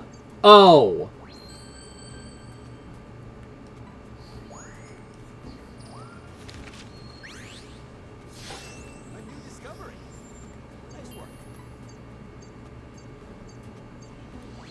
Very basic, good photo, yep.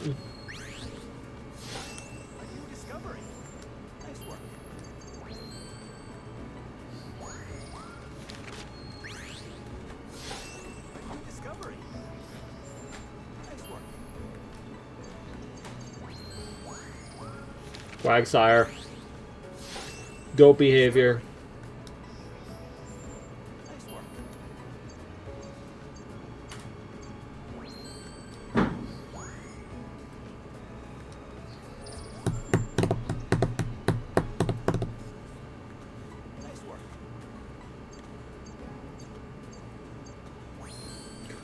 Oh, yeah!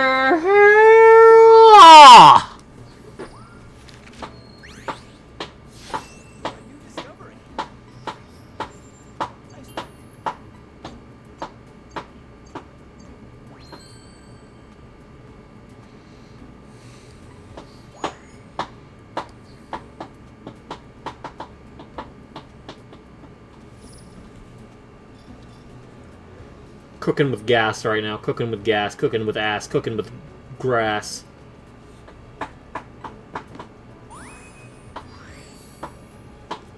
Lentil research team.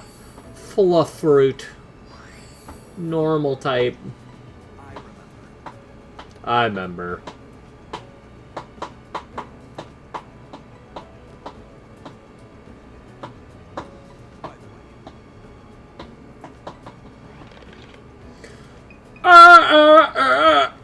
Yeah. Alright, let's give it another shot. Let's give it another shot. Something new will occur. Something new will happen, and it'll be awesome! And Bounce Weed flew by just the same exact way. Okay, so maybe nothing new happens.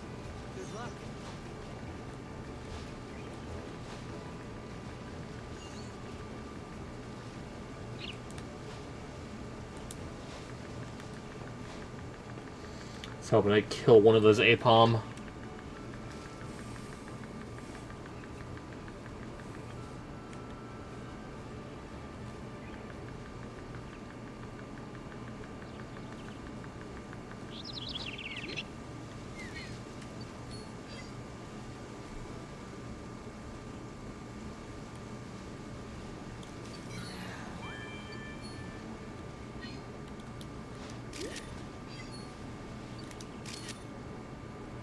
Look at me with them big ol' eyes.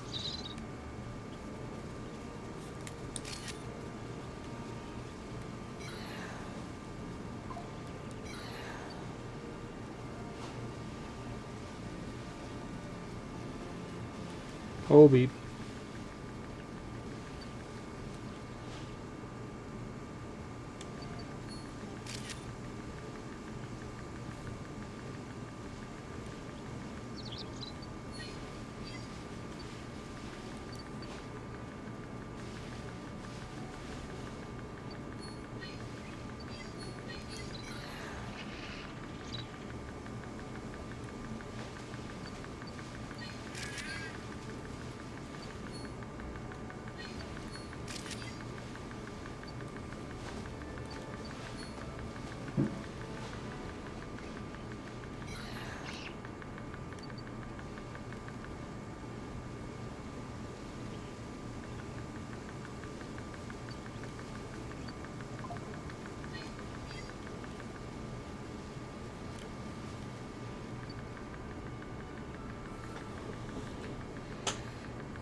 Life hard stretching, fire, fire, the gong.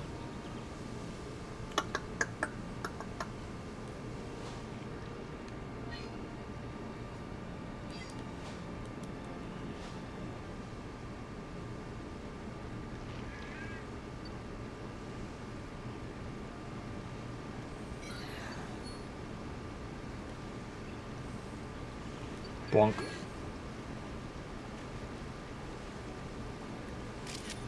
That's a pretty good one.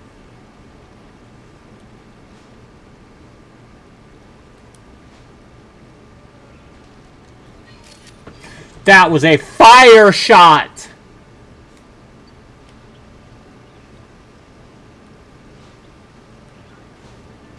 So does that only occur if I hit Magikarp with the fucking apple?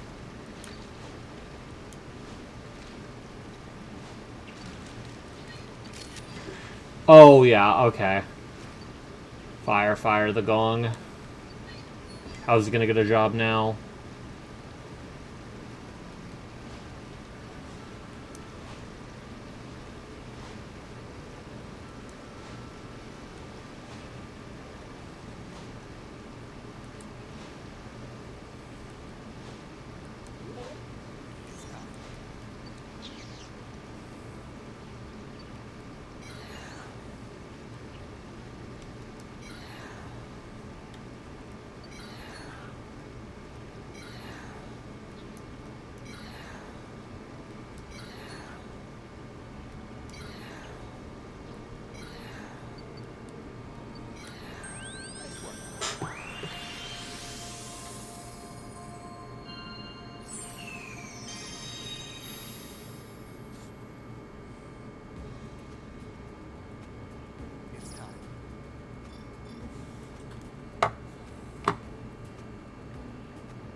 slightly better.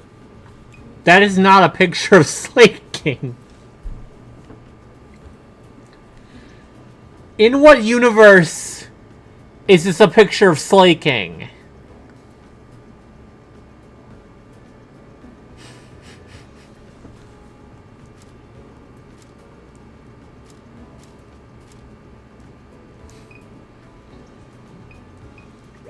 That's really funny. Okay, that's a fucking fire photo.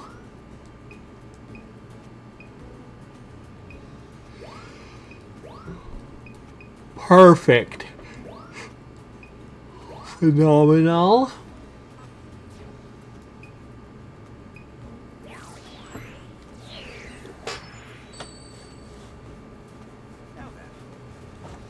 Oh, Professor, you're gonna be very surprised. But now he's larger. Oh, yeah, yeah.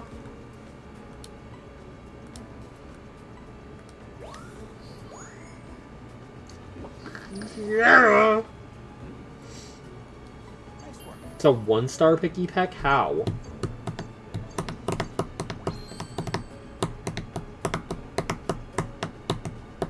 How the fuck is it a 1-star?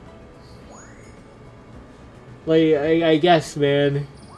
I guess, dude.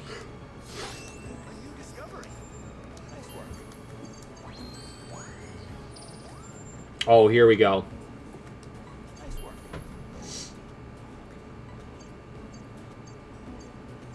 That's it?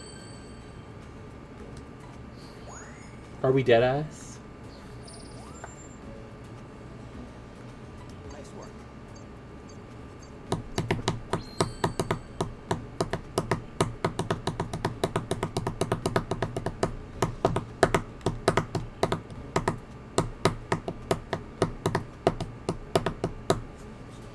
Gonna kill myself.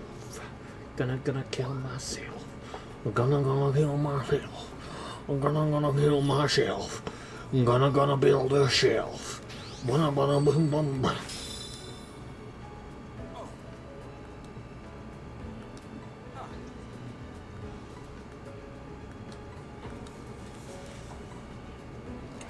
What cool news do you have for me, Professor?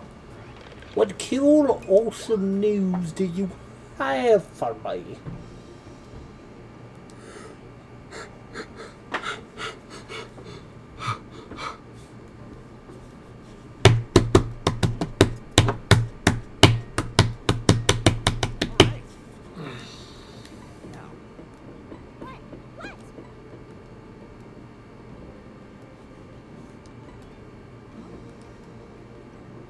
Phil, I will fucking kill you.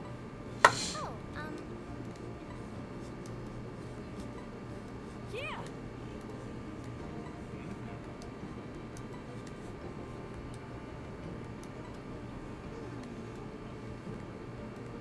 No. Thanks.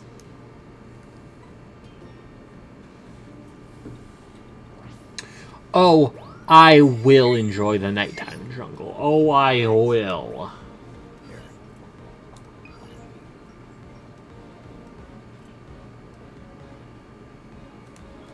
I had Pokemon Snap on the N64 as a kid. I did not, because I did not have an N64.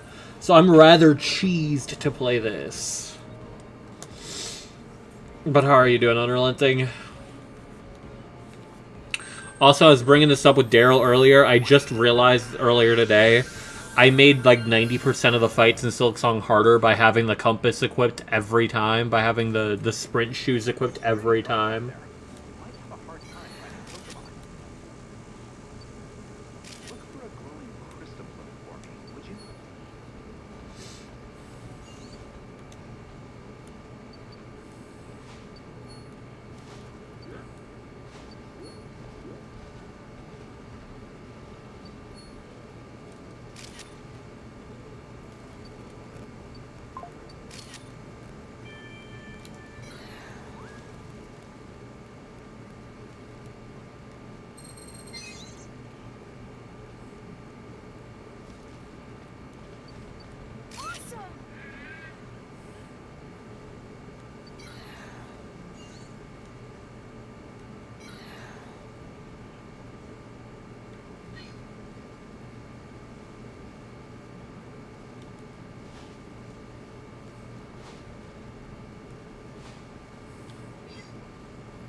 Okay.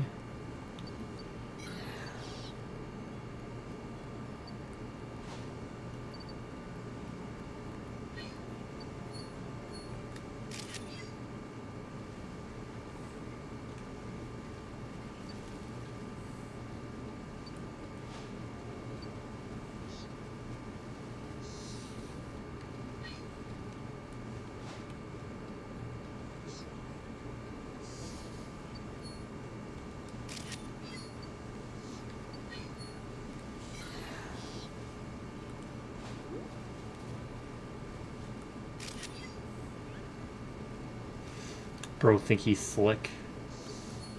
Hey, little guys.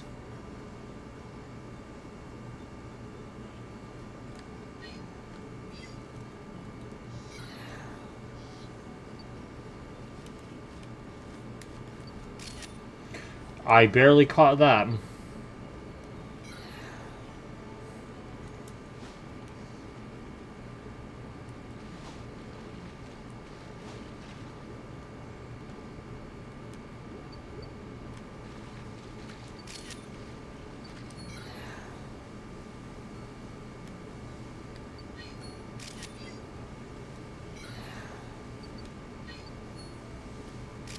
Now that's the picture. Devin, I can't, gang. Like, you are an ass clown pussy bitch fart. Have I mentioned?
Of Quagmire, sire.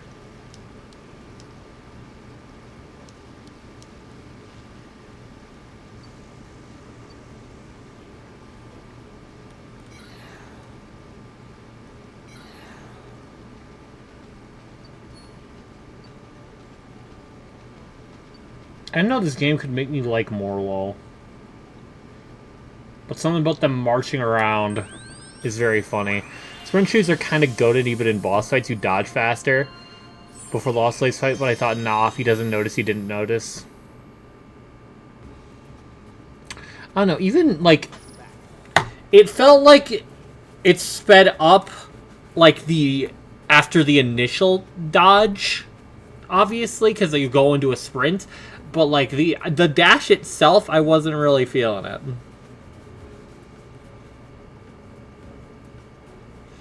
To be honest, and I feel like most boss fights, it wouldn't make that much of a difference in comparison to, I don't know, you're doing more damage, your shit poisons, like that sort of stuff.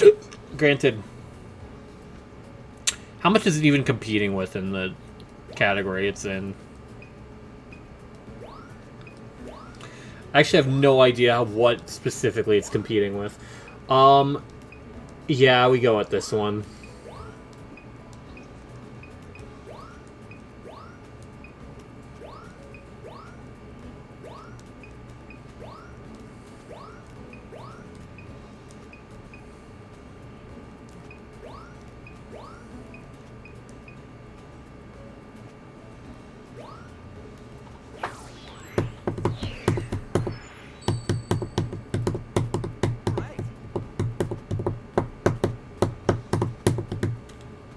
Also, hi again, Devin.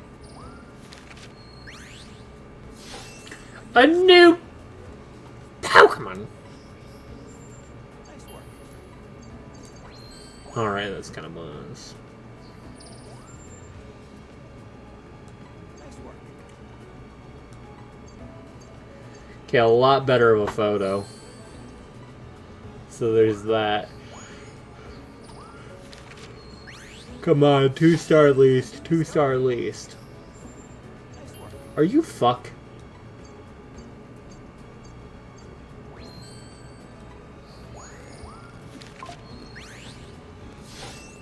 The grip that lets you stick to walls instead of sliding, alternate backward sprint, recoil reduction, the compass. Okay, so maybe it's not competing with anything, actually.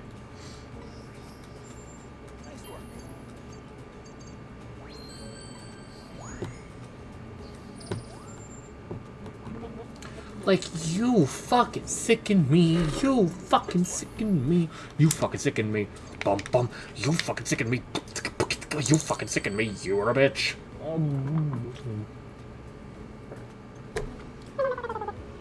Like, no. No. No. No, I think I'll just ban you instead at this rate, Devin. The barb bracelet gets 25% more damage at the cost of taking double damage, and it only affects the needle. Okay. But story time. But you're Hitler. Oh my fucking god. Oh my fucking god. Oh my fucking god. Score 525 wasted 1 bits. Yeah, go to bed early. Maybe that's the move.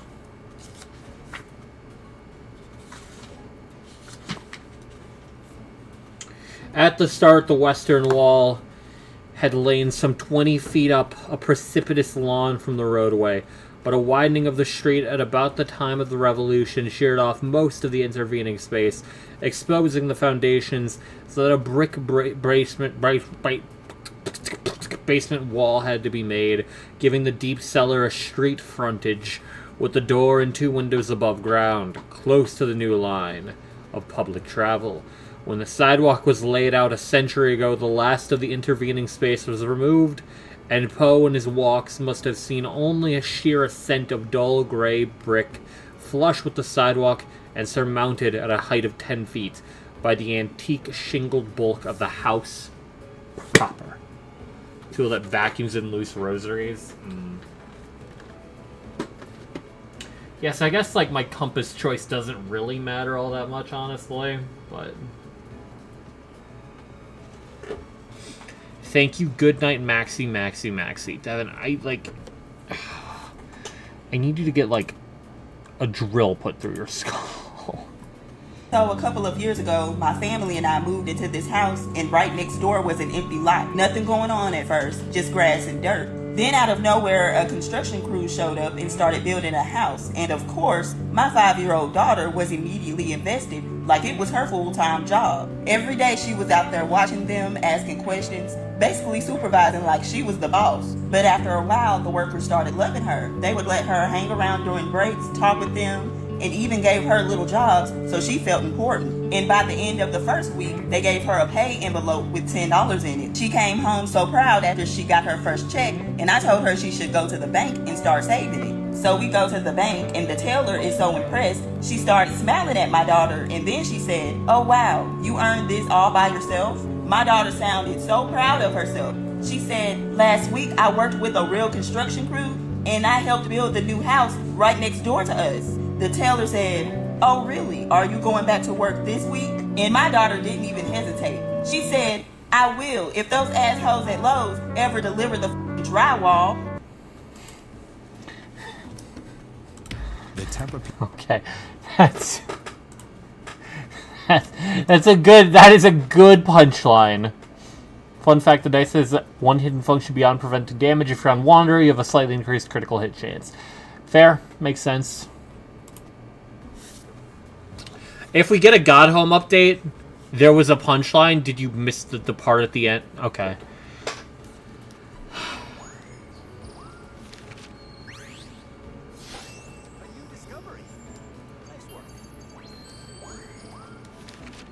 How did I get gold on that? Okay. This is a shitty photo. Yeah. Sub 2K is crazy. I cannot wait for the God Home update that we will inevitably get, because I really want to fight some of the bosses using different tools and shit.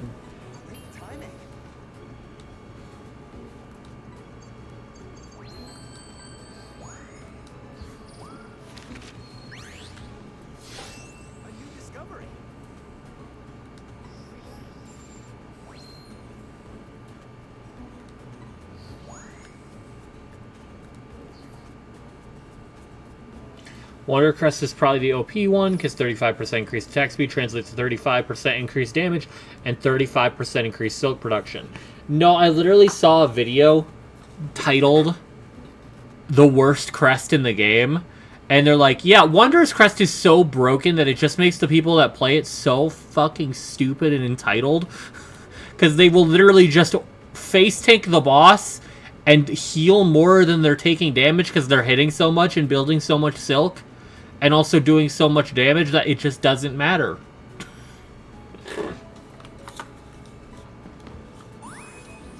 Also, unrelenting, I was thinking about this. Does the flint equipment, or the flint tool that gives you fire on your shit, and flea brew, do those two things stack? Because those two things stack. Oh my god. Or is it like body buffs in Elden Ring where they don't stack? They stack? Jesus fucking Christ.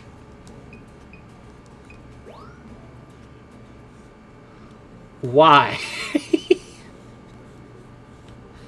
What the fuck?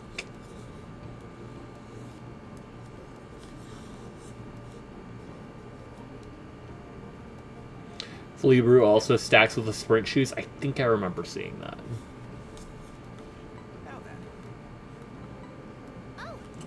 Oh, I watched someone speedrun getting all 4 of the foods for that one side quest at the same time, like during the courier thing. If you bring Flea Brew to the sprint shoes area and sprint down the corridor at max speed, you get a second reward. How good is that second reward?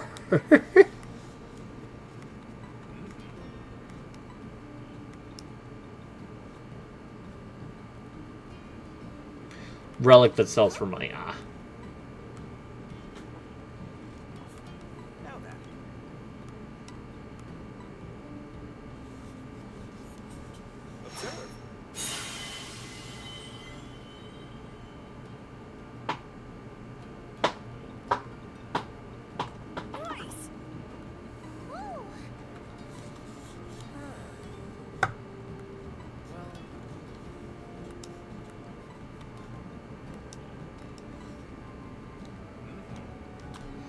The only part that keeps you from abusing that is that Flea Brew only lasts 10 seconds per dose, and the Flint only lasts 8 seconds.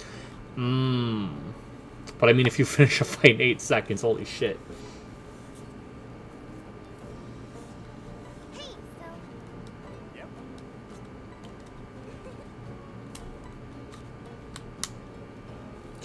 I do wonder if when they do God Home, they're gonna put any limitation on equipment or not. Like, am I going to get my full tool amount every fight? Or is it going to be like, oh, every 3 fights you get a refill?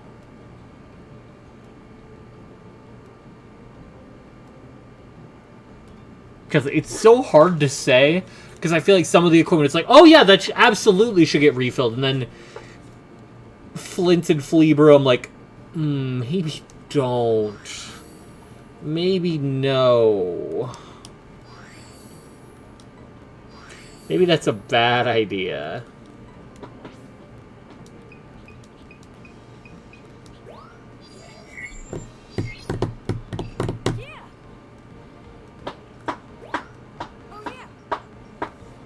Poison tacks are also quite the powerhouse tool option.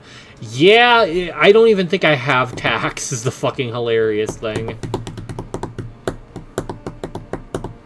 Also, I didn't even know you could fight Garmin in base. I missed the Garmin fight entirely. And apparently it's like one of the most missed fights in the game. Because it's the sequence that if you do in the wrong order, or if you...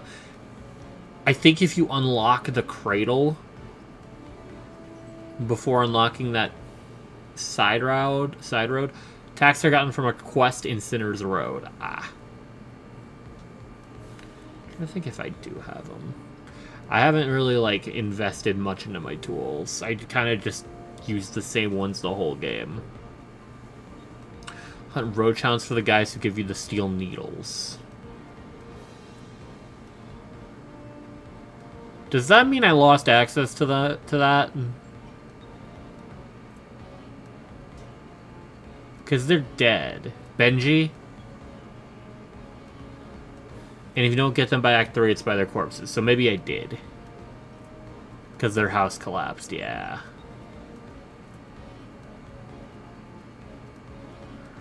Oh, man. I'm sad I didn't meet the guy that apparently just was fucking sprinting on a treadmill.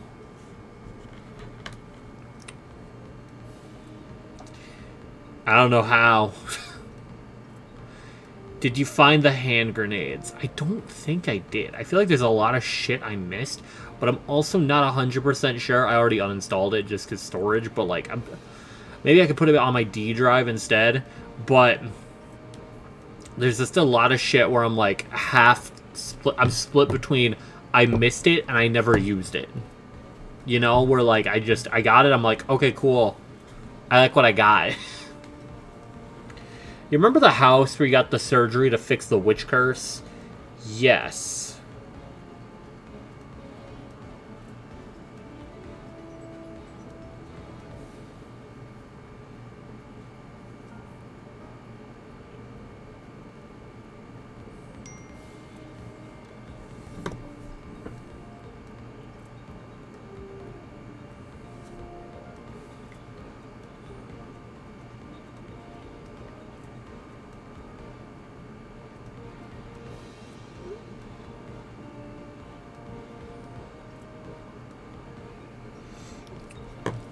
There's a workbench in a room directly above it, where you can turn a craft metal into a Pompilio grenade tool. I definitely didn't do that then. I definitely did not do that.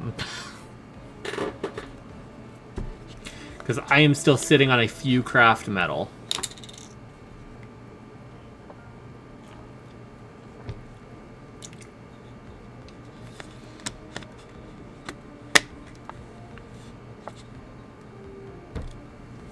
Alright, I think I'm going to take a break from this, because I'm probably, from the sounds of things, I might be coming into work.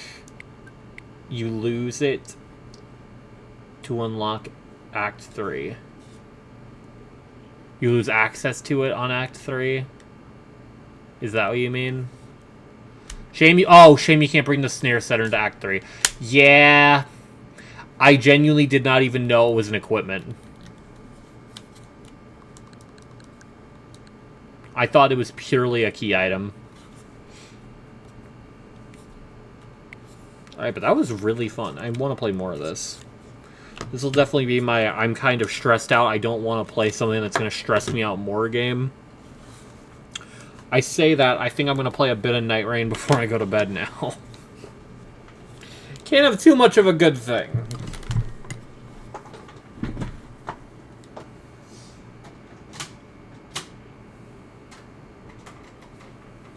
You know what they say? Into the pressure cooker we go. Can my computer turn on? Computer? Oh my god. TV. Can my TV turn off? Is what I was trying to ask. Actually, before I hop into Night Rain, let me pull up the video I watched, actually.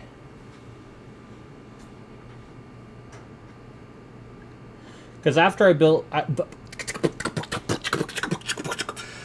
beat Skong, I went, okay, I can finally watch these, like, thousands of Silk Song videos that have been appearing in my recommended that I've just disregarded, considering I didn't want to get spoiled. I'm like, okay, let's watch these now. And now I'm seeing, like, tier list after tier list. Like, I was literally earlier this stream reacting to Mossbag's boss tier list.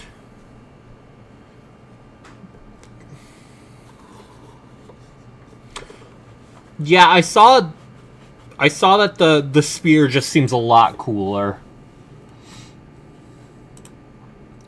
But let me find the video I was watching, actually.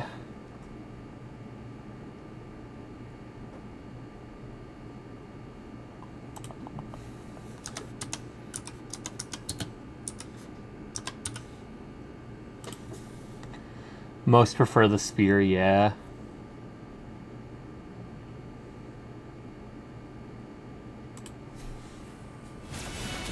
No more holding back. Gang, I do not care about Marvel Rivals.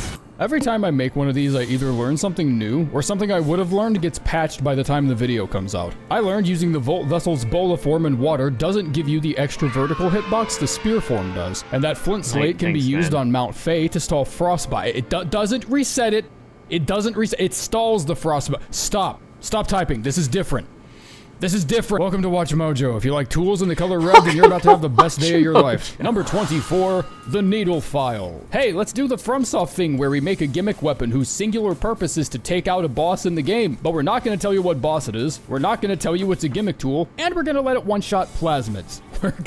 We're gonna make a whole enemy type based around HP restoration if you don't kill it quick enough. And then we're gonna give you a tool that's only good at killing just those enemies. This would be like if the broken straight sword in Dark Souls 3 somehow wrapped all the way around the game and you find out Slave Knight Gale used it to spread pimento on his sandwich one time. Actually, come to think of it, the broken straight sword might be a pretty apt comparison because every complaint I could levy against it would just get hard countered by a bunch of reminders of what the tool is actually there for. Well, I guess if even the game itself is trying to tell me where this one should go, I have no reason not to listen. So if you're itching for a gameplay loop as enthralling as scraping peanut butter off the roof of your mouth, just know this tool will be sitting at the very back of the bar trying desperately not to exist. Number 23, the Architect Silk Shot. I am the only tool. I am so glad that I basically accidentally looked up that the best version to get is the one in Mount Fae,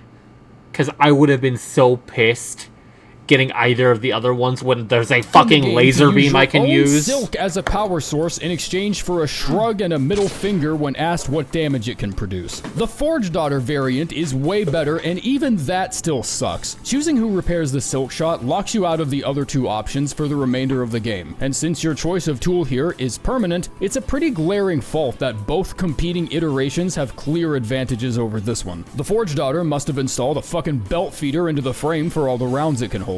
And the Weaver variant pierces enemies and hits harder than a tax audit. Not even landing all 3 hits from the Architect measures up to the damage of the Forge variant, and that's with less ammunition. And it still demands Silk because it's a Silk tool. So what am I trading here? It's less ammo efficiency, less damage, takes away Silk that could have gone to healing or using a skill, and a 3-shot burst means a small likelihood for one of the shots to outright miss completely. It has no bargaining power whatsoever. Number 22, the Rosary Cannon. Who else grabbed this weapon from High Halls and immediately just thought, oh, this shit's gonna suck? Because why the hell wouldn't it? They locked the Hollow Point mod in a room with Dr. Faust from Devil May Cry until they fucked, gave it some of the coolest animations and sound effects in the game, and even snuck in a lore diss towards the Citadel with the concept of using something holy as a tool for violence. Want to know how it works? The capacity isn't affected by tool pouches or satchel. The shots pick randomly between 2 separate damage numbers, the lower of which gets almost no boost from crafting kits because it's so damn small. It rakes through your savings like a doctorate program. Polyp pouch is basically mandatory. Using the spray and pray to hit anything that's mid-flight feels like you're trying to trick shot your piss into the next stall over, and in its best situations, the cogwheel could have managed the same task in half the time with one use, but none of that matters. You want to know why?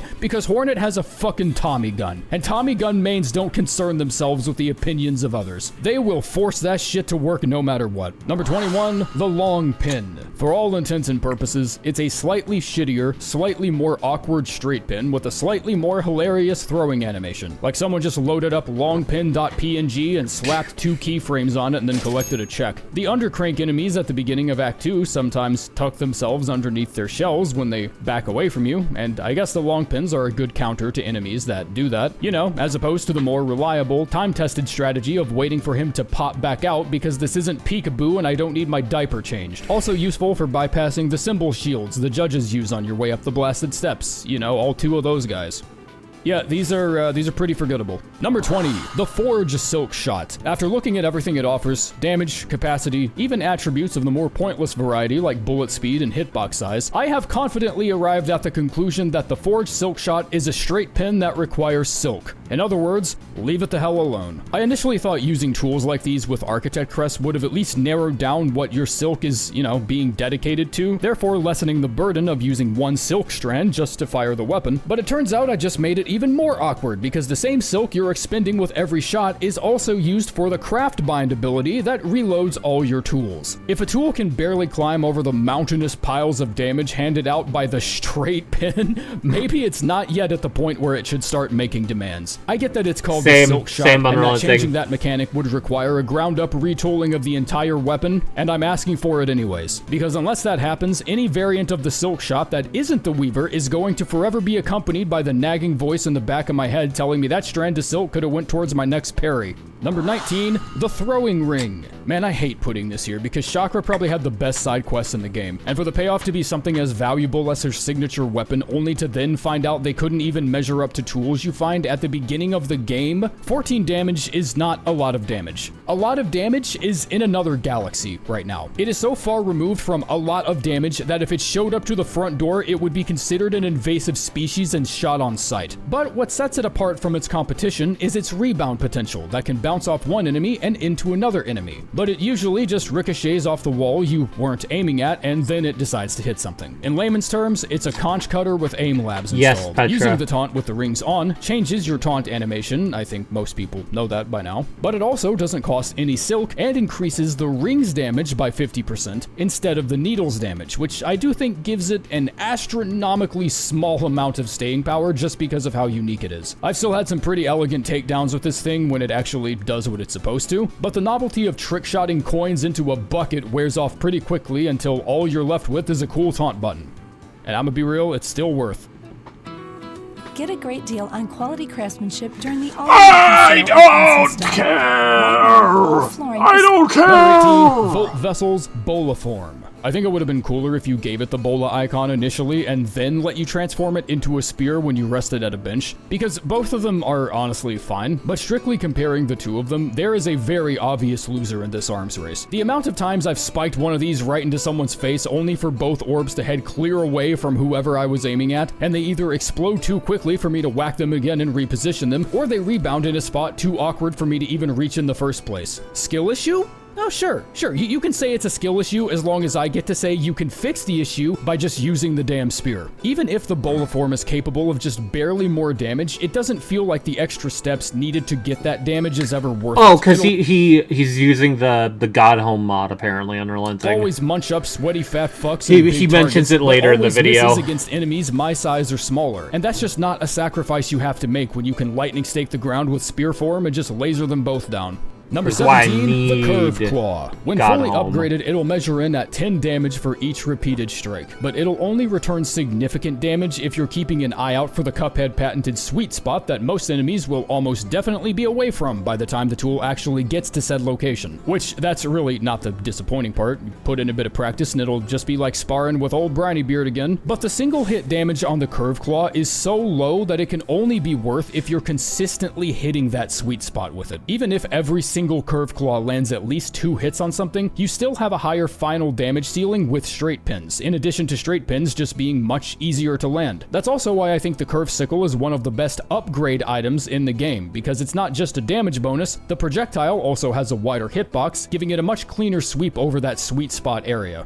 Number 16, the Straight Pin. A time-tested staple in any arsenal. A pointy piece of metal with just barely enough aerodynamics to travel in a straight line. It's the okayest tool I've ever used in the game, so this is where it's going. It's as uneventful as a sidewalk on a September afternoon, and judging by the abundance of ammunition, I guess there's a Silk Song equivalent of Da Feng Core Industry running around developing super weapons. Whiffing it just straight up just doesn't matter most of the time, because you always have another one on tap, and lobbing them out with even childlike forethought will almost guarantee a hit because the projectiles travel so fast, making it one of the most dependable tools in the whole game with 0 glaring proficiencies. It doesn't shine quite as brightly as Threefold in boss battles, but it's fast, you get a shitload of them, and if it were my only means of defense, then I guess I wouldn't feel completely helpless. Number 15, the Threefold Pin. A relatively straightforward tool you find relatively early into the game. It's a straight pin, but there's 3 of them now. Okay, well why the fuck can't I just hold 75 straight pins then? Never mind, I'm starting to think simple math might not be Team Cherry's strongest subject, or maybe they're too good at it. I haven't decided yet. All I know is that if the Architect Silk Shot is a shrug and a middle finger to damage conventions, this tool is more like a physical assault in Chicago's dirtiest alley. The damage of each individual pin rapidly diminishes if multiple pins hit the same target. Want more about why this tool is ridiculous? Then go watch the misleading damage system video I uploaded a while ago. This do I means the watch quote, that right correct now? strategy to squeeze out as much performance as possible from it is to use it in crowds, where it ideally hits for its top damage on 3 different enemies. This never happens. Also, aren't most of the tools supposed to like somewhat resemble a real-world item, since part of the fun is imagining how the bugs in your backyard turn a paperclip into a 3-bedroom home? These are just throwing knives. These are literally just throwing knives. Defense value, Number so it's hard to 14, gauge the pin damage, yeah. pillow. When I first found it up in Greymoor, I was ready to spend the whole rest of the game using nothing but this. But the honeymoon, holy shit, look Yeah, I at don't that think I damage have phase it. of the tool wears off quicker than any other until it eventually became nothing more than a passive disappointment before just scrolling past it, trying desperately to remember an alternate timeline where it was actually dependable. In fact, you try so desperately that you send psychic damage directly to Team Cherry's offices, causing them to patch the game and buff the ammo capacity. No adjustment to actual performance from what I could tell, but it's hard to look at over 50 damage in a single explosion and immediately find something to bitch about. Force feed Grohl some of his just desserts and he becomes even more of a pushover, and you can use it to easily obtain the journal entry for the muck maggots. It's pretty nice. You can throw 10 of them now with Satchel. I would at least try it out. If it doesn't arc over shit like a basketball with an ulterior motive, it can do some pretty good damage. Number 13, the Weaver Silk Shot. If you want something done right, you gotta do it yourself. Without any contest or second thought, the Weaver is hands down the best silk shot of the 3, and I still don't prefer it that much because that silk still gets much better value if it's allocated towards a bind or a skill or a tactical reload if you're using Architect Crest. It doesn't even cost any rosaries to upgrade because you're just fixing it yourself without the help of any NPC, and you don't risk locking yourself out of it like with the Architect variant and the Forge variant. Well, the Forge variant sucks balls too, fuck it. It pierces enemies, it shits on armor, it's not affected by gravity, and if the only drawback you have to worry My about is a Architect will slightly stay worse alive wind-up forever, time, then okay? I'd say that trade-off is beyond fair. The only actually negative trade-off it shares with the rest of its type is the use of Silk to enable it to fire, and the usage of Silk in any tool is almost a guaranteed death sentence considering what else it can be used for. So if the Weaver Silk Shot was able to climb this high with those ankle weights on, then... Real cocktails. Real cock. Cutwater. Cockwater. The Planet Fitness Black Card. I Access any don't location, care. Bring a friend I anytime, and don't recover care. the Black Card spot. God damn, I'm impressed. Number 12, the Cogwork Wheel. Man, you used to get so many of these. Only 10 feels like not a lot. Not as much as it should be, at least. Any environment that involves a densely packed group of enemies, the wheel is magically good at dealing with, but against bullet sponges, bosses, and enemies of that variety, it just feels like there's a slightly better option waiting for me no matter what approach I take. Bosses like Second Sentinel fortunately take place in a room that enables cogwheel-related shenanigans, since it'll just Tony Hawk up the wall and start heading the other way. But this I mean, it situation makes is some sense because I get the logic. The logic is that if you like miss an optional boss, they don't just become like a joke completely, but way more like particular even than you'd think. Really, the only scenario where I would rather have this tool over anything else would just be the long hallways and coral chambers, with nothing but the road ahead and 3 to 5 dickheads conveniently sitting at the end of it. I'm not even mad at the damage. The damage feels great, but having only 10 instead of 16 now doesn't give it nearly the sustain it used to have in boss encounters and in large gauntlets. And whatever you're throwing it at has to be grounded to take significant damage from it. Even smaller enemies like pilgrims can apparently just jump over it while in the middle of taking damage, and they can just clear it. Like, it was absolutely fine where it was. Number 11, the Volt Vessel's Spear Form. I'm not sure what to do with this one, to be honest. There's a lot of trickery. There's a lot of unseen strats to be employed with this one that I've really started to like doing. So throwing it in water detonates it immediately, just like the Bola variant, but if you're using the Spear variant, you get the vertical hitbox in addition to the horizontal spread that comes with it being in water, giving it 3 potential attack directions. instructions. If it's on the ground, you can smack it for a quick angle adjustment, That's so so you not cool. only have this massive vertical hitbox that deals a shitload of damage, but also a pretty comfortable control over where that hitbox can go. If you're just sticking it in the ground and hoping the shock damage lands where it should, then you're not actually using the spear. That's motherfucking lightning stake from DS3. You still only get 10 at max, 12 with satchel, but if you know how to take advantage of all its little secrets, then I don't feel like you should be whiffing a lot of these. Number 10, the Plasmium File. The King's obsession with using buzzsaws as a security system made him a pretty hateable dude, but all his dissenters out here real quiet after we found out he was trying to save his kingdom from a fentanyl addiction. All it takes is one poke and then it snowballs from there until suddenly it's the only red tool you're even equipping anymore. It's really good in pretty much every situation, because every situation usually involves your ass taking damage to some degree. And when injecting it 9 times in a row, all your health gets replaced by regenerative lifeblood masks that will continue to regenerate all the way to full HP if you go Yeah, long I enough imagine without it taking does a damage. lot for Fuck Steel Mount Soul. Fae, and fuck whatever circus act the DLCs are gonna put us through. As long as you have this in a fucking corner to stand in, your ass is future-proofed. Number 9, the Snare Setter. I want you to download the Godhome mod, this one right here. Put your favorite crest on, only equip the snare, just go a couple rounds with a few different bosses and see if it's actually that hard to catch someone in the blast radius. Because I'm hedging a bet here that it won't be as hard as you think. Keeping to the How edges much of damage did it snare in a say? fucking corner to stand in, your ass is future-proofed. Number 9, the 85. Oh no, 2485. Snare Setter. Wow. I want you to download the Godhome mod, this one right here. Put your favorite crest on, only equip the snare, just go a couple rounds with a few different bosses and see if it's actually that hard to catch someone in the blast radius. Because I'm hedging a bet here that it won't be as hard as you think. Keeping to the edges of Carmelita's arena are usually great spots because her second phase attacks have her spanning almost the entire width of the room, and so she's likely to spend her recovery time hanging out in the corner. Any boss with a ground pound attack becomes free real estate. Lost Lace only has 1900 HP.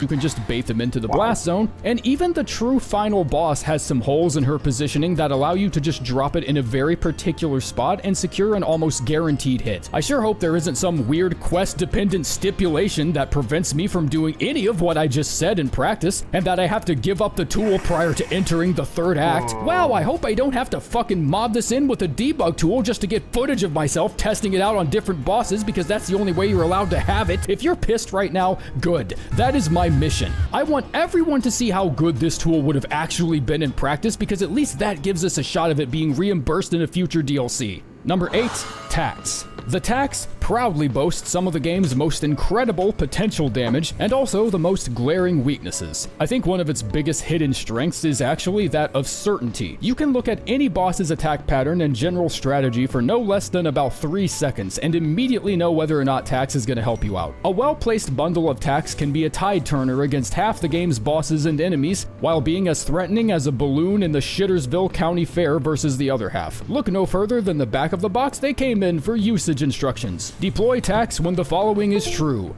Enemy can't fly. Enemy traverses long horizontal distances. Enemy has a ground pound attack with a very predictable trajectory. Please avoid the usage of Tax when enemy can fly or refrains from spending too much time at ground level. Enemy is stuck to ceiling. Floor is fucking gone, and many other instances where your adversaries are horizontally challenged. I eventually found that the gradual damage over time of your enemies footworking themselves into a hospital like they're trying to discover a bridge between boss Chakra fight and street performer busting it actually down. added up quite a decent bit, but only when the territory allowed for it to happen. They're pretty much useless against Nihilith and Savage Beast Flies for obvious reasons, but the whole idea of them being Tax sort of comes with that expectation. Number 7, the Cog Fly. It's glowing womb, but the womb ain't glowing no more. This womb is Do I the pissed wave off. attack Cog Flies are the exists in Lost ultimate Lace fight? It combination of removes brain-off tax, behavior really. and unrestricted nuclear brute force. They are full minion, so as to say, it's a tool that does its own independent damage without you ever actually having to attack something yourself. This essentially takes things like spacing, movement, knowing what attacks to punish, and just flat out just nullifies the need to think about any of that shit. And the reason that's so strong is because that's like, well, 90% of the combat in this game. You only get 8 of them, but you can also do that thing where you set them up and then sit at a bench for the refill and then go after the boss, which that doesn't feel intended at all. That's really good. In 3, 2, 1, let's go live. We picked the good one. I told you I had the hot hand, guy. Shit, that's probably gonna get patched now. God damn it. But as long as you have Polyp Pouch and the Architect's Craft Bind, you can outlast most Act 1 and 2 bosses by just staying alive. And that shit becomes insanely easy when you're allowed to ignore over half of what makes the game difficult in the first place. You're trading damage and stopping power for comfort, which is why the damage over time really isn't that great unless you have Pouch. Pouch makes a massive difference here because Cogflies attack at a rate that allows a couple of the poison ticks to deal its own damage in between attacks. But even then, it doesn't ever feel like it's helping so much that the damage starts competing with meta options. It's not a personal favorite of mine. I go for more proactive options like Drill and Conch Cutter. I prefer actually playing the game I fucking paid for, but having it be the linchpin of an Architect build with Pouch feels so comfortable that it could deal a fraction of its current damage and still not be terrible. Number 6, the Conch Cutter. This could be in the running for my own personal favorite tool Valid. in the game. It I like takes the the Conch fun Cutter when I utility of used it. rebounds and trick shots from throwing ring and just torques it until its nipples fall off. Why did I write this? I'm leaving it in. Who cares? It can clock up to 6 hits on the same enemy, and in tight spaces where you're getting swarmed, like in the High Hall's Gauntlet room, you could intentionally try to miss and it would still probably hit something. The bullet trajectory is also incredibly predictable since it's always tilted slightly down, so you can either low jump and spike it into someone's face, or you can bounce it off the floor and catch a more distant target with the rebound. I almost always run this with Quick Sling and Satchel if I'm in Steel Soul mode, because that rounds your capacity up to 20 in total, and the final damage for these is pretty nuts considering how easily they find a mark. It actually competes directly with Tax in this regard, both of them measuring out to be 840 with Satchel plus all the upgrades. I used to think this tool was only good against fat boys and big targets, but that projectile slows down so noticeably when it hits something that even smaller enemies are very likely to take the full 6. Number 5, Sting Shard. I might use this more than any other tool in the whole video, and I feel so incredibly validated watching the public opinion of this little landmine just pierce the heavens like Gurren goddamn Lagann. Here's the deal with Sting Shard. The numbers lie to you. They lie, but they also tell the truth. They tell the truth Cool, it when was you're in Hollow only Knight scratching 1, the yeah. surface level of Sting Shard's utility, and if you're a bit too invested in the numbers game, It's you a leave yourself legacy. open to the mistake of downplaying their actual damage potential in practice. Here's the game plan. Toss out a shard right over an enemy, wait like barely a quarter second for the hitbox to become active, but not active enough to where the trap actually springs, and then just whack it. If done correctly, the trap will explode, and ideally the enemy over top of it will eat the full explosion, dealing 84 damage before defense calculation. If that sounds too complicated, then you can also just toss out 2 shards at once, and the first shard activating will likely trigger the immediate detonation of the second shard. So one goes off like normal, and the one after it explodes as though you hit it with something. This is one of the only legacy attacks that actually found its way from the first game into the second, so it winding up in the early game makes a lot of sense considering its familiarity, but a max quantity of 12 just doesn't feel like enough for it to be dependable, and I will say that is probably Sting Shard's one glaring negative. I wouldn't be caught dead down the back of the fridge saying this is better than Flint Slate or Curve Sickle, but when you know how to properly time your hits with when they become active, that damage burst is enough to outshine almost everything that the math might say is better. Number 4, Flea Brew. Tell me you're a beast maid without telling me you're a beast maid. I mean, I guess that's slightly misrepresenting. If you're trying to convince yourself the crit function on the Wanderer crest is worth building into because you looked in the mirror and thought you weren't delusional enough already, then Flea Brew can also be considered a prime necessity because you're essentially increasing your crit chance by 50%, not through the critical percent itself, but through sheer attack quantity. And using the word prime just threw me down a thought tangent of someone modding the game by changing the Flea Brew icon to a prime energy drink, so I guess that's where my time is going this afternoon. It's hard not to look at improved movement and attack speed and not immediately think this is the best tool in the game, because so many other effects are tied to how frequently you can just hit things. It's mostly looked as a healing helper for Beast Crest, but it also improves movement speed by around 35%, making it a wonderful pair for the anklets, and on the Reaper Crest, the attack speed increase can also be thought of as a silk regen tool and not just for increased DPS. It can be one of the earliest tools you unlock because you only need to rescue 5 fleas to make it happen. Refills are offered to you by the Caravan for 30 rosaries, making it entirely independent from shell shards and negating the need to grind for them, and you can even chuck the empty bottle at fuckers when you've exhausted your supply, and I think that's pretty fun. Number 3, the Curve Sickle. Honestly, I like it. Nice and comfortable, wide hitbox, which means even on mobile enemies, I'm landing at least 2 to 3 hits with one use. It's not any different from the Curved Claw at all in terms of quantity or trajectory, but the damage uptick and wider hitbox make it twice as good as it was before. The amount of area control you have on shit that's either diagonally or directly above you feels way more comfortable than it did before. And I still have trouble deciding if it's more useful in boss encounters versus just taking out random flyers over your head when I'm running DoorDash orders. It kind of feels like it's good at both. It's enough damage to confidently replace your straight pins and throwing rings, and it's only a shame you can't really get your hands on it until Act 3, which means some of you probably didn't even know this was a thing. In fact, it's probably the most well-hidden tool in the game, since you can only get it by going to this room in Act 3 and hitting all the targets with a single Curve Claw. Then some little bitch comes and takes it from you, and if you thought to actually return to the room after sitting on a bench, then you'll find the upgraded Curve Sickle waiting for you on a pedestal where he took it from you. So it's definitely one of those if you know sorts of tools. God damn it.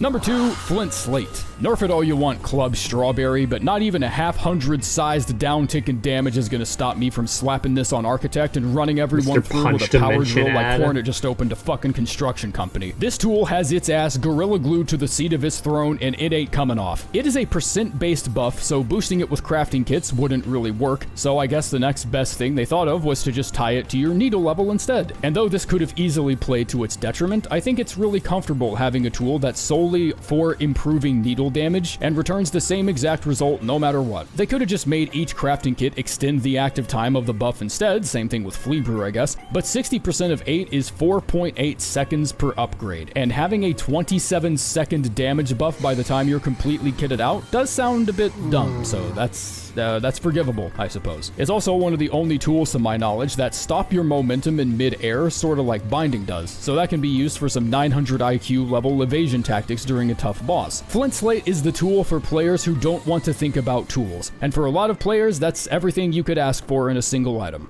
Number 1, the Delver's Drill. It was already impressive enough that the drill somehow threaded itself through the nuclear disaster of nerfs that seem to hit just about everything else in the game lately. Okay, how much is the damage? 84.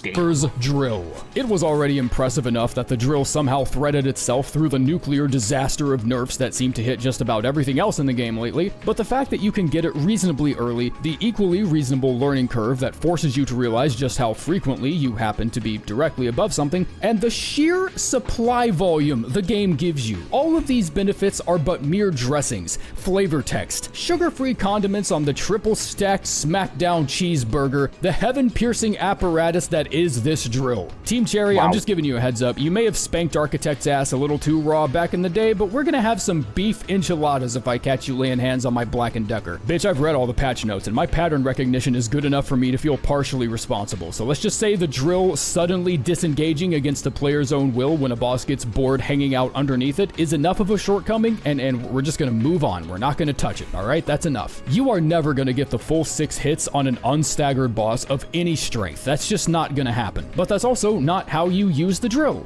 The secret to knowing the drill's worth is being aware of just how many chances it gives you to just flat out just fuck it up. You get 22 of these with Satchel on. You can afford to just whiff so many of these, and when I was solo testing each tool against different Act 3 bosses, I found myself either getting close to the final damage of other strongest tools in the game, or just surpassing them entirely. And that's from someone who managed to whiff at least 5 or 6 times. Imagine how good the numbers would be if I knew what the fuck I was doing.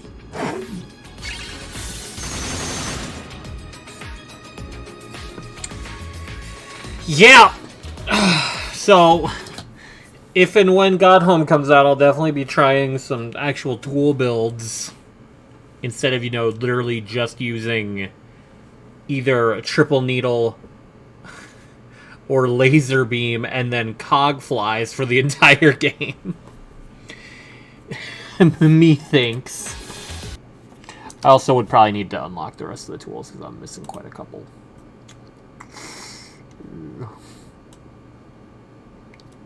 Hardest part is maintaining your shards.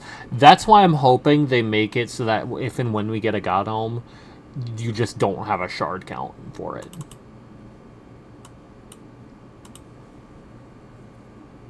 Like, in whatever way they decide to, measure it, You just don't spend shards. Basically the same way in like different in like the dream memory fights, essentially, of it not using your tools, of not actually going into your tool count. Although I don't know how that handles Architect Crest because I didn't use it. How the Architect restock shards, or they would win every fight forever. Yeah. Yeah.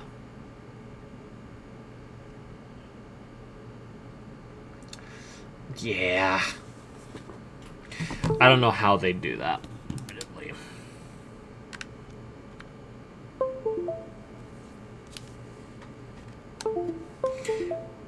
Maybe you have an amount of shards per fight. Would be how they do it. Or an amount of shards per, like, sequence of fights before a bench. Would be how they do that.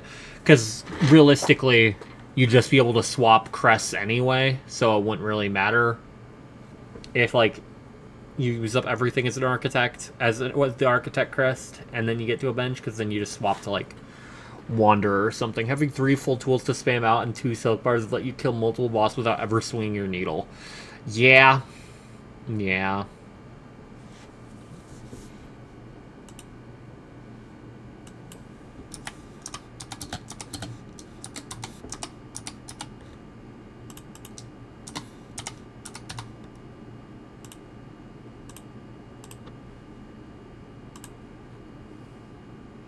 Oh, it's gonna break. Oh, it's about to break.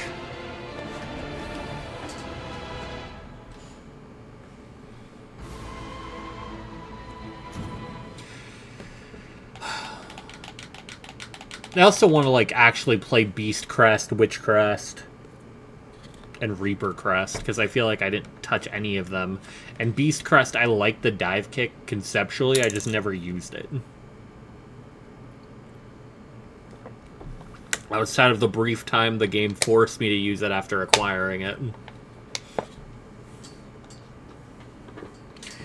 Beast Crest is very weird, yeah.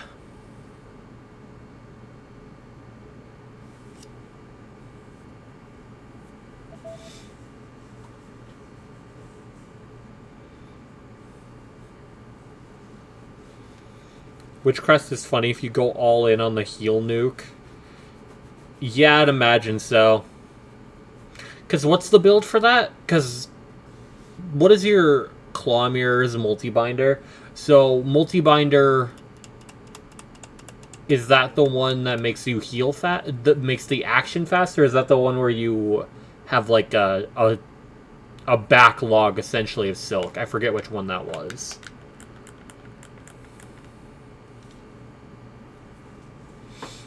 I honestly kind of forget what Claw Mirrors do as well.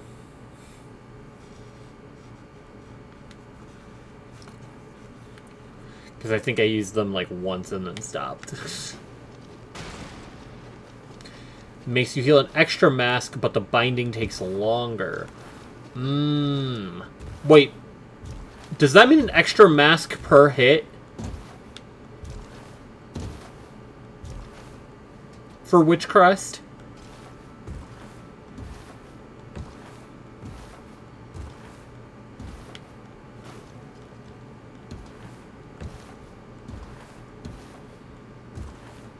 It makes you attack more.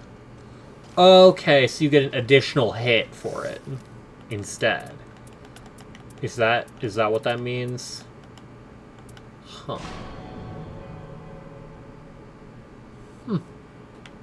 That sounds like a really funny fucking build.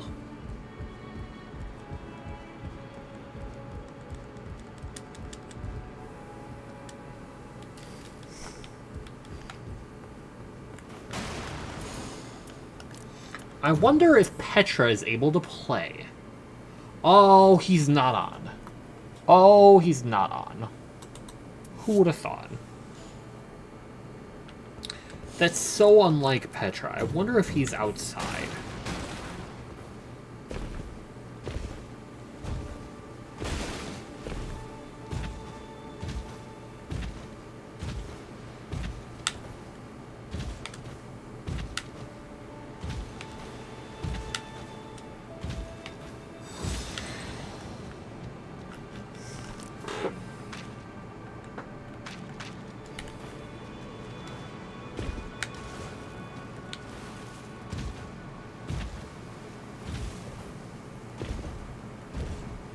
Just using electric boosted shaman silk skills.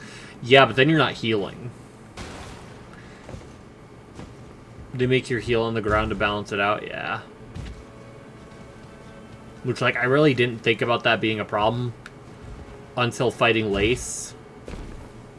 Where, like, every time I healed, it was airborne.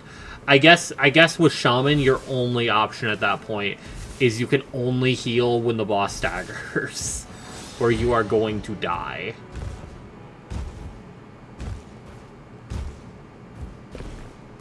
Or if, like, you have such a good grasp on the boss's mechanics that you can, like, find the opening where it'll work out, but stagger's the only true safe part.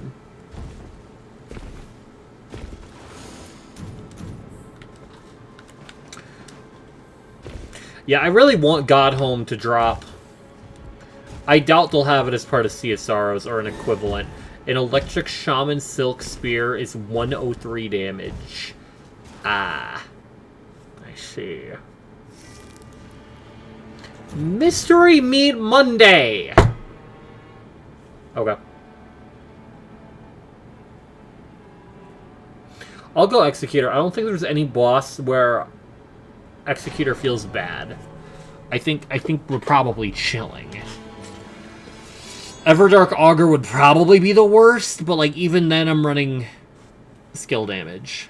Same damage as the Pale Nail if all 3 hit. Wait, really? Then I'd probably just go Pale Nail. Both are boosted by Electric Shaman. Because Pale Nail, you don't even have to... You can just be in the middle of doing other shit. Great that there's the chance of missing. One could argue even then it's still better because you'll hit 1 maybe instead of none. That's why you get it in Act 3. Valid.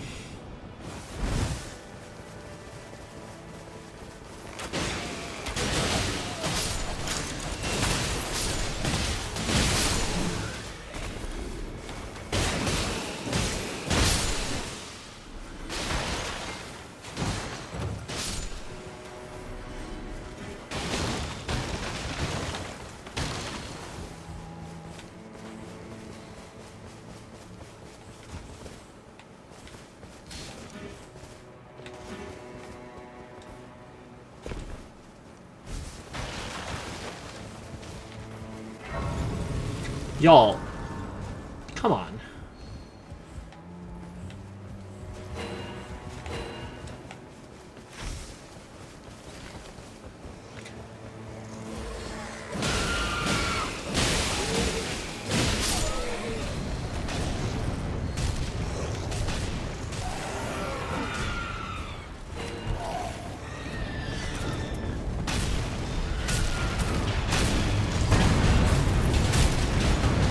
Alright.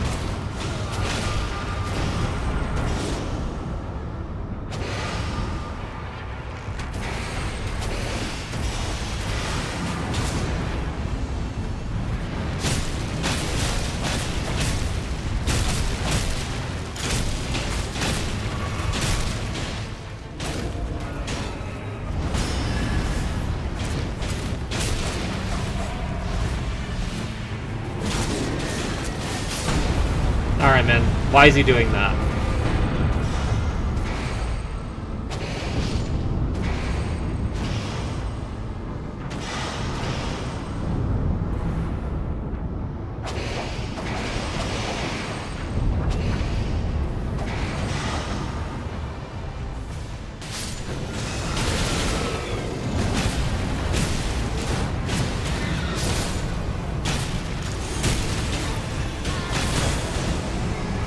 Yeah, Devin, not happening, twin.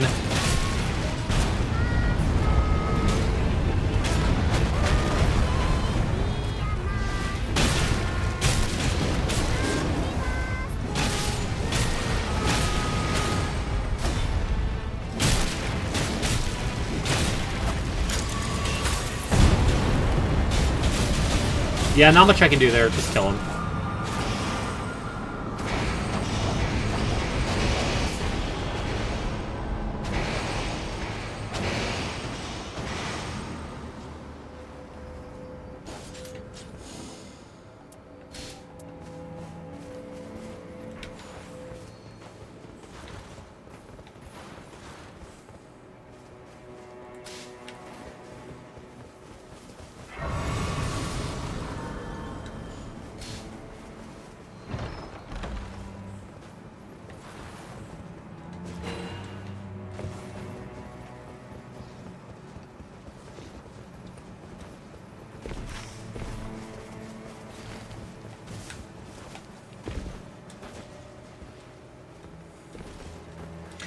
Yeah, I liked Threadstorm a lot.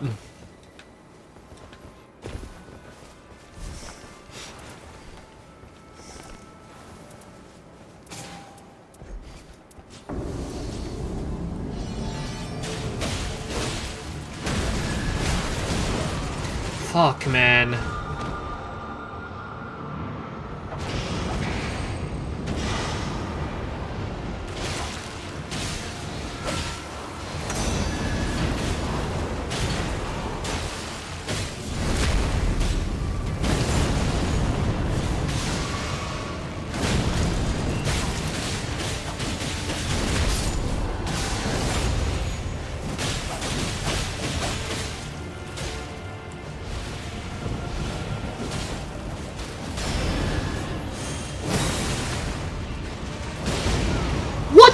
I have literally never seen that.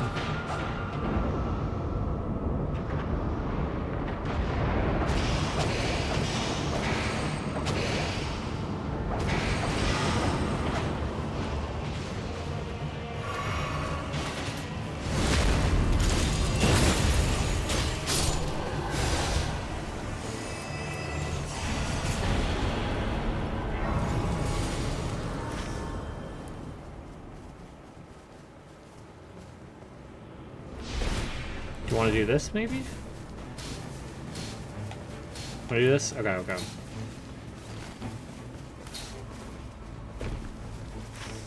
I see the vision, I see the vision.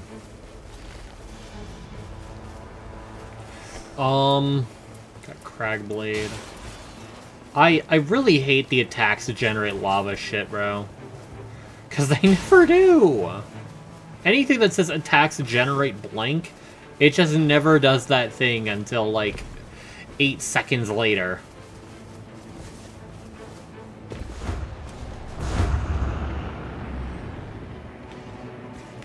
Let's not fight Loretta.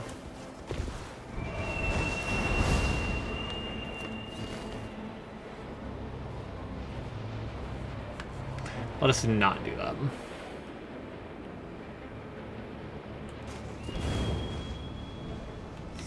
So, I don't have anything for Everjails. I hope you guys do. You don't.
Alright, man, that's a crazy setup.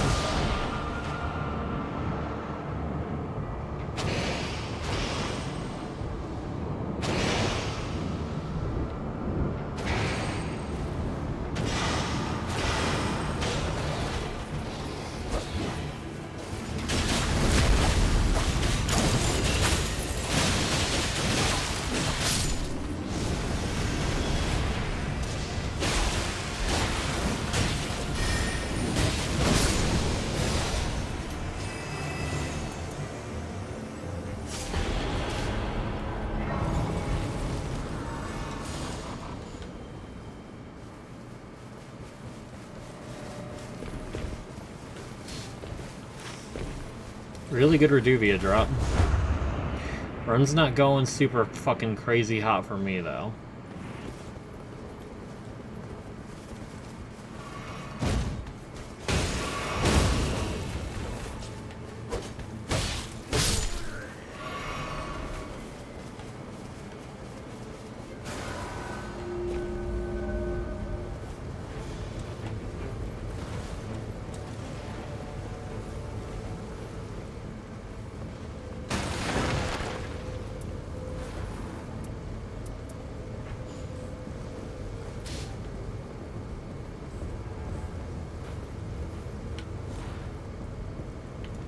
So carry and slicers, bananas.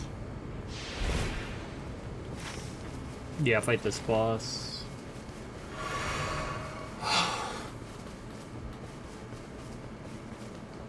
Yeah, I just want to try all the crests, because I feel like I didn't give most of the crests their fair show. I really feel like I gave none of them their fair show, to be honest with you.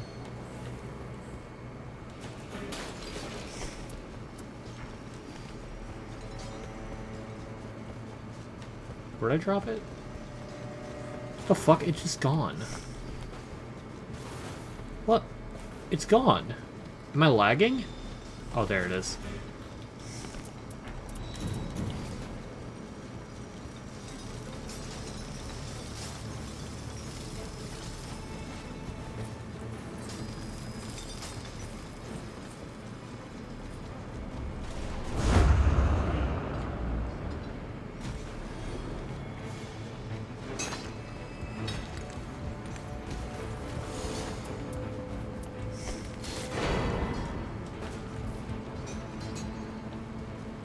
I look so fucking stupid right now.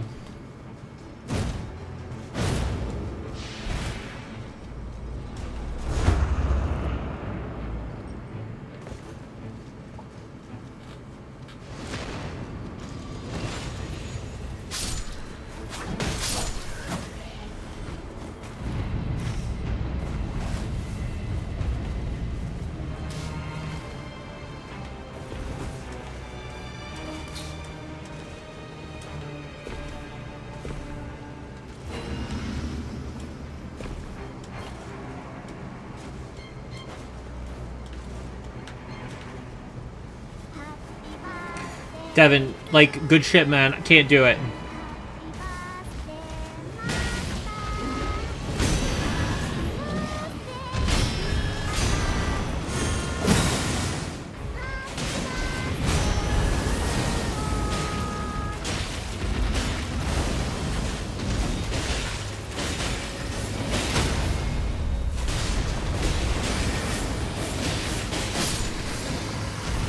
Okay, damage is looking actually good now.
Where's my invite? Petra, you weren't on Steam, gang. I don't want to hear it. I don't want to hear it. I don't want to hear it. I don't want to hear it. I don't want to hear it.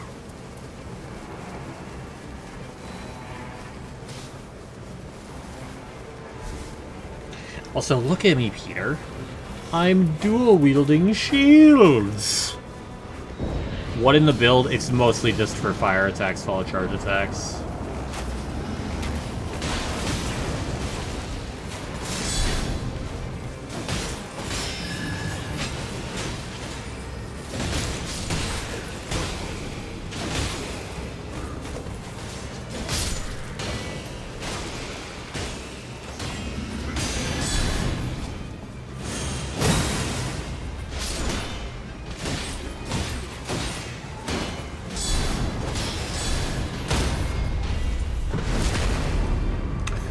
We're trying to be quirky. I'm not trying to be quirky. The main thing is that I'm not using my main weapons for most of my shit. Okay, but you have to admit, backstabbing with the shield's really funny.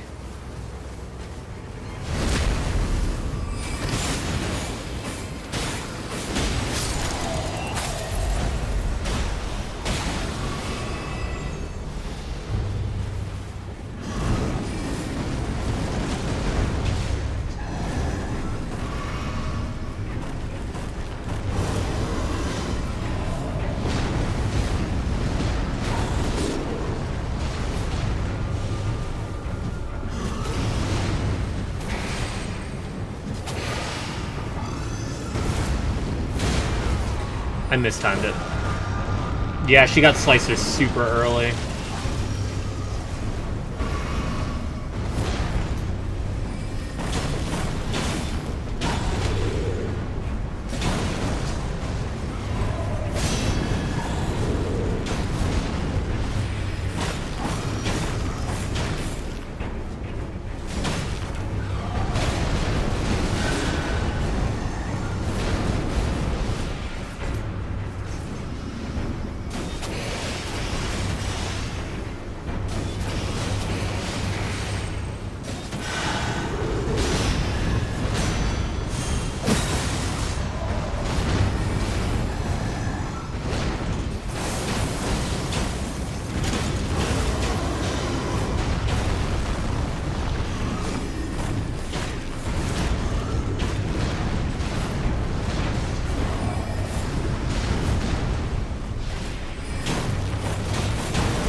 Finish him off!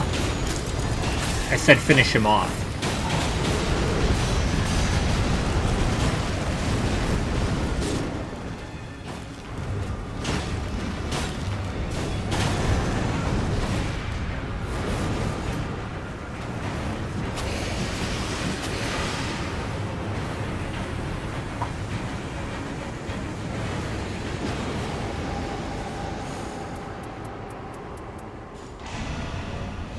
Yeah, Petra, the main difference between you and this Duchess is she got Slicer. Alright, so is it a red Loretta? It's a red Loretta, it looks like. Whoa. Yeah. Also, Petra, you want to see how quickly I get poisoned?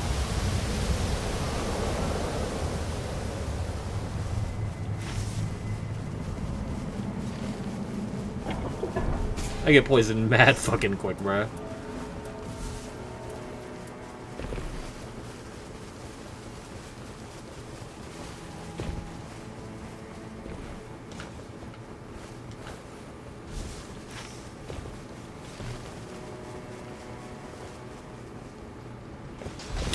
Oh, no. The shields are not actually part of the build. I just have it here because fire attacks follow charge attacks that land. It applies to your like, curse sword.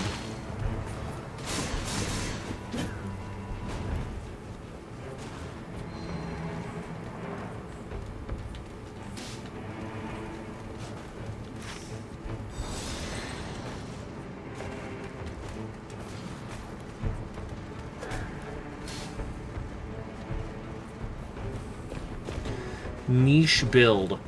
Petra, it's not niche, it's literally just a mechanic, you fucking Harlem Globetrotter.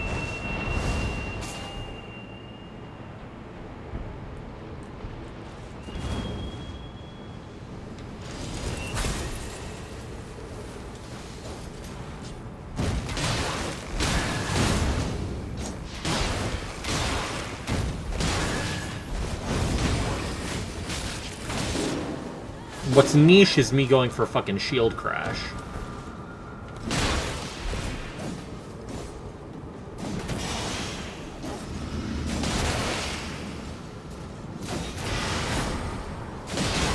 Like, really?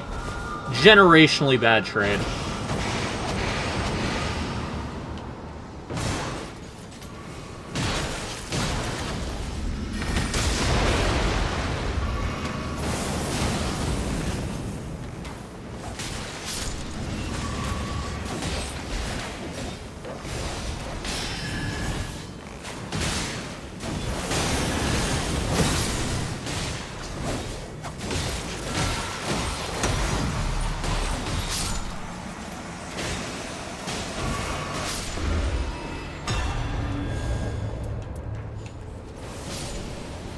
This is bad.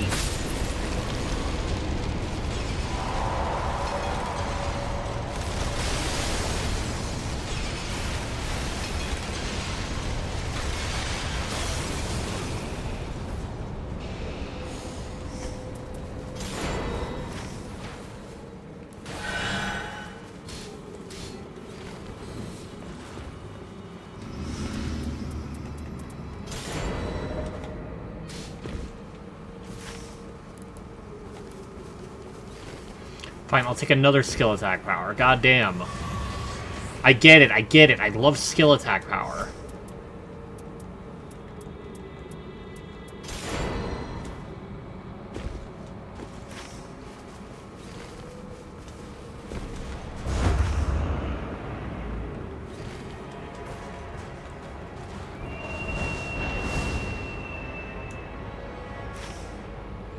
Petra, I revived both of them, mother yucker! Mother hamster! Mother plimp!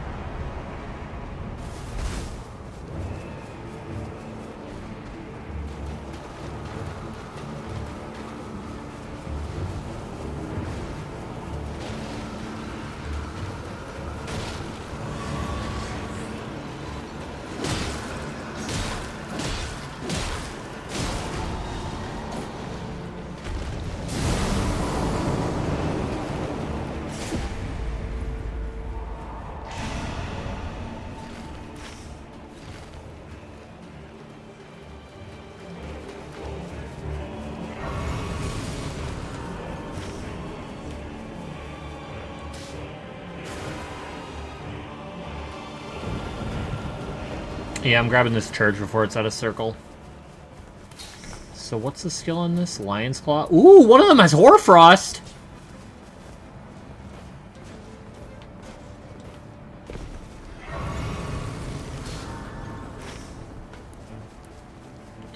Jump attacks. I don't have a talisman yet.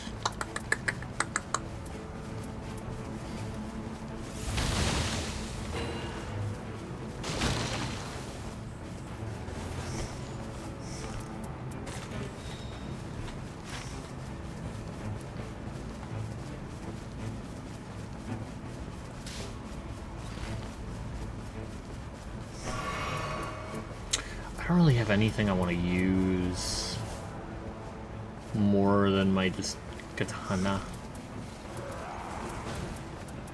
Oh wait, we fought Garg for boss 1. What does that mean we can have for our boss, our Night Lord?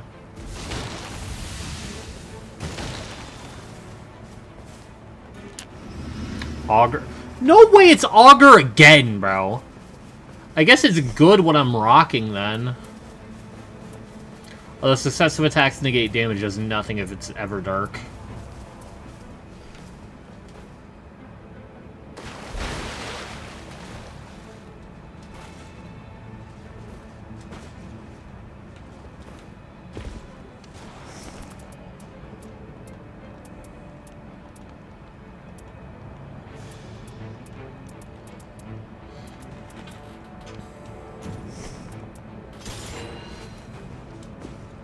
Alright, I'm gonna go, like, fuck up whatever boss is under here.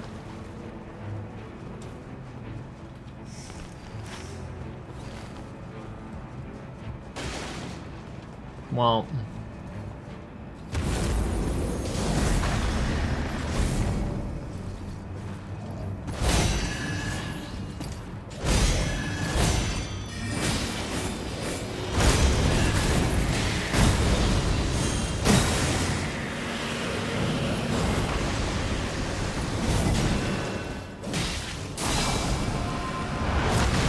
I got hit there. Damn, I lived that. Holy shit.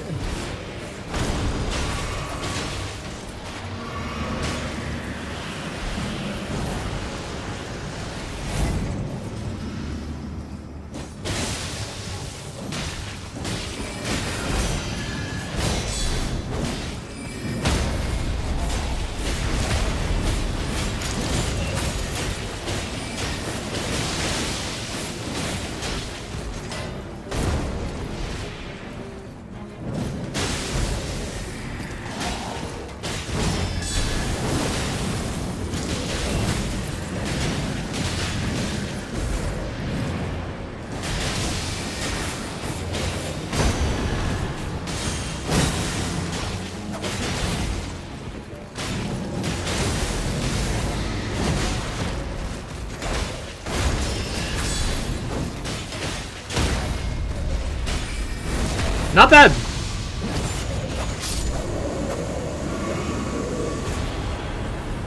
Not bad at all. He kind of got fucking punted. So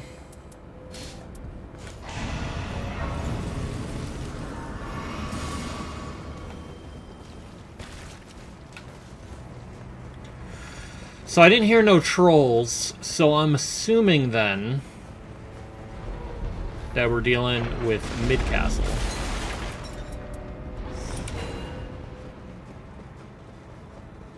Yes.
Alright, let's bum rush top.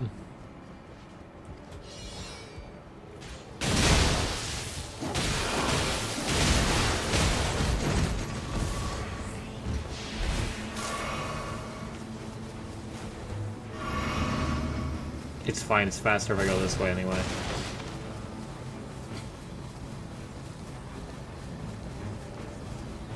I don't know. I don't know why I was hoping I could stagger him in any meaningful way. Wait a minute.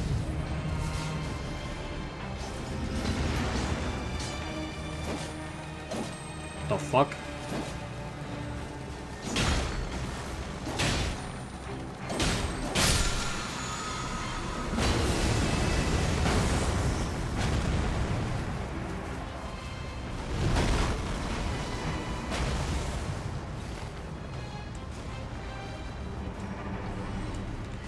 We don't have a ton of time unless it's a moose. I'm willing to check.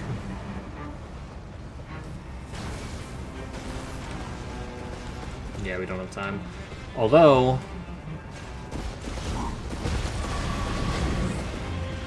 yeah, not worth it to find out.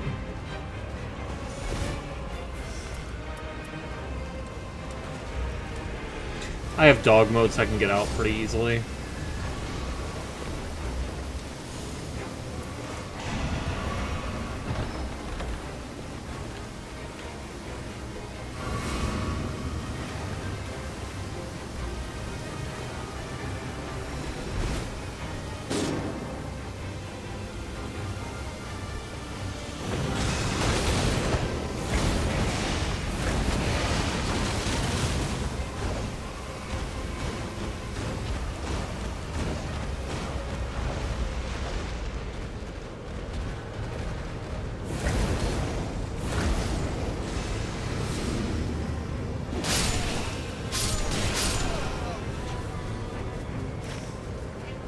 We try and do this Everjail right now? I fuck with it.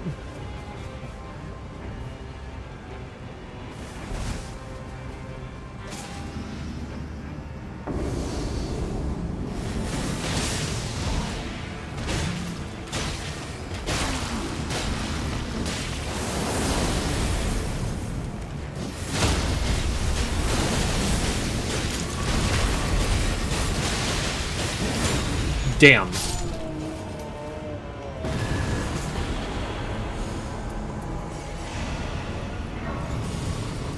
Level 14 with a decent-ish chance to get leveled up past that.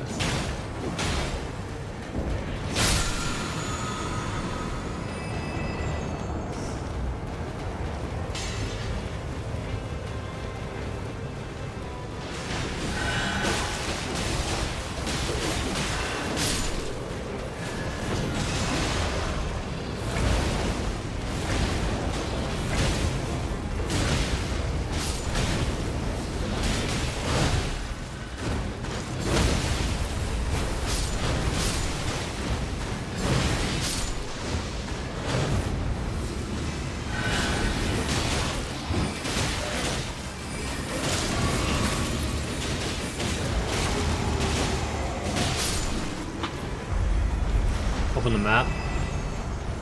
Yeah, we missed a decent amount.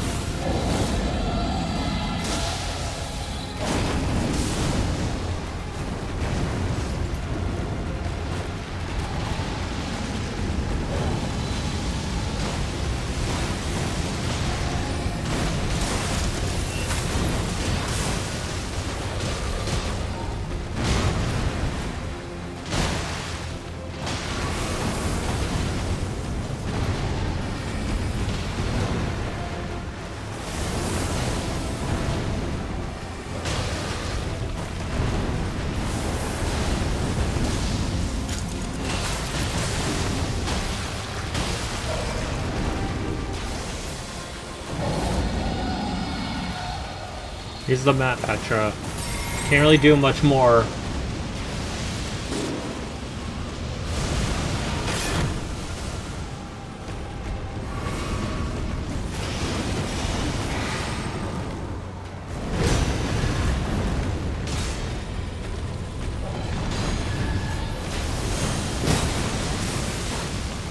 Ow.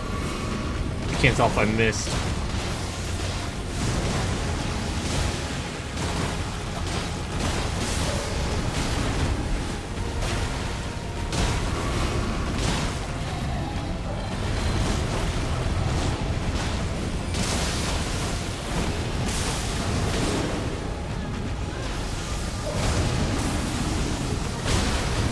I'm pressing the button, bruh.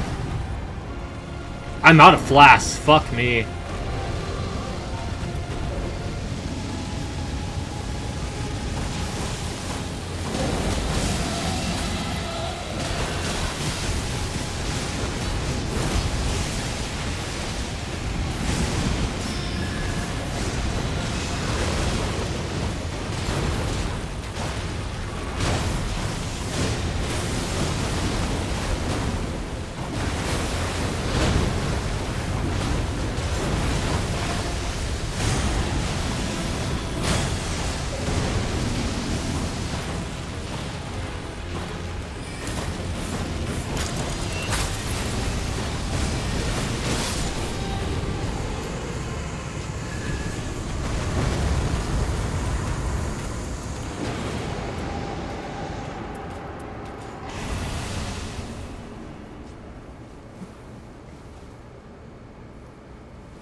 Should be fine.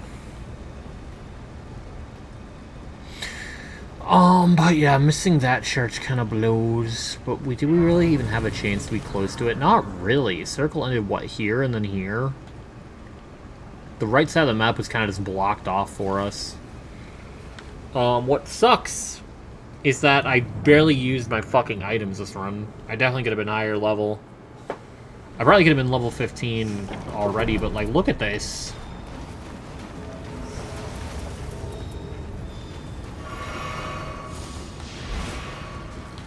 Like, most of my inventory I couldn't use.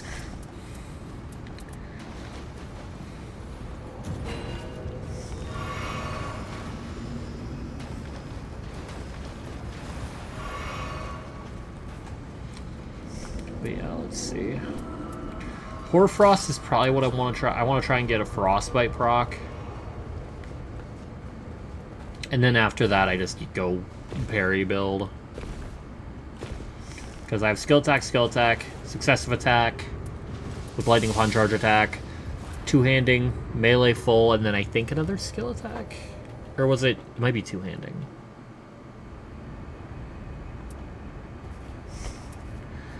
Physical damage and attack power full.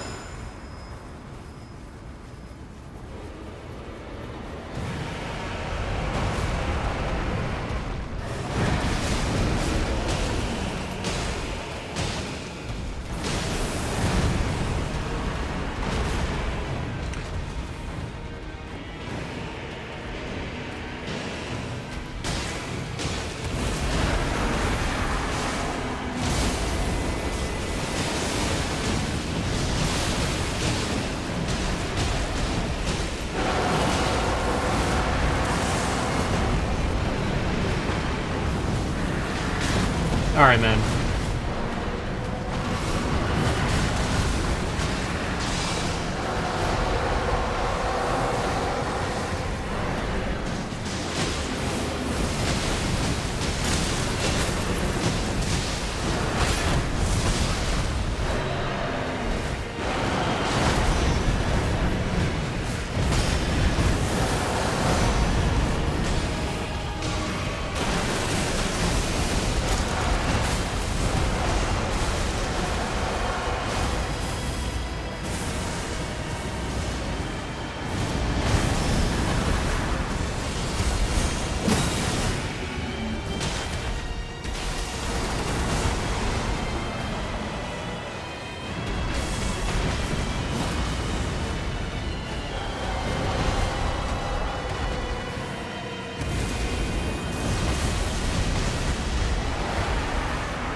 Big damn.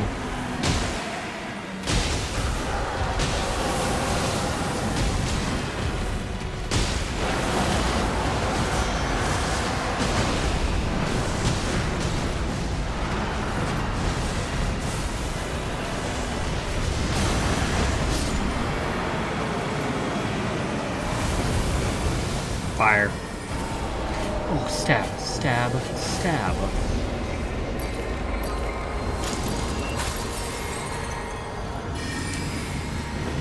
Animal I have become! Nice bag Hajat, Mox. I like it. Yeah, skill attack, successive attack, lightning upon charge attack. The lightning upon charge attack. Yeah, 3 days grace.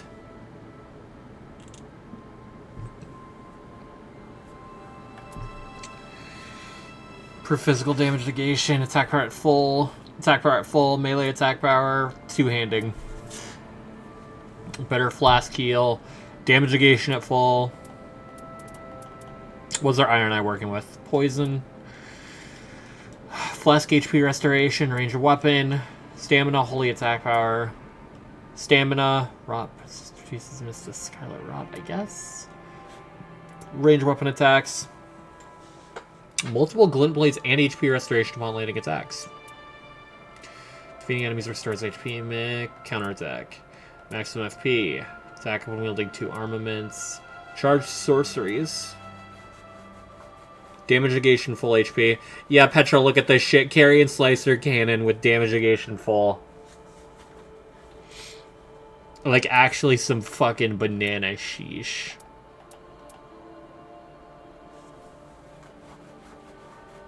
Yeah, and FP restoration on landing attacks on a Rogier's Rapier. Rogier's Rapier. With magic attack power. That's actually bananas. And this Reduvia is really fucking good too. With reduced spell FP cost. Although repeated evasions lowers damage negation. Actually horrendous.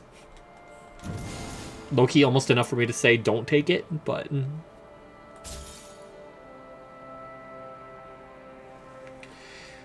Duchess Endured, no.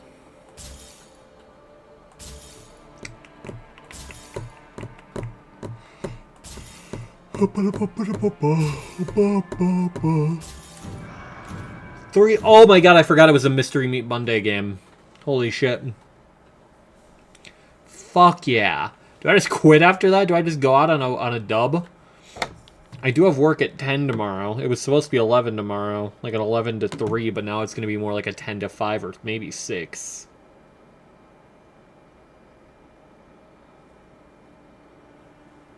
But actually, what did he say? Oh, 10 to like 4 or 5. So I'm at bare minimum gaining 2 hours tomorrow, if not potentially 3. We'll see. We'll see how bad it is, because... what day's tomorrow? Today's... Oh my god, tomorrow's Saturday.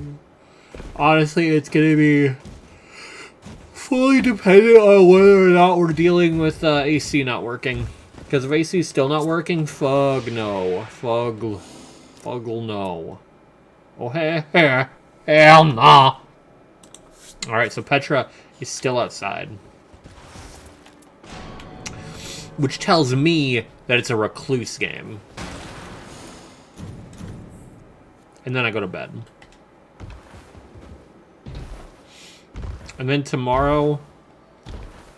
I don't know. Admittedly, I kind of want to play more, Snap. Because that was such a good fucking time, actually. I actually had a really good time with that. It was just, like, good fun without me getting pissed off at everything. Augur. Augur.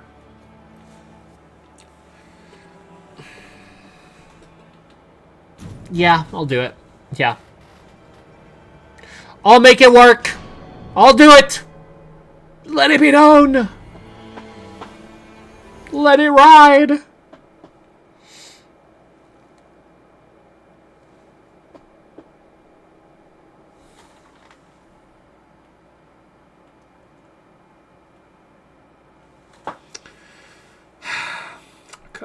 Honestly, I haven't played Scholar in a while.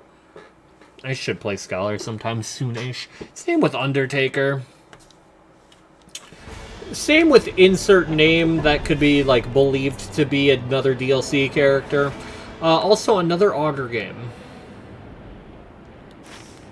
Game's really liking its Augurs.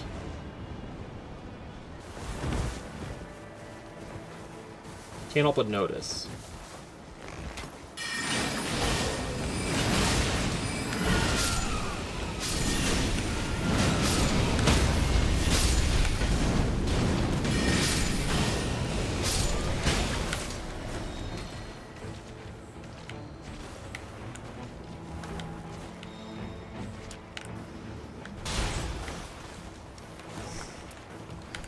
Really, gang?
This early?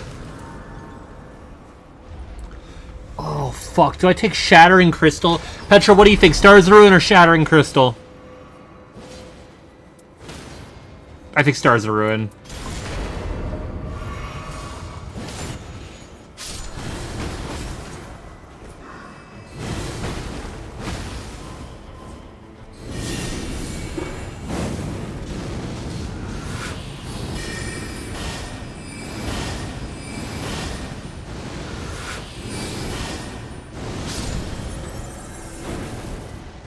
Is it even a question? Well, one of them I can use now. The other I can't use now. Was my question.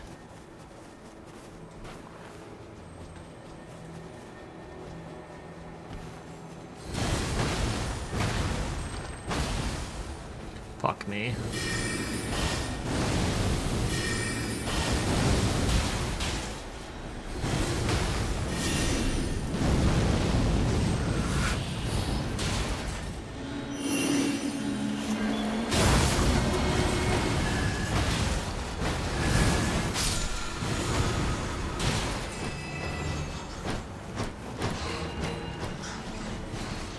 Worth it.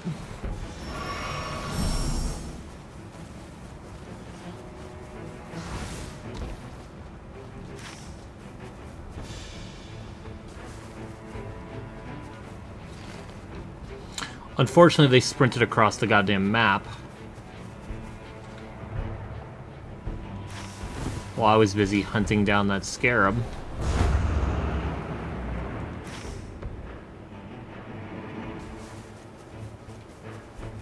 Are they... Oh, they're fighting underground, okay. I don't know if I'll care enough to get the upgrade stone, but...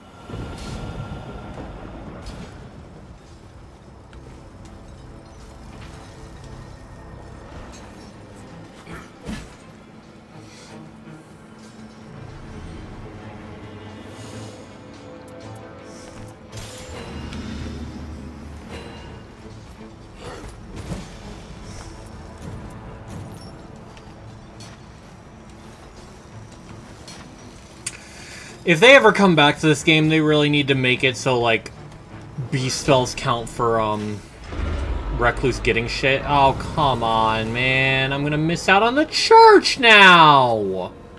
At least that's good. Why an augur? Though. Why an augur? So unnecessary.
Mine's down.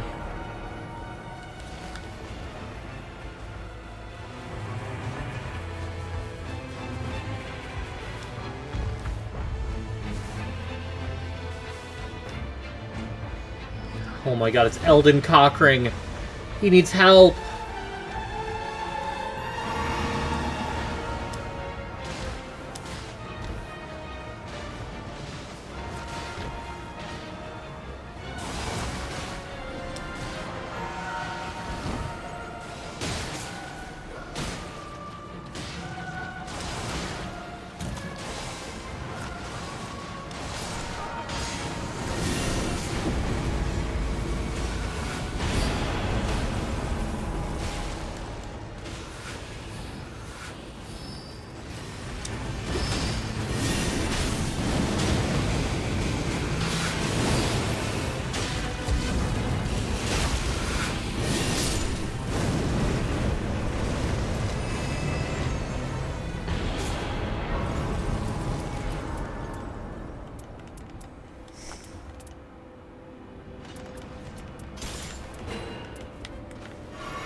Well.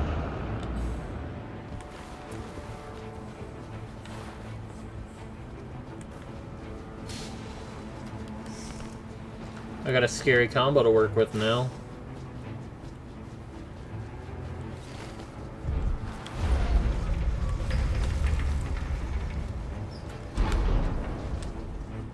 Renala this early is kind of mad funny.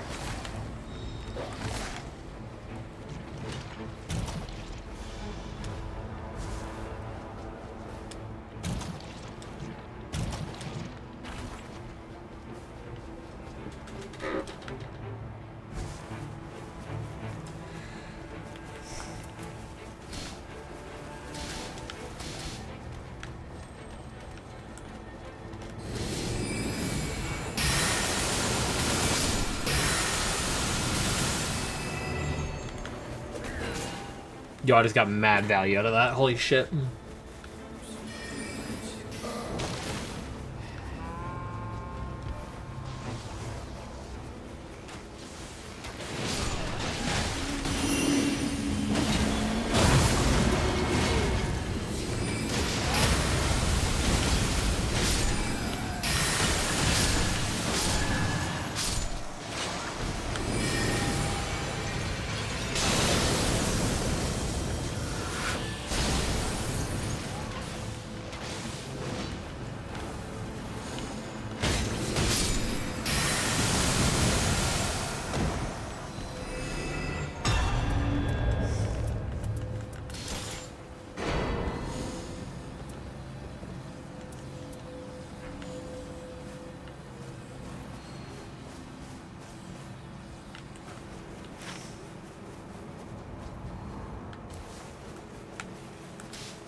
Okay, I have to get church. But hopefully... Oh my god, there's a big merch over here.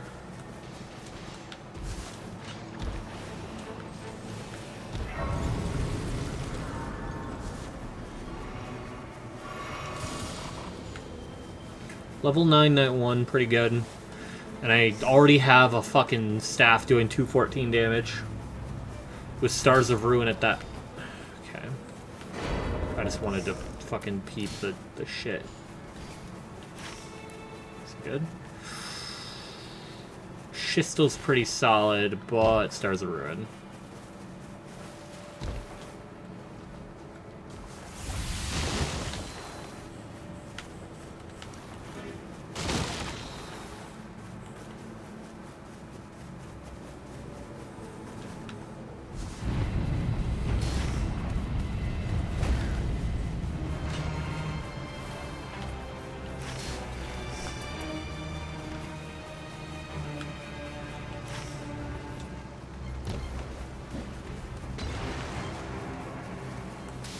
We do this ever, jail?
Nah, fellas.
Okay, guys, you do not need to be making me stress right now.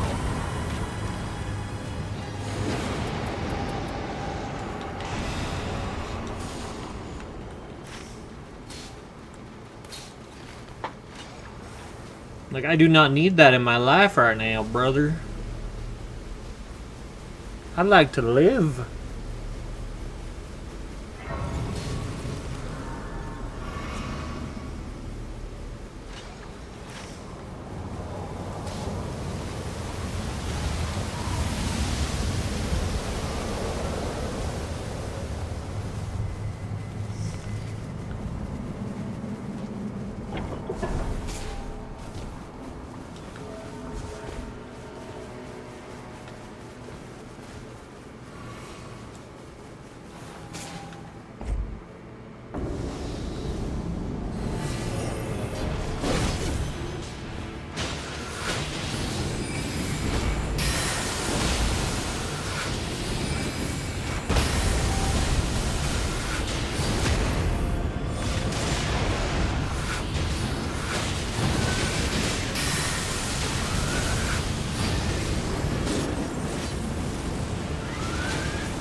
Y'all need to lock the fuck in, bro.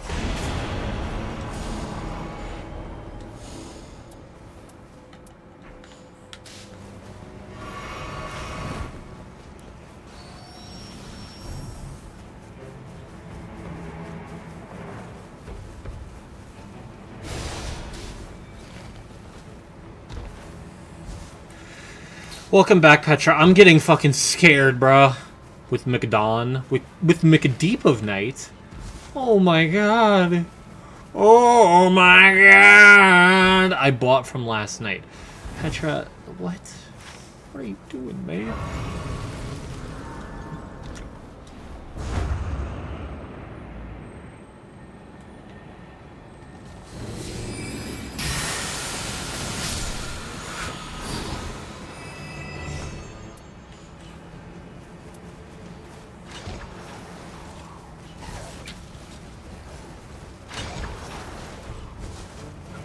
Now, Petra, why would you do that?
Not much good came of that. Alright, let's go castle. Well, boss, it's Og.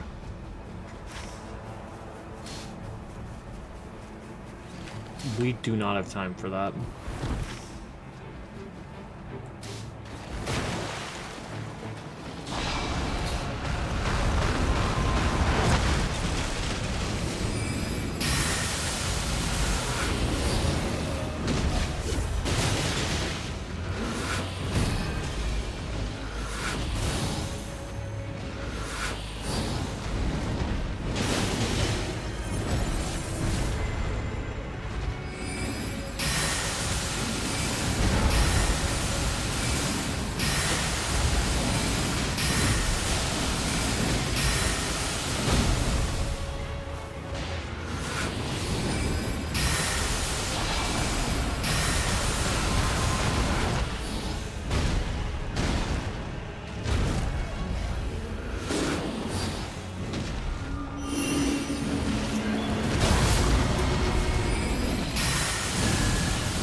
Like, Broseph, I need you to lock in.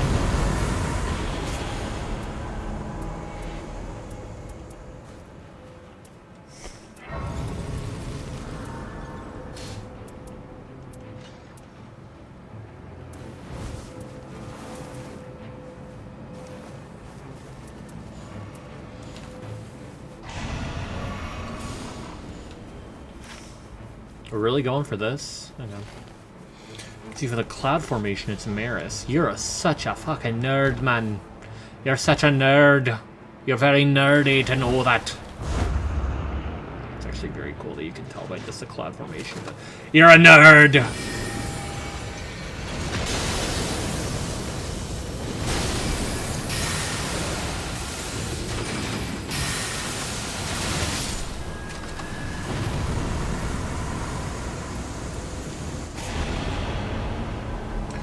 Huge improved physical attack, I gotta say.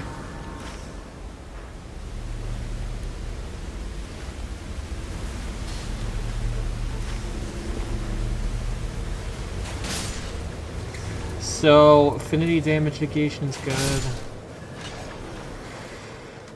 But I think I'd probably prefer more damage, maybe?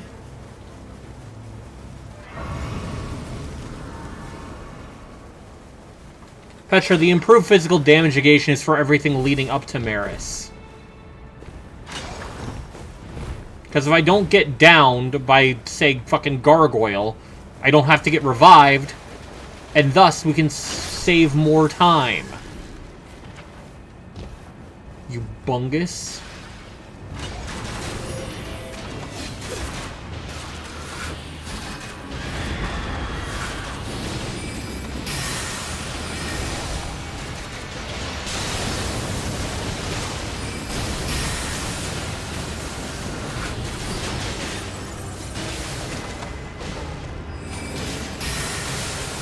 I'm saying just in general as things that we could get.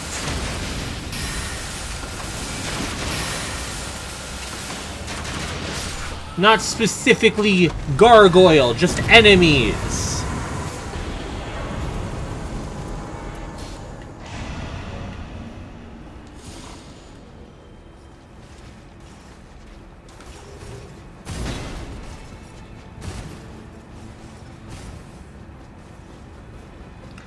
You entire bowl of fungal waste.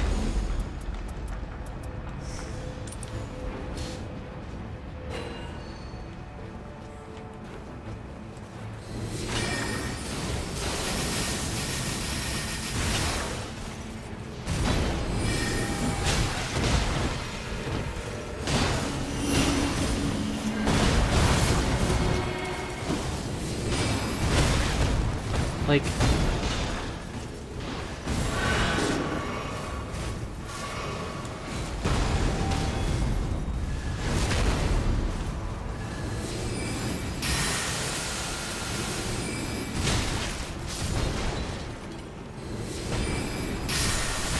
Like, I tried, man. I got interrupted by literally every enemy in the game.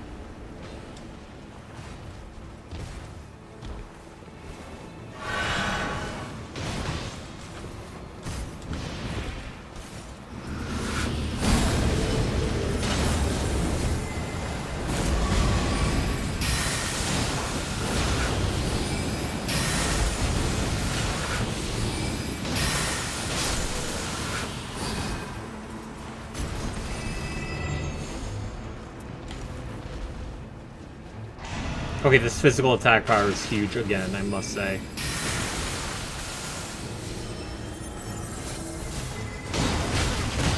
Like, let me dodge, bruh.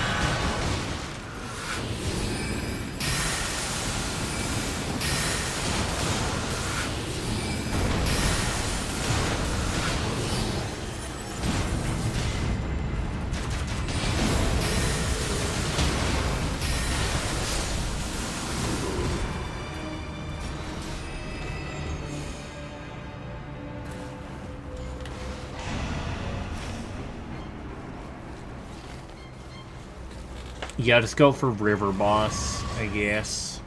So my passives, let's see. Stamina recovery's good. Short sorceries. Play attack power and incantations is bad. So this is definitely something I can get rid of. Max. Devin. What? Play with Petra. He's outside!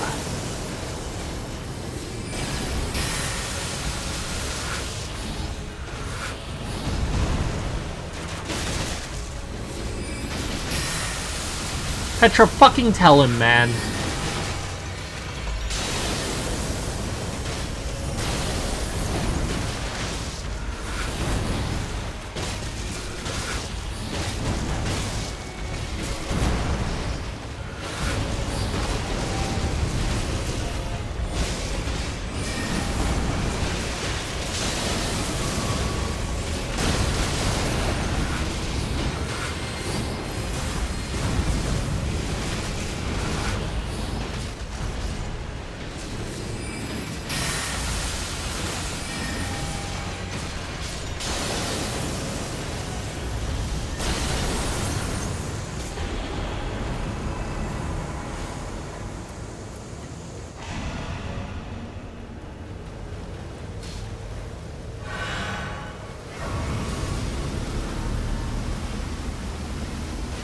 Thanks for the follow, Chrome. I don't know what... There it is. I was about to say, I don't know why there's no notification playing. Max doesn't want to play with me. I'm gonna kill Petra. I am going to kill him. We don't have time to kill that, unfortunately.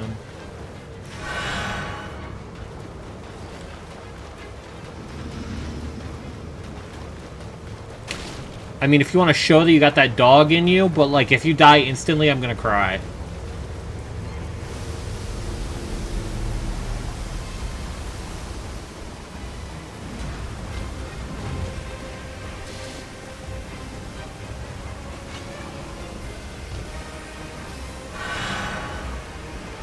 See, all you've done is successfully anger Loretta and force us to use an extra flask where we shouldn't have had to. Like, that's fantastic, dude.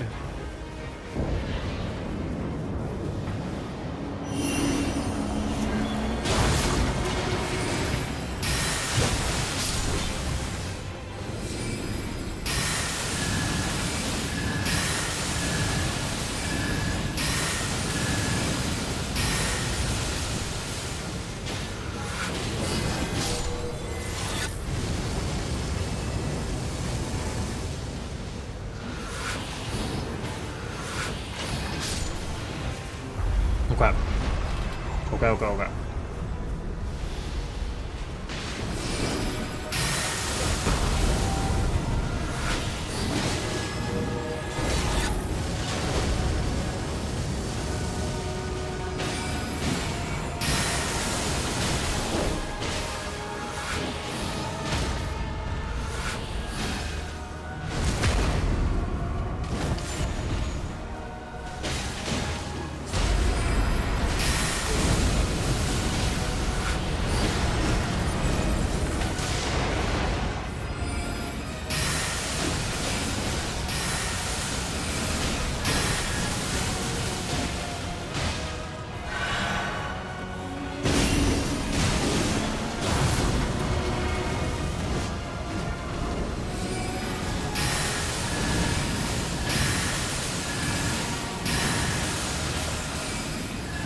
Divine justice!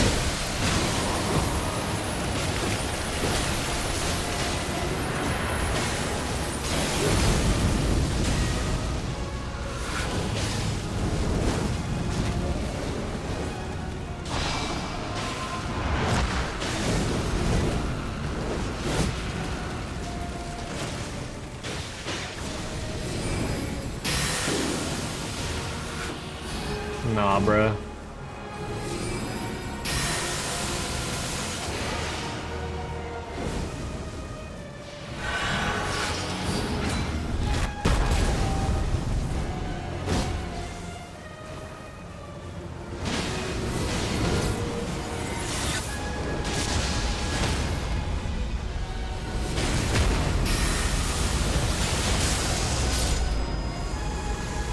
Put down like a dog. 11% sorceries and incants. I think I got it, right?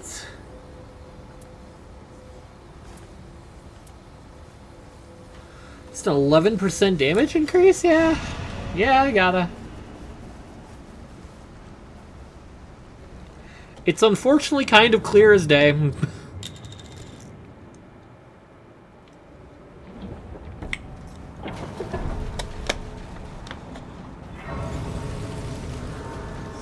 Okay. Now I have all the money in the world.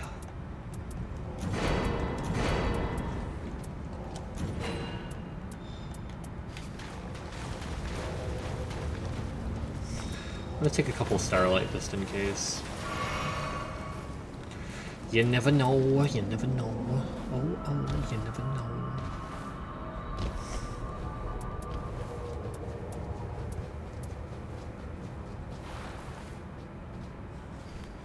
Okay, so we should have every element at our disposal. Playing for the nuke would be fire. It's just kind of difficult with it being auger.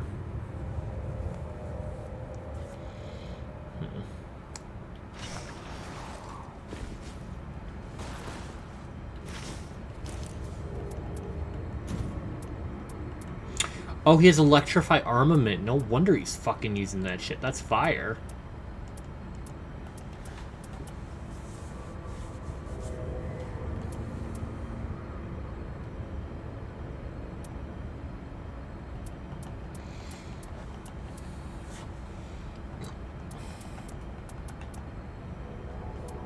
He also has a pretty damn good build, admittedly.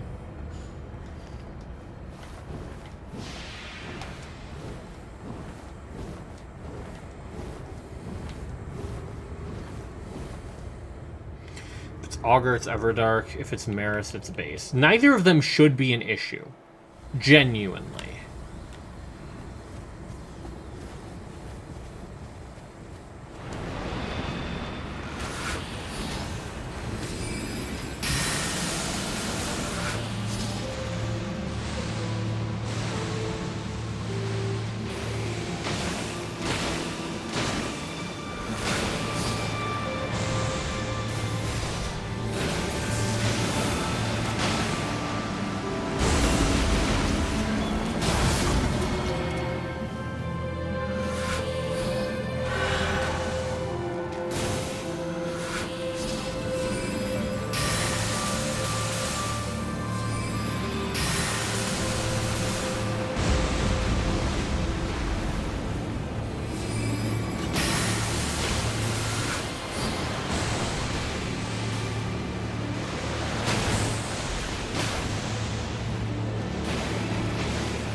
Hey, JJ.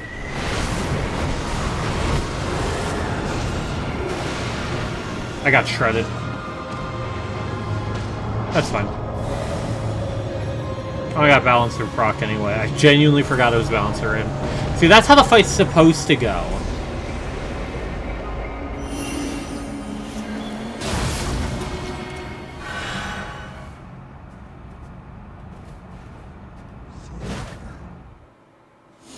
That's how it's supposed to go. Bro, you're supposed to have talismans! Okay.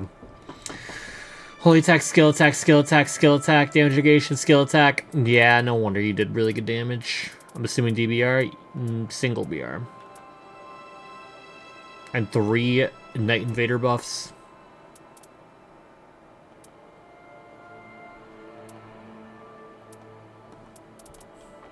Pretty good, pretty good. Pretty good, pretty good. Pretty gordings. Buns.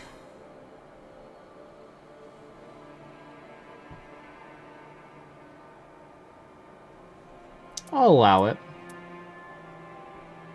I won't allow it. I won't allow it. No. No. No. No. Alright. One of our best nights of rain yet. So far my night is going good. I'm glad to hear it. I got work in like 10 hours, so I'm probably just hitting the hay. I'm doing good. Finally got around to playing some Pokemon Snap, the new one on Switch.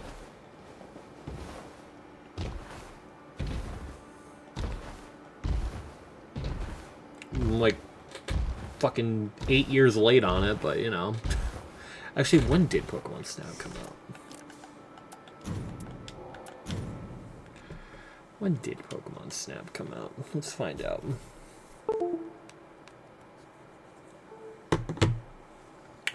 I'm still waiting for someone to buy my Xbox Series X. Damn.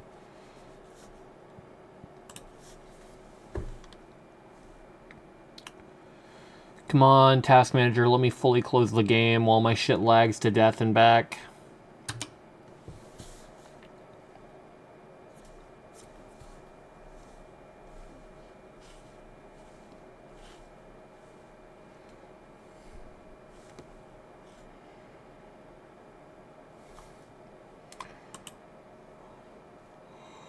Because I know for a fact it's gonna fucking explode if I don't hurry.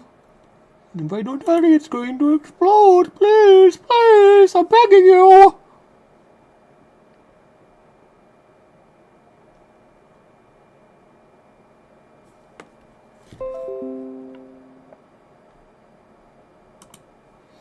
Yeah, every time I close Night Rain, just a battle for the ages. My OBS is currently frozen. I'm assuming it's also frozen on your guys' end. Ooh. Ooh. Narrowly surviving. Yikes. Okay. Let's get the other Shroom single. Tomorrow I legitimately might play more new Pokemon Snap. I had a good time. We'll see though. I need to call that guy about the PS3. Because maybe I just, like, misheard him, or he misspoke or something. Because it's gonna be now 3 weeks on Tuesday. And, like, I want to give benefit of the doubt, but it started to become like, did something happen? Did something bad happen? And now he's trying to fix out? Because, like, if he fucks something up and he, like, pays me back, you know, it's not the end of the world. It's not good, though, either.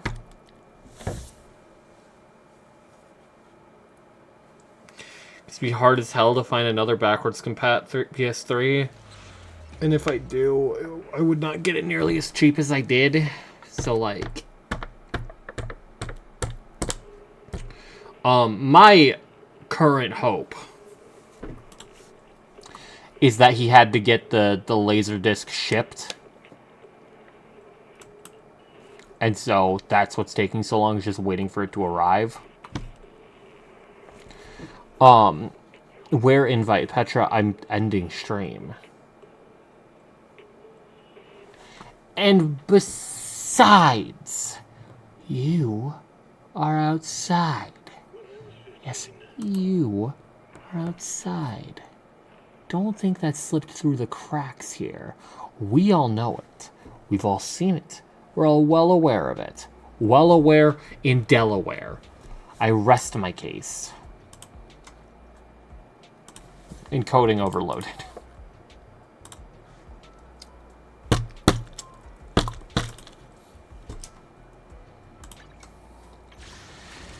Alright, this is like our near last hurrah for Billy. Petra.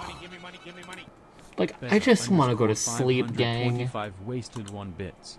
I just want to go to sleep. Why are you so hateful? I'm not Christian, but I do believe in the power of prayer. For this reason, I keep a little homunculus in a dog crate under my bed, which I have raised as a devout Catholic. Whenever I want something in my life to change, I poke him with a stick, and he clasps his grubby little paws together and starts chanting in Latin. His prayers always go through, because he has never known sin. I'm not Christian, but I do believe in the power of prayer. That's crazy. I cannot believe Petra is a little homunculus in a cage that is now going to pray that I get Billy. How generous of Petra to become a homunculus in a cage, free of sin. How truly generous of him, I must say.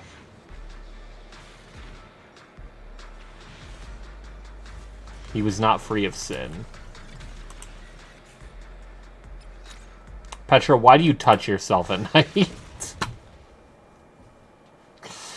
Dog, we're going to 80 pity. Petra, I can't. You see how much polychrome I have? I cannot. Bungling bungus of beef. The other chrome, you are Hitler. You are Hitler. Buy me Miyabi skin right now. What game is this? Zenless, I just did my end of stream signal. I'm going to bed now. Oh my god. You don't have Miyabi right now. I noticed, Petra. I'm aware. I'm going to bed. I'm getting rage baited. Hashtag kill Petra in real life. This guy's gotta go.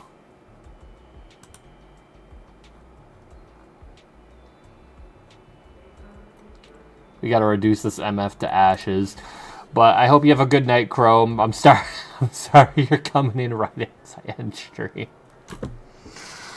I got work tomorrow morning, so I gotta go to sleep now. But yeah, not a good night for me. Of course not. Why would I want a good night for you? But yeah, have a good night, JJ. Have a good night, Killer. Have a good night, Bagels. Have a good night, Phoenix. Have a good night, Devin. Have a good night, Ben. Have a good night, James. Have a good night, Unrelenting. Have a good night, everyone that isn't Petra. Dog, everyone! Have like an okay night, Petra. Bye. Never mind, Devin, you have a bad night.